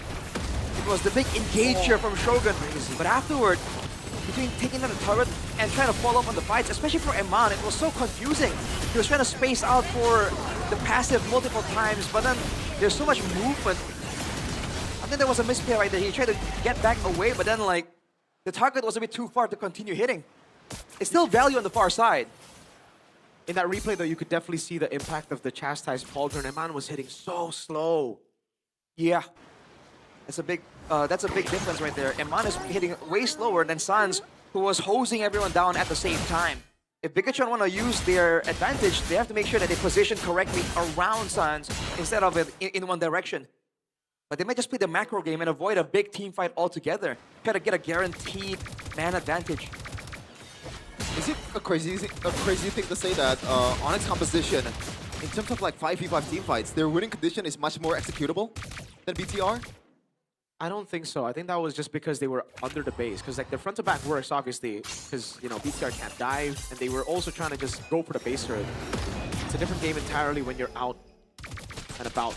And don't forget, there's a mounted shocker from Eman. You just get more vision, more information too. Look at those items being fought by Onyx. 3 items immediately before the Lord fight. rushing That is it? a power spike. Trying to. Because BTR was spot bot. I think they're just gonna play the long lane again. Yep. They have 3 turrets intact and Onyx is not a 0. They've been in this situation before. Yep. This is not unfamiliar territory for Onyx at all. Even they're doing it at the world stage, so they're definitely putting Kalma right now. They have to be, man. This is their game to win technically. On paper, they have all the right ingredients to get a win over Onyx here. Moreno even understanding that there's a lack of DPS for the front line, goes for the Wishing Lantern too. These fighters are not safe from Moreno. So good! Oh, he gets out in time. Oh, what a bait by Kai! He knows. He jumped backwards, now no ult, no shifting skies. Yep, Onyx can pull the trigger. This is huge. Feno getting poked down. Shogun goes in! Yep, with Moreno, with the Lantern Flare as well, with the Crimson Beacon. That's gonna be on in the flanks! Able to get the Mountain Shocker now. He's able to fix the sound as well as he gets the Flicker out to safety. Now Kibo gonna be knocked up, but no, he's able to Flicker out of the Lantern Flare. How? Regain control! No one died! And it's a slow push down below, so this is free for BTR. That was fantastic! They've done it! After what? All of the things that Onyx did, they get nothing out of it. BTR! Wow. The composure! That's crazy. Insane. 5 flickers were used in that fight, by the way. You can see it on the battle spells. Oh, Lord. They are playing on such a high level right now. Purple buff contest from Nile. Nile doesn't get it. It's Kai with the red tree. Takes the purple buff. Now it's the Lord angle for Bigatron. No real long-range siege. Relying fully on burst, BOD on Eman just to seal the deal even more. Eyes on Eman though, Rashi. 70 seconds, no flicker. Shogun as well, doesn't have that engage for 60. Thankfully for BTR, this should be an easy lane to manage.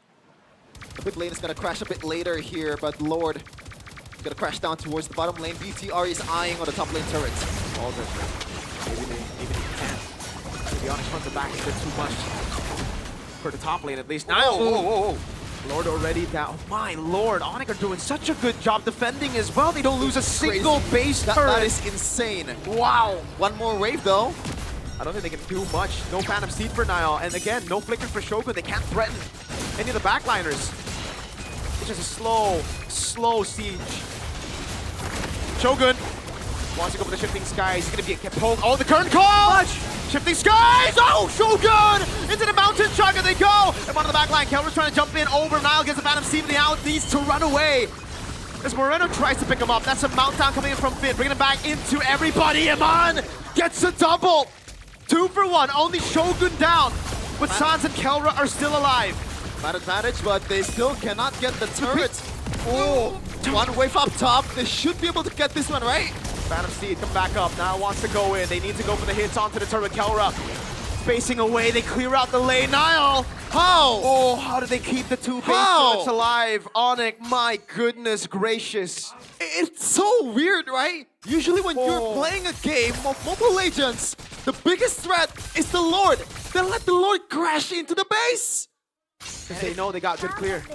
That's it, man. And they know they can punish Bigatron if they walk up without the flickers. For Eman and Shogun, yes, the flickers are a way to make the plays aggressively, but also defensively. Because they're respecting Onyx's potential to counter-engage and punish them, and mounting comeback without the battle spells. That's why Bigatron are just banking on the next Lord. We know this by GoPay. In all of Onyx matches in Season 17, Freya has always been banned by their opponents or prioritized as the first pick. Only in this match, Onyx finally managed to secure a Freya. In the previous game, it was so good. But in this game, 0 kills for Kelra. She's not allowed the same degree of freedom. Oh. And there's just not as much bundle with Orbit spin. Oh, he's good. Or now.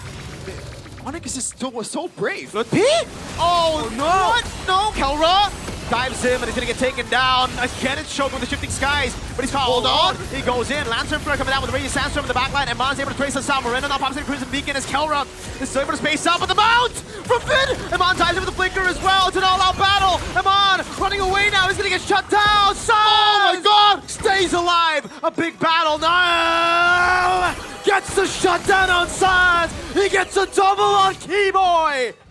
And it's all Kai all alone trying to defend this base as a Baksha. There's no way. There's absolutely no way he's gonna do this. Look, P. He's up in 8. BTR. Is this the right call? That's Finn trying to go for the mount down on Kai. He's going to flicker in as well. He can go for the mount, and he does. Now it's a Phantom Scene as well, as Kyrie's going to be brought all over, but it's a mistake by BTR. Hold on! Taken low. He's going to go down. Look, P alive. Lantern Flare bringing him up. 10 seconds for Keyboy. Minion waves here. BTR made the right call. And now we'll get some of that revenge with the recalls. We're going to a Game 3. They are not short on spice. Nile and Moreno with the recalls. Game 3, here we go. Oh, the cool celebration from the Bigatron fans. They doubled down on the aggression. They went all in and sacrificed Eman to win the fight, and it paid off. The composure is here. What a match. And believe it or not, we got one more game from this match, ladies and gentlemen. Wow. We are treated to some of the best mobile legends in Season 17 so far. Man, that was insane. That last moment is crazy. Holy moly. That last moment, bro. Like, Lantern Flare picked up Kyrie, but I think it was Finn who brought him under the other side of the base turret. I thought that would have been enough for Kyrie to survive. But this is just like incredibly questionable for Luke P, man. Yeah, I don't know what Luke P was doing here. The fact that Onyx was able to make it super close when they're a man down, you know, one of their main damage dealer is gone, and that's the Shredder for Finn, for Nile. But they made it super close. But they were able to make sure that Sans burnt the flicker for Nile to go for the chase. As long as Sans gets taken out, I think that was the main goal, and Bigatron found it. You know what that reminded me of? That Sutsujin bush check in that exact Y bush. Oh. It feels so naive. Even after all the things that's happening in the game, you should be able to lock yourself, you know, lock into the maximum level, right? Yeah. It's just so weird. So back-to-back, Onyx have dropped games against Dewa yesterday and against BTR today. And thankfully, I don't think it's because of Onyx playing bad. That Luke P, but it's that's the only. Yeah, thing, sure. You know? I don't know though. This game, I feel like Luke P could have done so much better. He was in a winning lane, but he was constantly losing to Shogun. This game, that's true. I was not a, because I think if Luke P, I don't know. I'm not a fan of the performance in this game, particularly. Then again, right, there wasn't a lot of like big 1v1s in the lane. Shogun was just going somewhere else. And the one he actually found Luke P and there was a 1v1, Luke P was at a quarter HP and it was rotating to the mid lane too. So Shogun was just outmaneuvering, man. The guy, he sees things for sure, man. Like those engages, some of those looked really sketchy initially, but then it worked out. Yeah, sure. And to be fair, Shogun always came in late in the first 2 fights that he participated in, right? So Luke P already made the difference with his CC. But Shogun is just salvaging everything for BTR, making a better position, even though they lose out on the turtle, they lose out on a lot of stuff, but the trade kills that this man has been able to secure is insane. Oh man, that's just so good. And this by Nile, man. Oh my goodness. That was close. Getting on his mount right on time, but hey. You know what would have been an interesting hypotheticals? What if that Sky Piercer is an Ice Queen wand in that moment? Would it be a Nile win still? Ice Queen 1 was what? If the Sky Piercer was an is- Ice Queen, is- would he be able to kite back away and Yeah, in get that away? situation, that would have been better, but in all the other situations, the Sky Piercer was Exactly. necessary. But in a perfect situation, there should be a swap there. Oh, I don't know about Sky that. Piercer, Ice Queen, like, during the fight? When he got chased down. I know that it's asking too much, but yeah. There you go, 1v1, 1v1, bro.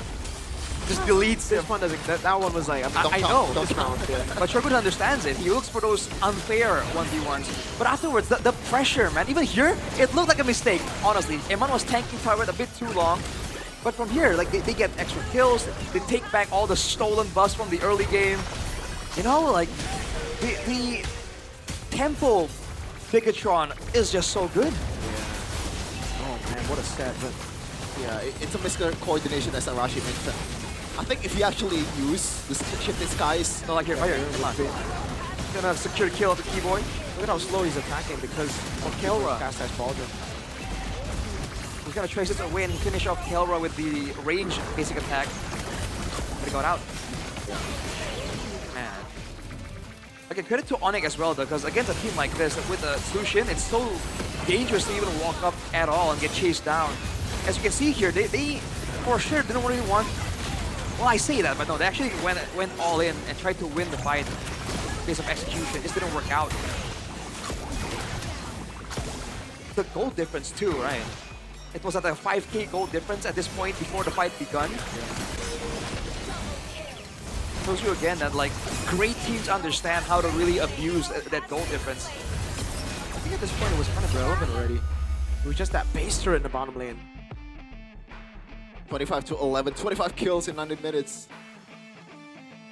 MPL ID style, Bigatron by Vitality.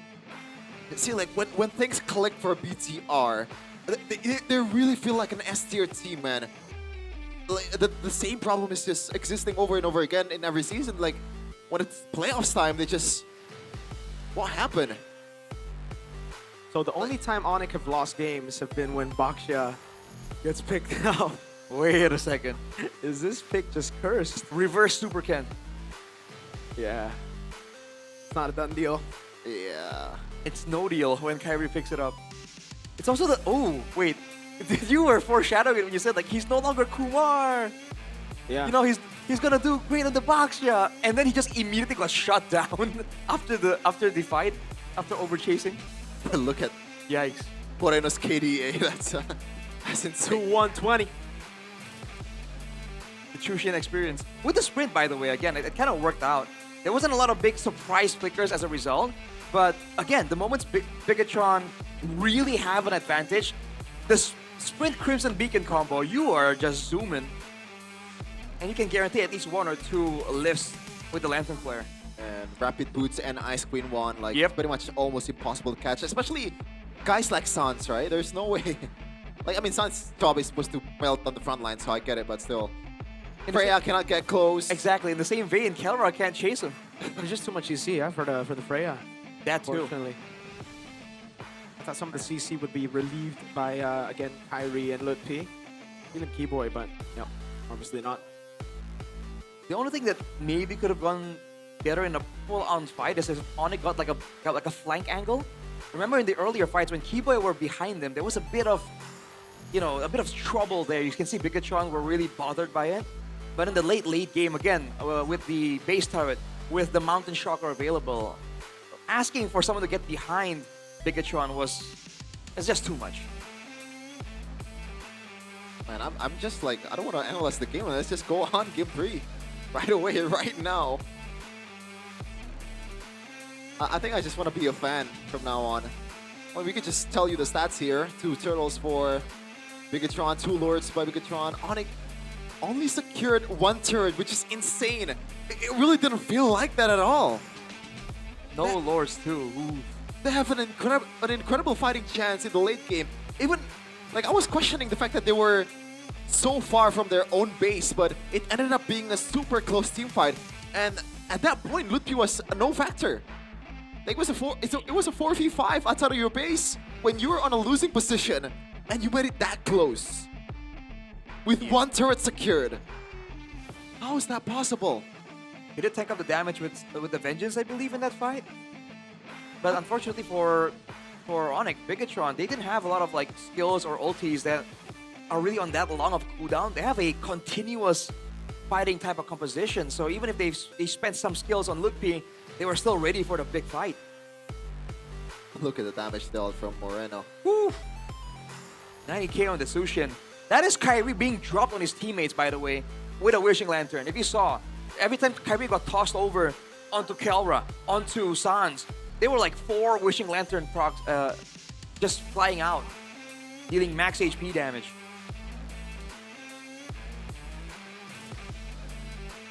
Good stuff. Yeah.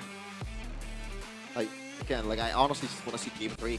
I'm really thinking of what picks are we gonna see in the third game. I think the glue will definitely be respected. That was a big issue. Now, do you think they'll be more conservative with their picks, or the Sora, the Sora, bro? Do they want to just bring out all the things that have in the bag, like just dig deep into your pocket picks? For Onyx? For both, at this point, because like it's getting too drawn out. Do you want to play it safe with your standard draft, or do you want to play it a bit more ballsy? Well, see, I don't know if it's about safe or ballsy. I think this has been a very intense, macro-wise 2 games, right? In the third game, if they really feel like they're mentally fatigued, comfort picks are the way to go, because you don't have to think as much, no? That's true. I guess it's like any picks will be the best available at that time. Well, how confident are the coaches with the player stamina? That's the big question right now. Yeah, that's actually a really underrated part of, esports, by the way. Like this took a toll. Yes, it's not like, a blue-collar job that when you're working your muscles off, but at the same time, like this is gotta be so exhausting after this tough of a game, 2 games in a row, just 2 teams duking it out with a 50-50 battle. Like, oh god, like resetting is tough. Resetting will be tough, man. 1-to-1. Fatigue now for both sides, I feel. Yeah. Tough games back-to-back, but they're built for best of 7s, so I don't think best 3s will really be an issue at this point. That's fair. Especially Onyx. They've been here. They've been in best of 7s a billion times. Which They're is why pretty bad at best of 1s usually. Best of 3s. That's probably why we're also so surprised at that move from Ludpi, right? Because like, dude, is it like the fatigue? Because you guys should still be in good tip-top shape. Yeah, that mistake by Ludpi is so glaring because it happened at the end of the game, literally. Did they assume that Bigatron were elsewhere? That's why they were so bold and just walking in like that. If you want to cope, do you think that they're gambling on the fact that they have the Vengeance? They want to, bait out all the resources? No way. Again, we covered that, right? He gets bursted down way too quick, even with Vengeance. Oh, man. So many questions. It really is, but I think it's going to be answered in game number 3 after this, man. Eterna, I saw, somewhere side recording. He's here. Oh. Right there? Oh, yeah, Eterna's here. Can we just throw it right now? It's an audience type of segment. It's an MPL date segment for sure. We're going to try to look for MPL dates. Hopefully you get one, Arashi. What? A date. An MPL date. I'm on duty, though. Why not? I mean, no, for the days you're not on duty. Nevin got one. Yeah, I was about to say, Nevin got one on desk. That was an interesting one. That's true. Maybe it's time for you, Rashi. Yeah. Maybe Well, it's time for you. Hold up. Let's not get ahead of ourselves here. Why not? What do you mean, why not? Navi's coach. Why not? You're right. Like Coach Ryan. What? Oh, Coach Right. Coach Okay, Right. So, MPL date, Arashi? Who you wanna date? I don't know. They can't come in here prepared for this. The heck? I don't know. Shoot your shot, You miss all the shots you don't take, bro. You gotta move like Bigatron. Take your shot. Exactly. Finally, we're ready to throw the Eterna. What's up, Eterna? Was good. What's up? Terima kasih casters, Eterna di sini di MPL Arena karena di sini untuk match kedua kita 1-1 untuk kedua tim.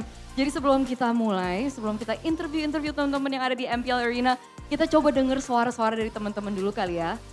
Kalau saya bilang MPL Arena, jawabnya we own this ya. Paham nggak we own this ya? Sama-sama ya.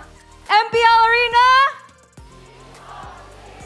Itu loh, we own this. Oke, kira-kira siapa ya yang mau Eternal ajak ngobrol sekarang ya? Bentar ya. Halo Kak, boleh ngobrol sebentar? Boleh berdiri bareng aku? Kayak datang sendiri apa berdua nih? Oh berdua, boleh kakaknya ikut juga? Hah, dia aja? Nggak mau ditemenin? Nggak mau ditemenin? Oke, namanya siapa nih Kak? Arifin namanya. Arifin, kalau Arifin lagi bareng siapa nih? Tunangan. Tunangan, namanya tunangan? Namanya Sasa. Oh kirain namanya tunangan guys. Sasa ya, udah tunangan berapa lama nih Kak? 1 tahun. 1 tahun? Iya 1 tahun. 1 tahun, kapan nih nikahnya nih? 2 minggu lagi. 2 minggu lagi, congratulations, kita doakan yang terbaik ya. Untuk Kak Sasa juga. Kita mau cek chemistry level nih, kebetulan nih sebelum nikah ya kan.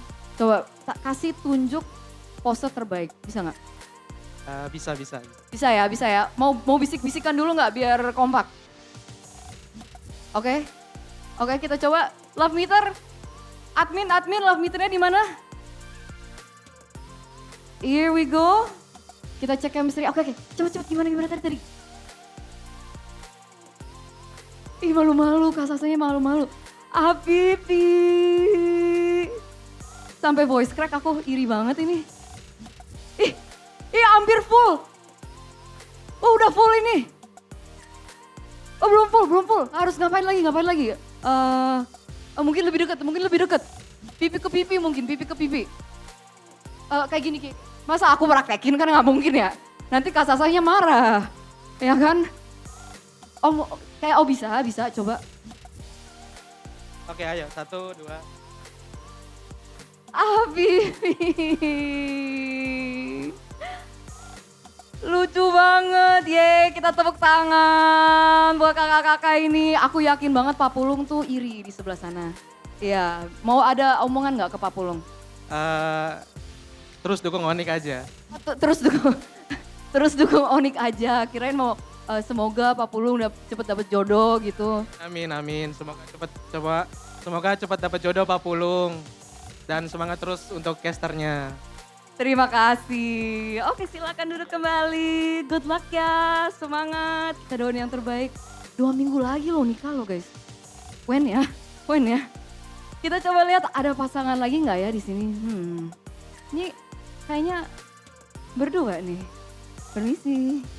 Halo Kak. Boleh ngobrol sebentar? Oke, ayo sini.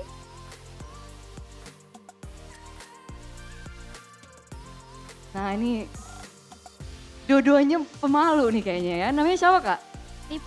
Lipa bersama? Nata, Lipa dan Nata apa nih? Pacaran, tunangan juga atau udah nikah jangan-jangan? Pacaran, udah berapa lama? Setahun. Udah setahun pacaran. Dari setahun berarti udah nonton MPL bareng lama atau gimana? Baru kemarin sih, sempetan tahun kemarin. Oh setahun kemarin sempat kesini berdua juga? Iya. Oh, oke. Di sini dukung? Onik. Oke, kamu juga dukung Onik? Ya, Onik. Oh, Onik juga berdua. Kamu dukung Onik kenapa? Apa? Dukung Oniknya kenapa? Karena ada kayu. Kamu nggak cemburu? Dia bilang gitu, enggak? Sebenarnya cemburu, cuman ya udah. Sebenarnya cemburu, tapi ya udah. Tapi nggak apa-apa lah ya. Udah dimengerti lah ya. Oke, kita coba cek love meter. Kalian mau ngobrol dulu kayak mereka tadi, diskusi dulu mungkin untuk cek chemistry love meter? Kayak mereka lagi ngobrol dulu ya.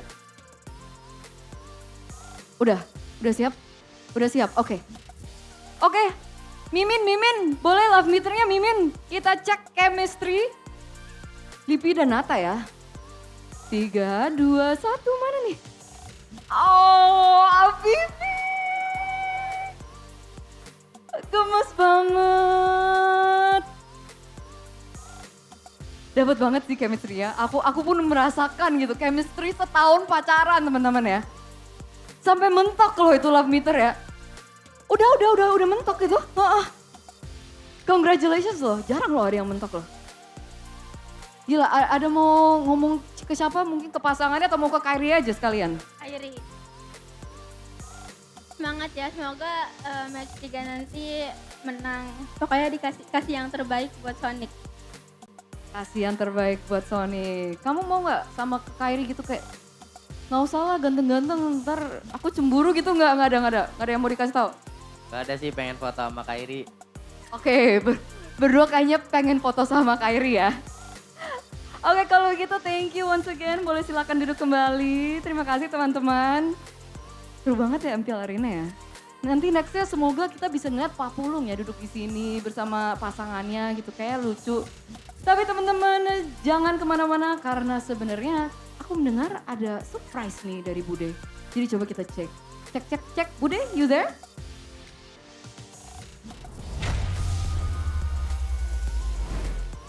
Yes, di sini bukan surprise ulang tahun, namun di sini ada surprise kedatangan VP dari tim Onyx. Here we go, folks. Coach Yep. From Onyx, the VP. Coach Yep, Raja Yeba. Onyx menjadi satu-satunya Halo, Bude. sampai kemarin, nggak tahu sekarang, pemegang win streak. Belum What are your thoughts on pecah Onyx dari right now? match win-nya. You have a win streak Semuanya currently, penasaran 4-0. pastinya. You haven't lost a Gimana single sih match. dengan perkembangan So Onyx dan everybody's setiap curious. seasonnya. Kita ngeliat ada What's the development pergantian like for Onyx, every single pelatih, season? coaching staff, jajaran coaching staff dari era Coach The Yep coaching yang dulu staff, Coach you know, Yep, from your sekarang era VP Yep, to lalu now. Coach Adi, dan sekarang Adi, cewek. to now CW. Namun masih sangat-sangat But it's kuat always so dari consistent. Onyx-nya. You guys are Gimana always so Coach Yep? good. Onyx itu udah pasti ada resipinya dan Yeah, Onyx always will have a kami recipe, for lihat sure. cewek itu bisa jalanin resipi I looked at itu. CW. I saw that he Resep could apa itu Coach Yep? continue Itu rahasianya. the coaching role. Secret recipe. What's the recipe? He Oke. says it's a secret. Tapi spill dikit gitu, apa sih yang membuat Onyx bisa sekuat ini? Apakah What makes Onyx so pelatihannya strong? berbeda? Apakah coaching Is it a staffnya juga different digembleng juga? Training regime, Harus training ada routine. Paddington sih. Itu rahasianya. Gua udah spill. You Jadi know, kalau kalian there needs to be a lot of mau planning. Resipi itu That's the pilih recipe. Paddington. You gotta get langsung Paddington. harga Paddington is naik the hari secret ini. recipe. Tapi He's gonna spill it. dengan adanya berarti coaching staff yang mendukung juga dan mungkin kalian memberikan pelatihan-pelatihan berbeda juga. So are there any Iya, unique dan ways you itu train your diturunkan dari players? Coach Yep ke Like Coach from Adi, you Coach to Adi ke Adi to CW, cewek maybe berarti. you. Betul. Betul. Nah, Okay, kalau yes. kita ngebahas tentang cewek, wah So Bude there's a punya culture that's list built by Yeb, dari thrown over to Adi, prestasi thrown over to CW. cewek dulu pada So saat let's look at menjadi the gold lane. achievements Dia adalah for gold lane CW top when he di was part of Indonesia. the gold Setuju nggak lane Coach in the Yep? team. Setuju. Setuju, karena dia pernah ngedapetin Rising Star di season 5. He's really good. Got Lalu Rising Star pemenang in 2 season kali 5. final MVP.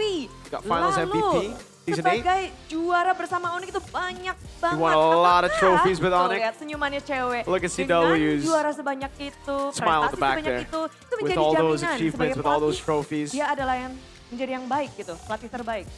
You think he's gonna be the best coach for Onyx?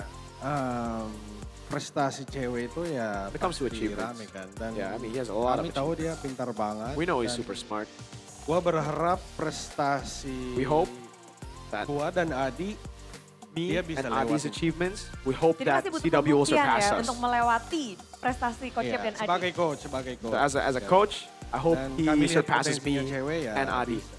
And I think, Bisa. I mean, Udah just looking at the kelihatan belum guy, nih? he can do it. He Udah can surpass me and ngelangkahin Adi. Atau ngelangkahin? Dari standing MPL 17 ya. From the standings of udah MPL season kelihatan. 17, I think it's already very visible. I think it's already very, Belum pecah sampai very good proof that he kemarin. can be Hari better ini than me and Adi.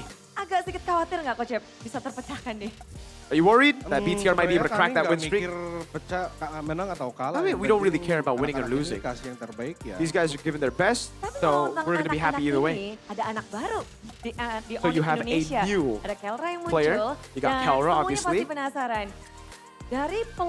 Dari coaching staff sendiri, From the kan coaching cewek staff. adalah ex-gold laner. CW is an ex-gold laner. Cukup baik, cukup populer di Indonesia. Very popular, amazing gold laner, one of the Melatih top gold laners in si gold Indonesia. standard Kelra. And he's coaching Gimana sih the nih gold korelasinya standard. antara coach ini dan So, gimana coach cewek bisa How does that play into it? You know, Kelra a gold laner who's now a membuka coach, potensi coaching terbesarnya. the gold standard. Does he Si unlock the cewek different itu potential from pasti Kelra? ngaruh banget buat Yes. CW's coaching Kelra, definitely, you know, buat impacts a Kelra. lot, especially for Udah ada Kelra. bukti tuh game 2 tadi ya. It's also very visible Kelra maju in terus kan. Emang itu cewek the second game. powernya cewek sih. Seberani itu si cewek. That's the power of CW. He's very brave. Kidding aside emang But kidding aside, pasti ada efek. There's for sure an sama effect. gold lane, sharing. You know, the gold lane, Kayla knowledge dapat sharing. juga ilmu yang dari They got cewek. knowledge for sure. Jadi they're able to share their experiences. But Kelra Makin becomes membuka potensi Kelra juga will be dari more complete. Kelra.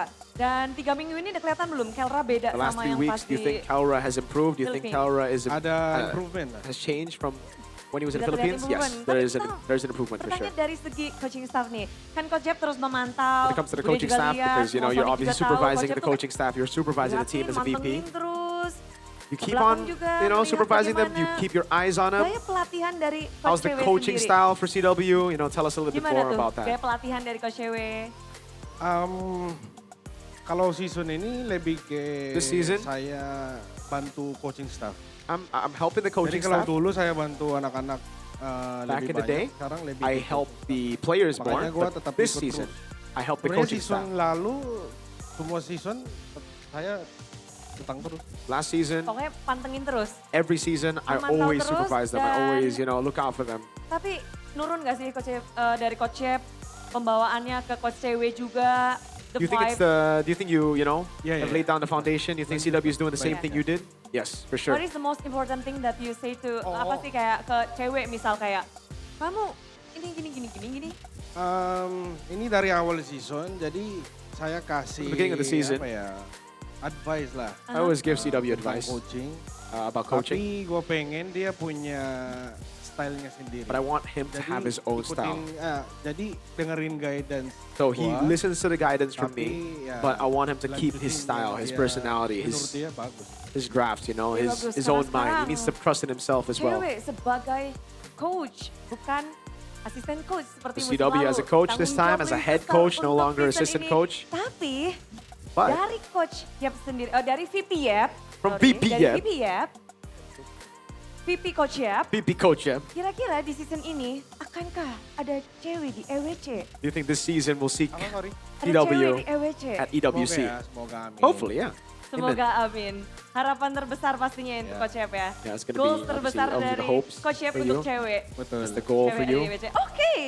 So thank you Coach Yap. Thank you, Coach Yap. juga, Bude. Nanti kita ngobrol-ngobrol lagi, tapi kita masih mau tahu bagaimana kedua tim akan beradu kembali untuk game yang ketiga. Game penentuan, akankah Onyx bisa mempertahankan dominasi mereka atau di sini Bigetron yang akan bisa menyelesaikan misinya. Langsung saja caster, monggo.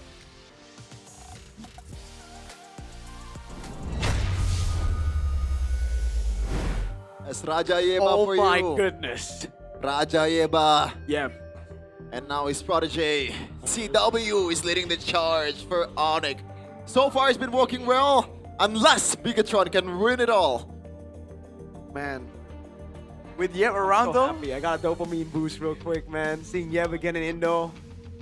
What is that? been a while, huh? I mean, I saw him in week 1, but like, I don't know. You know, Yeb's always that kind of guy. He brings that certain aura, that environment Yeah. just lights up. You know, Good vibe, He's that good type of vibe. he's that type of dude. Really Very cool humble dude. as well. Man, Got nothing to say, Rashi? Rashi. I agree, man. I said good vibes. I thought you would want to add something, but no, I agree. I don't talk to the guy that much. I wish I could, honestly. But, you know, busy man. Very much He's so. in 2 different countries. I think you guys are the first one who welcomed Yep, and Kyrie, right? Yeah, that was a long time ago, wasn't it? Yeah. How many years was ago? Things has was that? changed. 10. Oh, seriously? You were 30 back then. Huh? What? It was 2022 then, yeah? What? You were 30 back then. I was 30 back then? Yeah. I'm turning 30, brother. Damn! You know, that's uncalled for. That's uncalled for. You're uncalled for. I'm just setting it up, you know? They actually spiked it. I didn't expect that. Do you accuse the man or the weapon? No, Type dilemma. See, I spiked it. He could have just let it go and let someone else spike it or like let it Oh, out of bounds. The ghost here. Man. Yo, someone said Caster's BPM reveal. Z-Killed, I agree. I think we should get Infinix watches and we should get Caster would be BPM. cool. Imagine like crazy. I think I'll have a crazy BPM. Yeah, you already know Mirko's gonna be spiking the charge. I got ADHD, man. I'm like super active, man. I'm like always jittering, so especially with caffeine, right? I'd hope to have a high BPM. I don't want to be these nonchalant boys. Like, you're cool and all, but I want to see think Gonnies. he doesn't. He's asleep. He has like 10. Yeah, in Onyx games, he is like near 0. Oh. Like what you said, Shevin, remember? He's so chill. I think his heart rate is like 0, and we're like, what?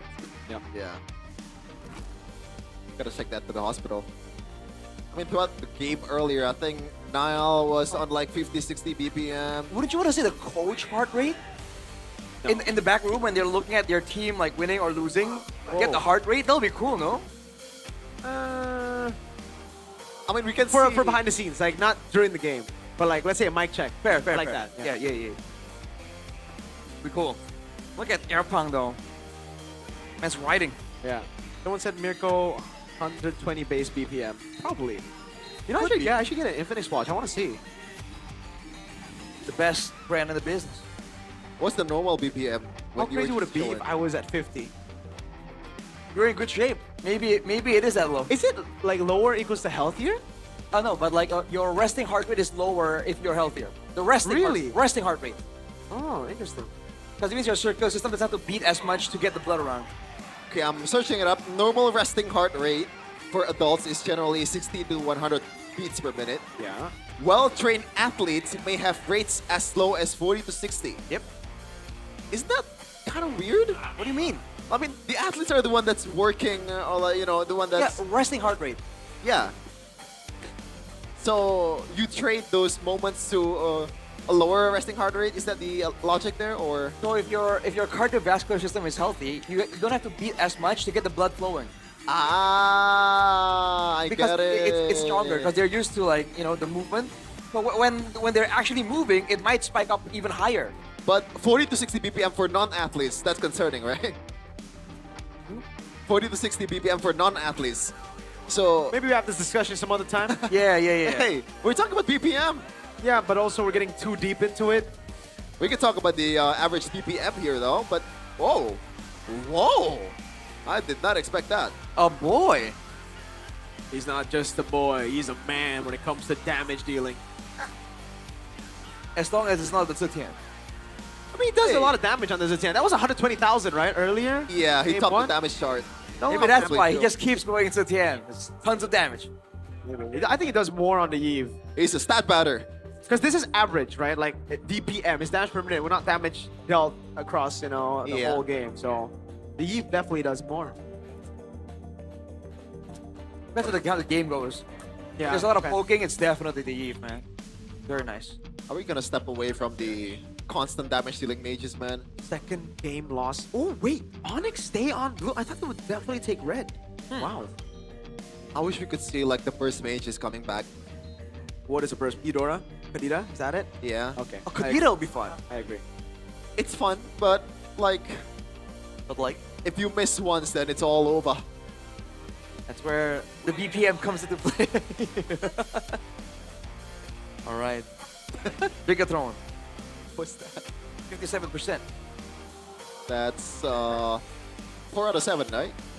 It's subpar is what it is right now, right? But it really it doesn't really matter.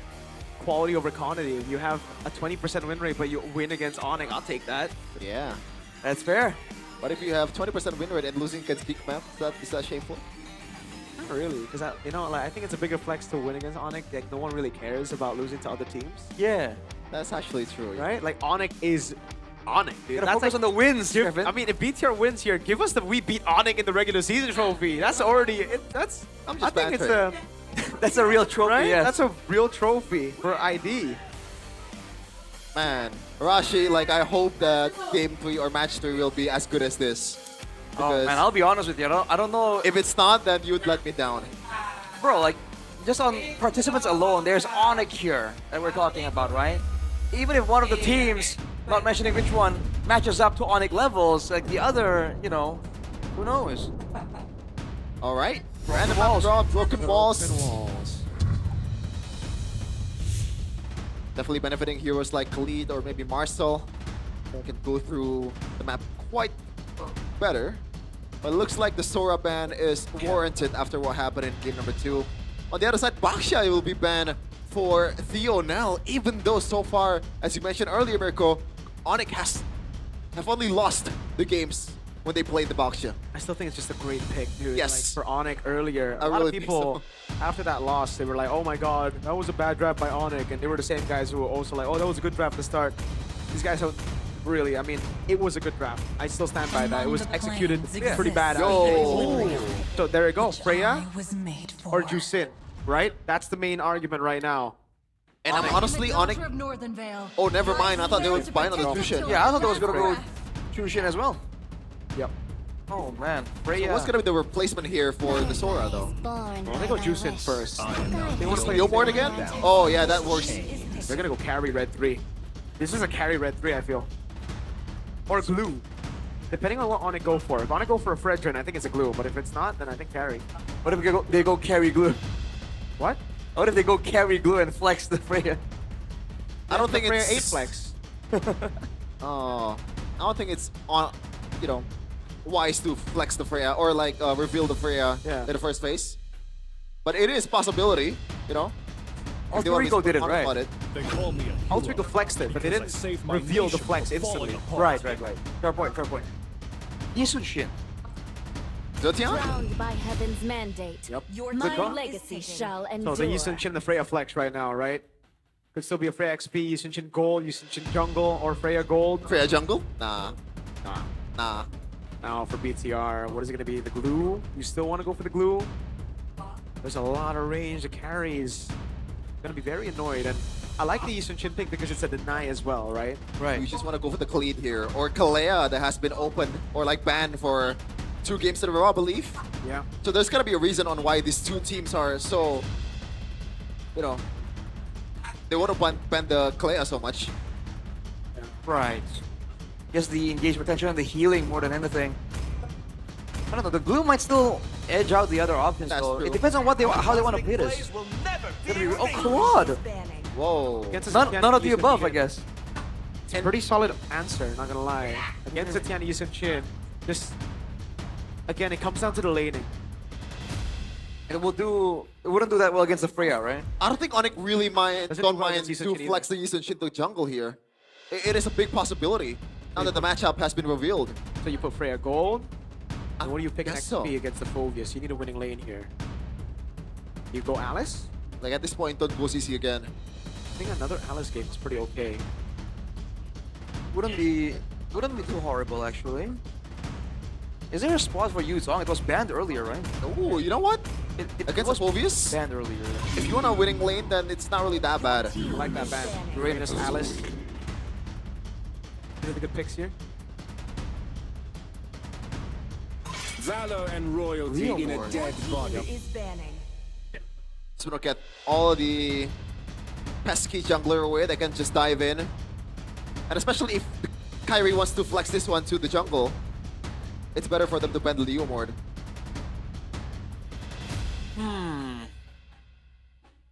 I guess like taking away the divier type of heroes from Nile would do well because again they have a Zetian, right?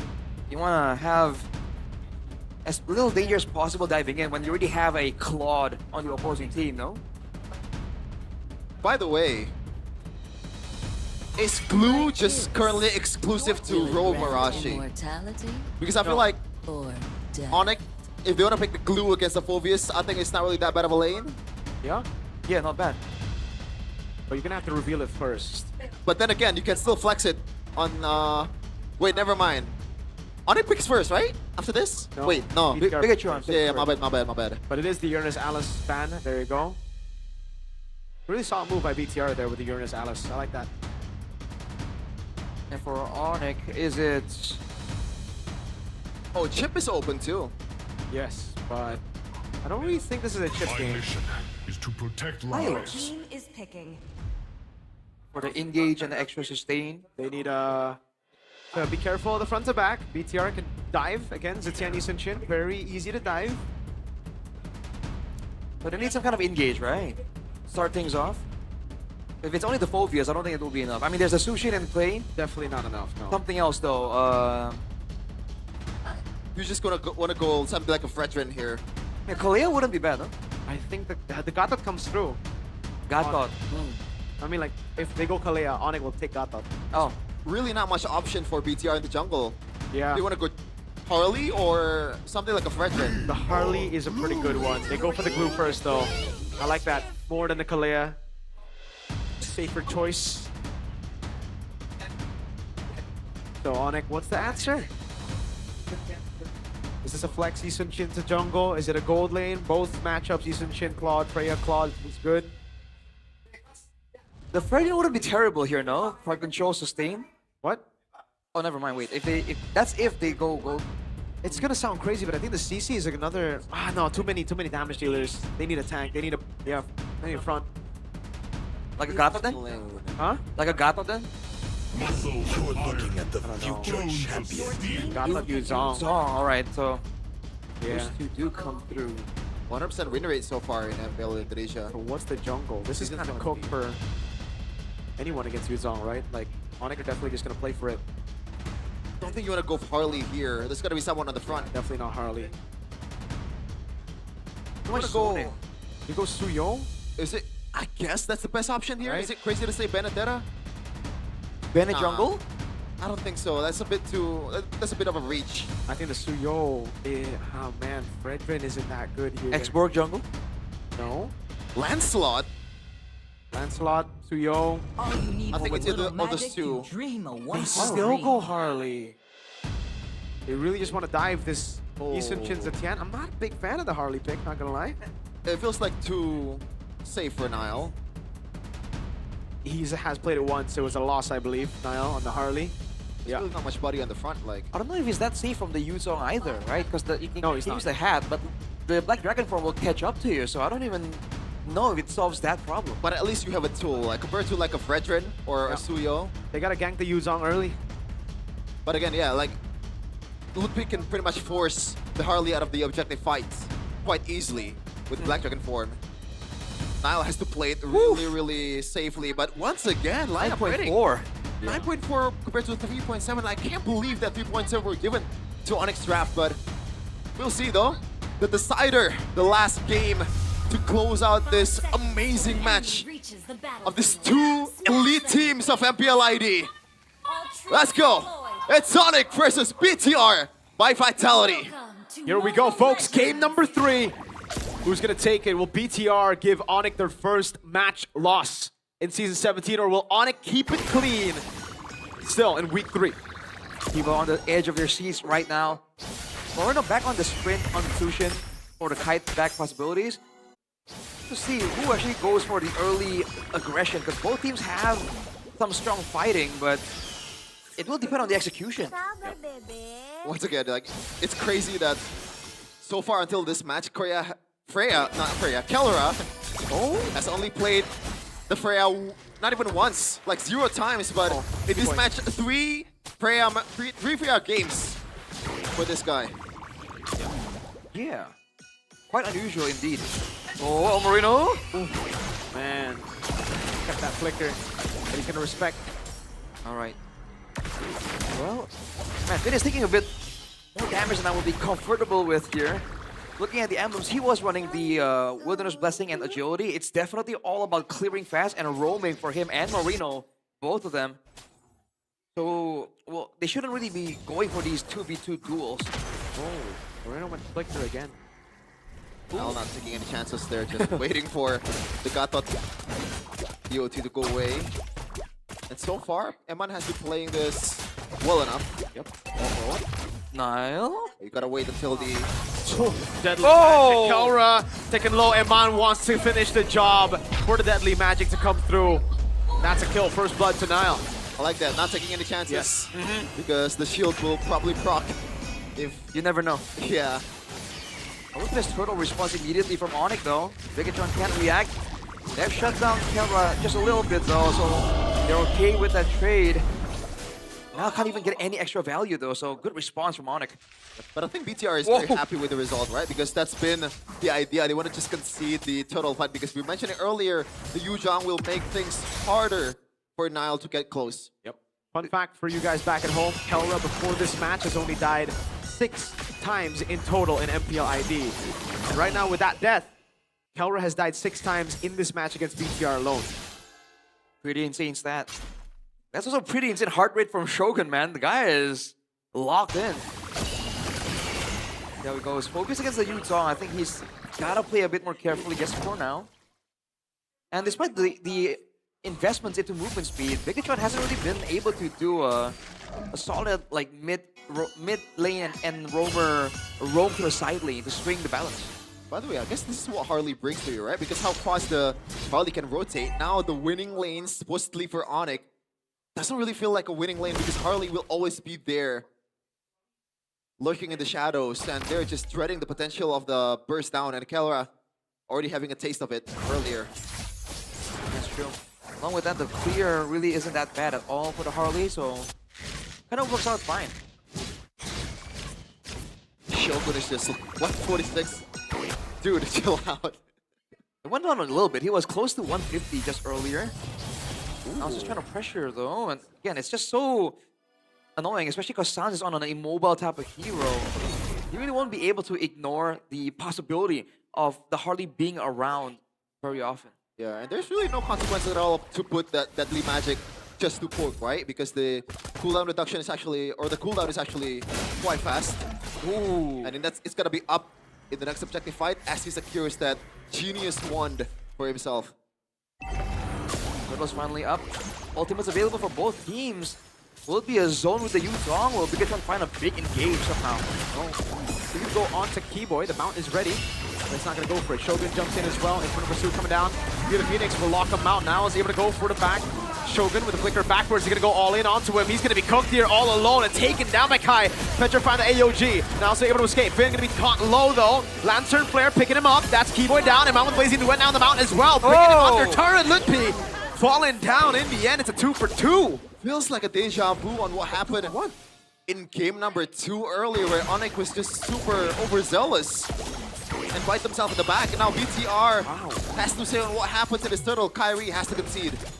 I was looking for so well for them. Like, they even moved to try and go for a dive under the turret, but I think they stayed too long over there, allowing like 2 kills to be assisted by the turret damage. Bigatron already were losing members, but Onyx really wanted to cement their lead in the early game. Yeah. Gotta respect Bigatron a bit more than that, man. Yeah, I don't really get why they're just so gung-ho on getting the kills, even though they could just zone out all the members of BTR and take the turtle. That's a guaranteed win for them. Even the AOG under turret from Keyboy too. It's like they wanted to try and equalize the gank earlier and take out Iman maybe? But really, you have to like set that up a bit better towards the early game, especially with the kind of crowd control that Onyx has. It's all very ultimate reliant, you know? Yeah, it's just not good so far for Onyx. The fact that they're already down 1k gold lead pretty much, and both Kelra and Lutpi is playing incredibly passively in their respective lane. Ooh. Yeah. This is why. There you go. Great move, man. He's gonna die in the air. He tried. Oh, that was a nice try. That was so good by Lutpi. He denied the damage, and it ended up being Shogun who tanked up too many turret shots. But now Kyrie will try to get the kill here on Anaman. Uh-oh, great flicker out. Hey, whoa! Wow! 3 ultimates. Valkyrie did everything used up. Finn is caught in a no man's land now. He goes on to the Mount with Kelra. Now it's rotating over. Iman has a Blazing Duet. Keyboy's gonna be looking for a Blazing Duet from Iman. Gonna be cancelled out. Meanwhile, now the back line finds Kai with the deadly magic. Where did it come from? That's definitely a real magic. Personified. He came out of nowhere from the jungle. Wait, Onyx now on the back foot. Ultimates. I don't know if they want to defend this turret. Kelra's low. Moreno. Crimson Beacon forward, looking for the knock-up now, able to find it, and that's going to be Keyboy without an AOG, gunned down by Iman on the Claude. Now it's Lutpi, who's looking for the angle! Nile cancels the recall with the deadly magic, a risky move. We've questioned the Harley pick, but yeah, they are utilizing this Harley to the fullest potential. I think this has got to be the best Harley game so far in MPL, right? Kyrie did a good job, but yeah, I think this is so methodical. And it's not just an individual performance, they play around the Harley really well. Agreed, yeah. Yeah, it really highlights the possibilities of this Harley. Because of the pressure from Bigatron, Onyx are just on the back foot, and when you're like that, the tower dives with the Harley is just so quick, so efficient. It's working out for Bigatron's early game aggression that's been able to actually win out against Onyx. 1k gold lead already on the gold lane here, Rashi. Man, Iman on a Claude, dude, just gives me... On anything, to be honest. Yeah, but especially on the Claude. Nostalgia? Yeah, nostalgia. MPLI when he won with RSG. Finals MVP. Oh wait, was it Final? I think it was. Was it Aqua or? I don't know, but I remember him Blaze duetting and I had to yell out his name kind of loud. I mean, you did the same with Aqua. That's true. But Aqua, MSC 2022. Shout out to Aqua.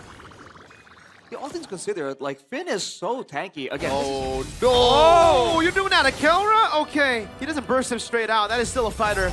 Thankfully for Kelra, if that was a marksman. Ooh. That was dangerous though. Even the slightest bit of slow reaction time from Kelra, he would have gotten taken out there with the deadly magic.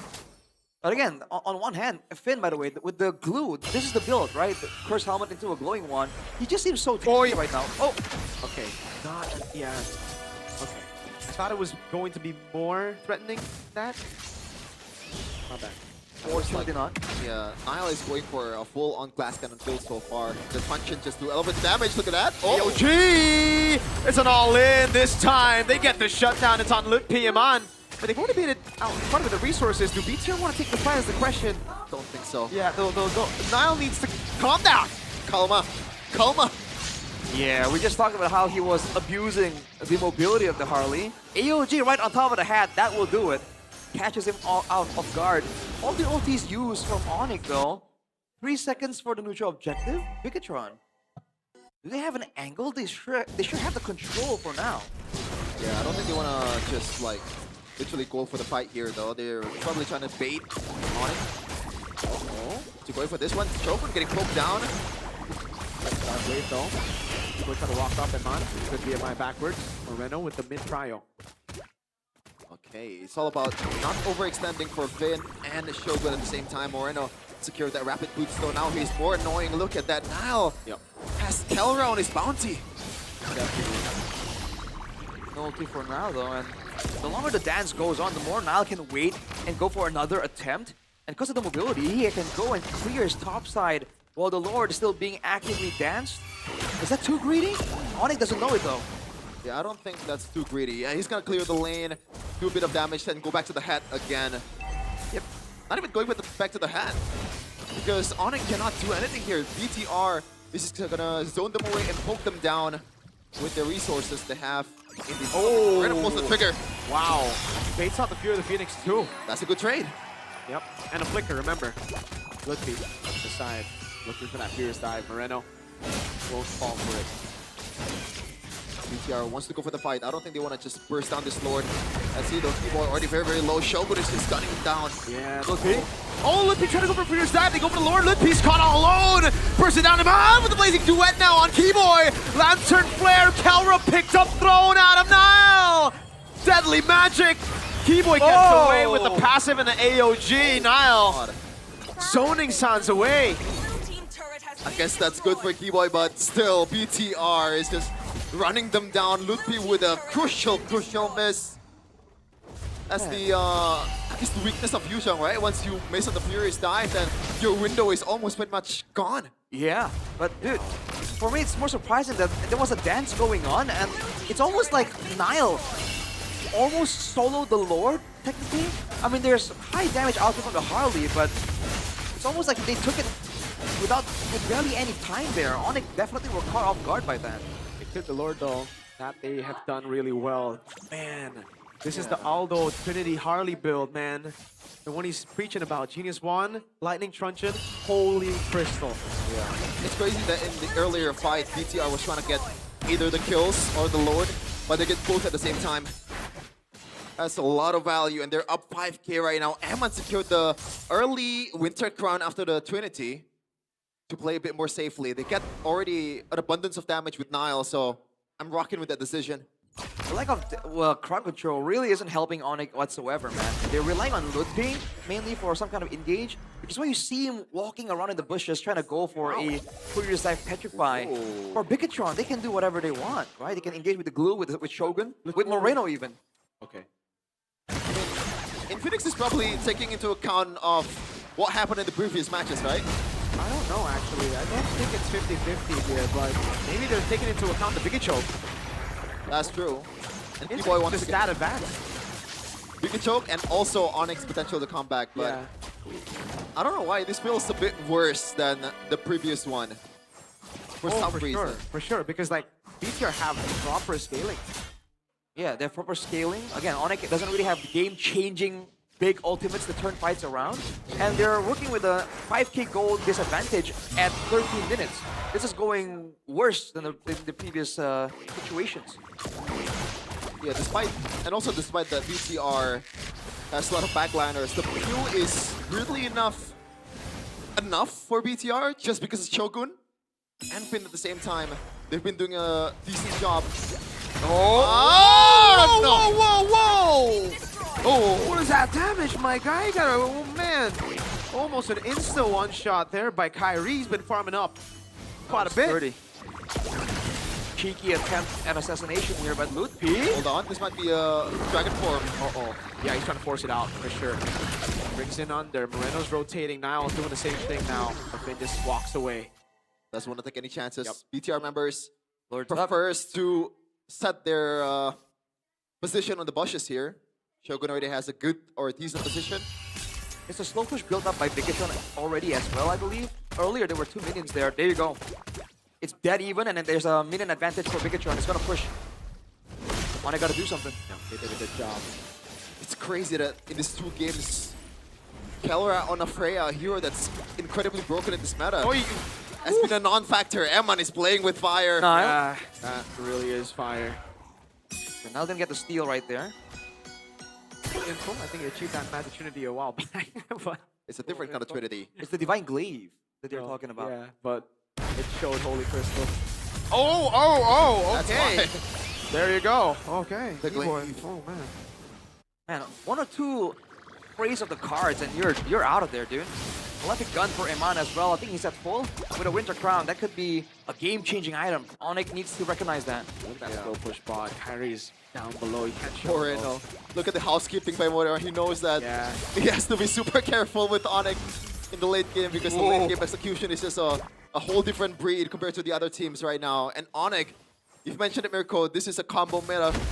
And they have a lot of combo here. Look at T1's HP! That's a jump. Shogun wants to go. Eman with the blazing new one of the Winter Crown! Shogun with a jump fight stuns! BMI backward. Shogun caught all alone, but look at the follow-up now. Lancer around Kelra's gonna be knocked out, thrown back into the fray. He's gonna have to use all the resources to get back. Moreno on the sprint, chasing Ludwig now! With a walk-up, Moreno gets the Sky Piercer.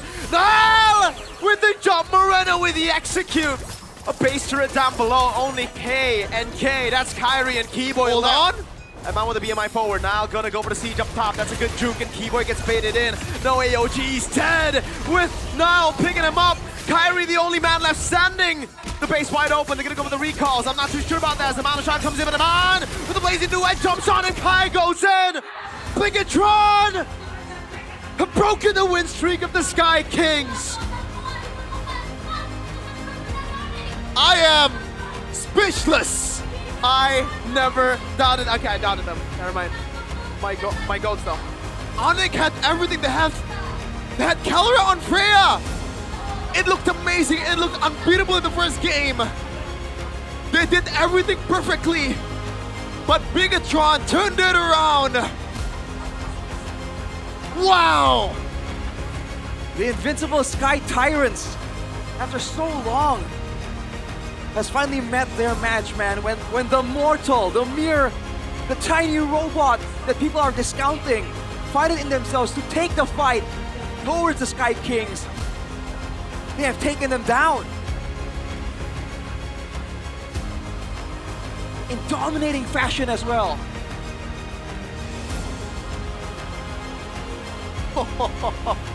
Two streaks have been broken in this day.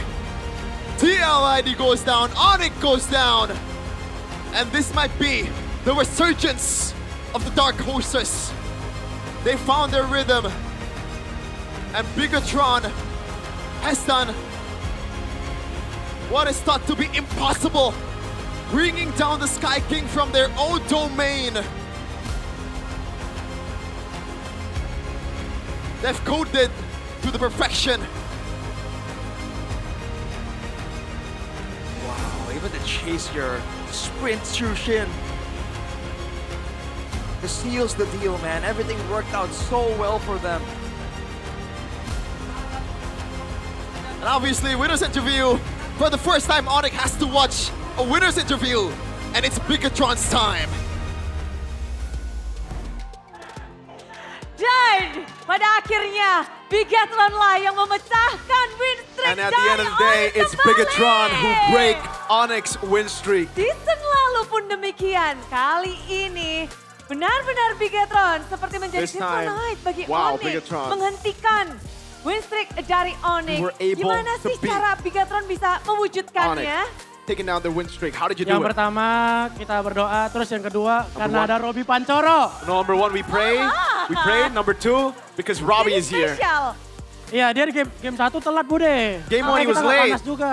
We weren't warmed up in game one because he wasn't here. Terus, jadi udah punya maskot baru nih ya. Benar-benar. Oke, tapi game pertama. Mungkin kalau tadi ngebahas game pertama karena dia telat ditambah juga We're kalian. talking about game terhambat one. nggak sih itu? Iya, What happened there? lumayan. Ya, anak muda lah, overhype. Oh, you know, Anak muda I'm a young overhyped. guy. Tapi I hype get banget dong overhyped. lawan That's what Onyx. happened in game one. Oh enggak, udah biasa aja. Masanya kan mereka teman maksudnya.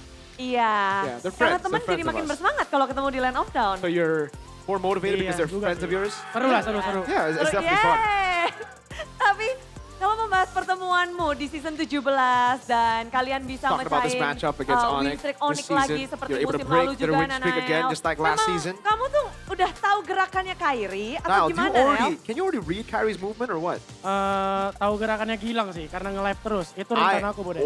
I know San's Jadi movement merhatiin because he Gilangnya goes malah live a bukan lot. I Kyrie-nya. read his movements Jadi from kalau the aku live streams. ngajak Gilang live, dan aku tahu gerakan dia. Gitu. So I stream a lot. I Memang ini ask ya, him to trik stream dari with me so I can Nanael. read his Dan movements. terbukti berbuah manis pula. Dan dibahas hari ini, Shogun juga mainnya lagi apik banget. Kamu memotivasi semua orang biar ayo kita kalahin Onyx hari ini gitu. Shogun, you played so well. Or Niall, you played so well. Sebenarnya Did tadi you motivate kalau the game rest of the team? 1, nah ya mereka emang semangat aja, mereka emang semangat. Nah, the rest of the Habis team is game motivated 1, without me. mereka makin semangat. Iya. Especially Iya. after game one. Nanael nggak takut di sini ngelawan Onyx yang kemarin No. win streak You're not terus. afraid of Onyx? Because they were on a win Ya, streak before this. kalau jadi pro player emang nggak boleh takut. Nah, sama as a siapapun pro sih. player, Kalau I takut can't pulang be aja. afraid. If I'm afraid, I'll just go home. Why do I Nggak play? boleh takut-takut. Tadi hampir tuh ya, udah ada recall keluar lagi dari Nanael tuh. We saw the recalls from you, Soalnya game Niall. 1 di taunting juga, Bude. Yeah, because game one they were taunting Balas us. di game kedua. Harus dong. So you got Lalu revenge in ada game yang two? Yeah, of ngomelin course. nggak abis game kedua? Oh Wanna say enggak, anything in kata game two? Koed, gak apa-apa asal menang. Kalau kali ini. Coed's like, nah, it's all good. Recalls are fine as long as you hasilnya win. beda. Aman ya, Nanael nggak diomelin hari ini. Aman, tapi Shogun. Now I won't be scolded Banyak today. sekali Shogun! dari para talent pun memuji permainanmu hari Everyone, ini. the talents were Melihat really, Shogun glazing you melawan today. You were Onyx. amazing today against Gimana Onyx. sih Shogun untuk hari ini khususnya How's di it, season Shogun? 17? How was it this season? Hari ini seru banget sih soalnya Today was fun. Gamenya juga intens. The game seru was banget, intense. Tapi Very aku fun match. bisa kayak gini gara-gara teman-teman semua. I can perform like this because of my teammates though. It's not just me. Karena teman-teman Iya, karena mereka membuatmu it's tetap your stay friends. cool. Your friends Karena mereka help trust you aku, stay jadi cool. aku harus lakuin apa yang aku bisa. Yeah, they just, Maksimal you know, they support me. Tapi and I can do bagaimana whatever I memaksimalkan can. I mean, gameplay dari I do the Bigatron best untuk I melawan can. Onyx hari ini? Apakah memang kemarin sempat kalah satu game dari Onyx, kalian bisa mendapatkan pelajaran dari situ? Did you learn from losing against Yeah, Onyx in mungkin game one? Apa kira-kira yang kalian implementasikan hari ini? What did you learn from Onyx? Jujur hari ini, Bude, kita ketolong Honestly, lebih Bude? Pancoro beneran. Honestly, today it's just because of Robbie. Soalnya setiap Robbie aku main made ditirakin, us win the Bude! game. Because Bude! every time anyone plays, he just yells out that. Aduh, ini makin semangat gara-gara support system ya. Dan The support system's here. harus punya semua nih, gawat. Jadi rebutan nanti loh. Oke, dengan banyaknya cerita dari Bigatron yang begitu bersemangat hari ini, misinya Bigatron, berjalan you know, dengan your manis. mission was Moreno yang successful, ada di Moreno. ujung sana. I want to ask you some questions. Hey! Hey! Moreno menang 2-1 lawan Onyx. You won 2-1 Cukup against puas dengan Onyx. 2-1, apa memang harus itu 2-0? Was it supposed to be 2-0? Belum yang puas banget sih karena di Yeah, game we're 1 not. kita juga We're not ada happy overhype-nya, because in ada game one we made a lot of blunders, made a lot of mistakes. Iya, udah kita lakukan yang terbaik aja buat So yeah, we'll just do our best. We'll continue to improve. Dan begitu terbaiknya. Dan berarti game pertama tuh sebenarnya bisa kalian dapetin juga. So you should have been Seharusnya able sih to win bisa. game Kalau one. kita setimnya benar-benar 100%. kompak kayak game 2 We should have won game one if we were Satu momen a bit ketika better. war itu terjadi dan If buyar. we coordinated properly, Iya. we would have won game Iya. one.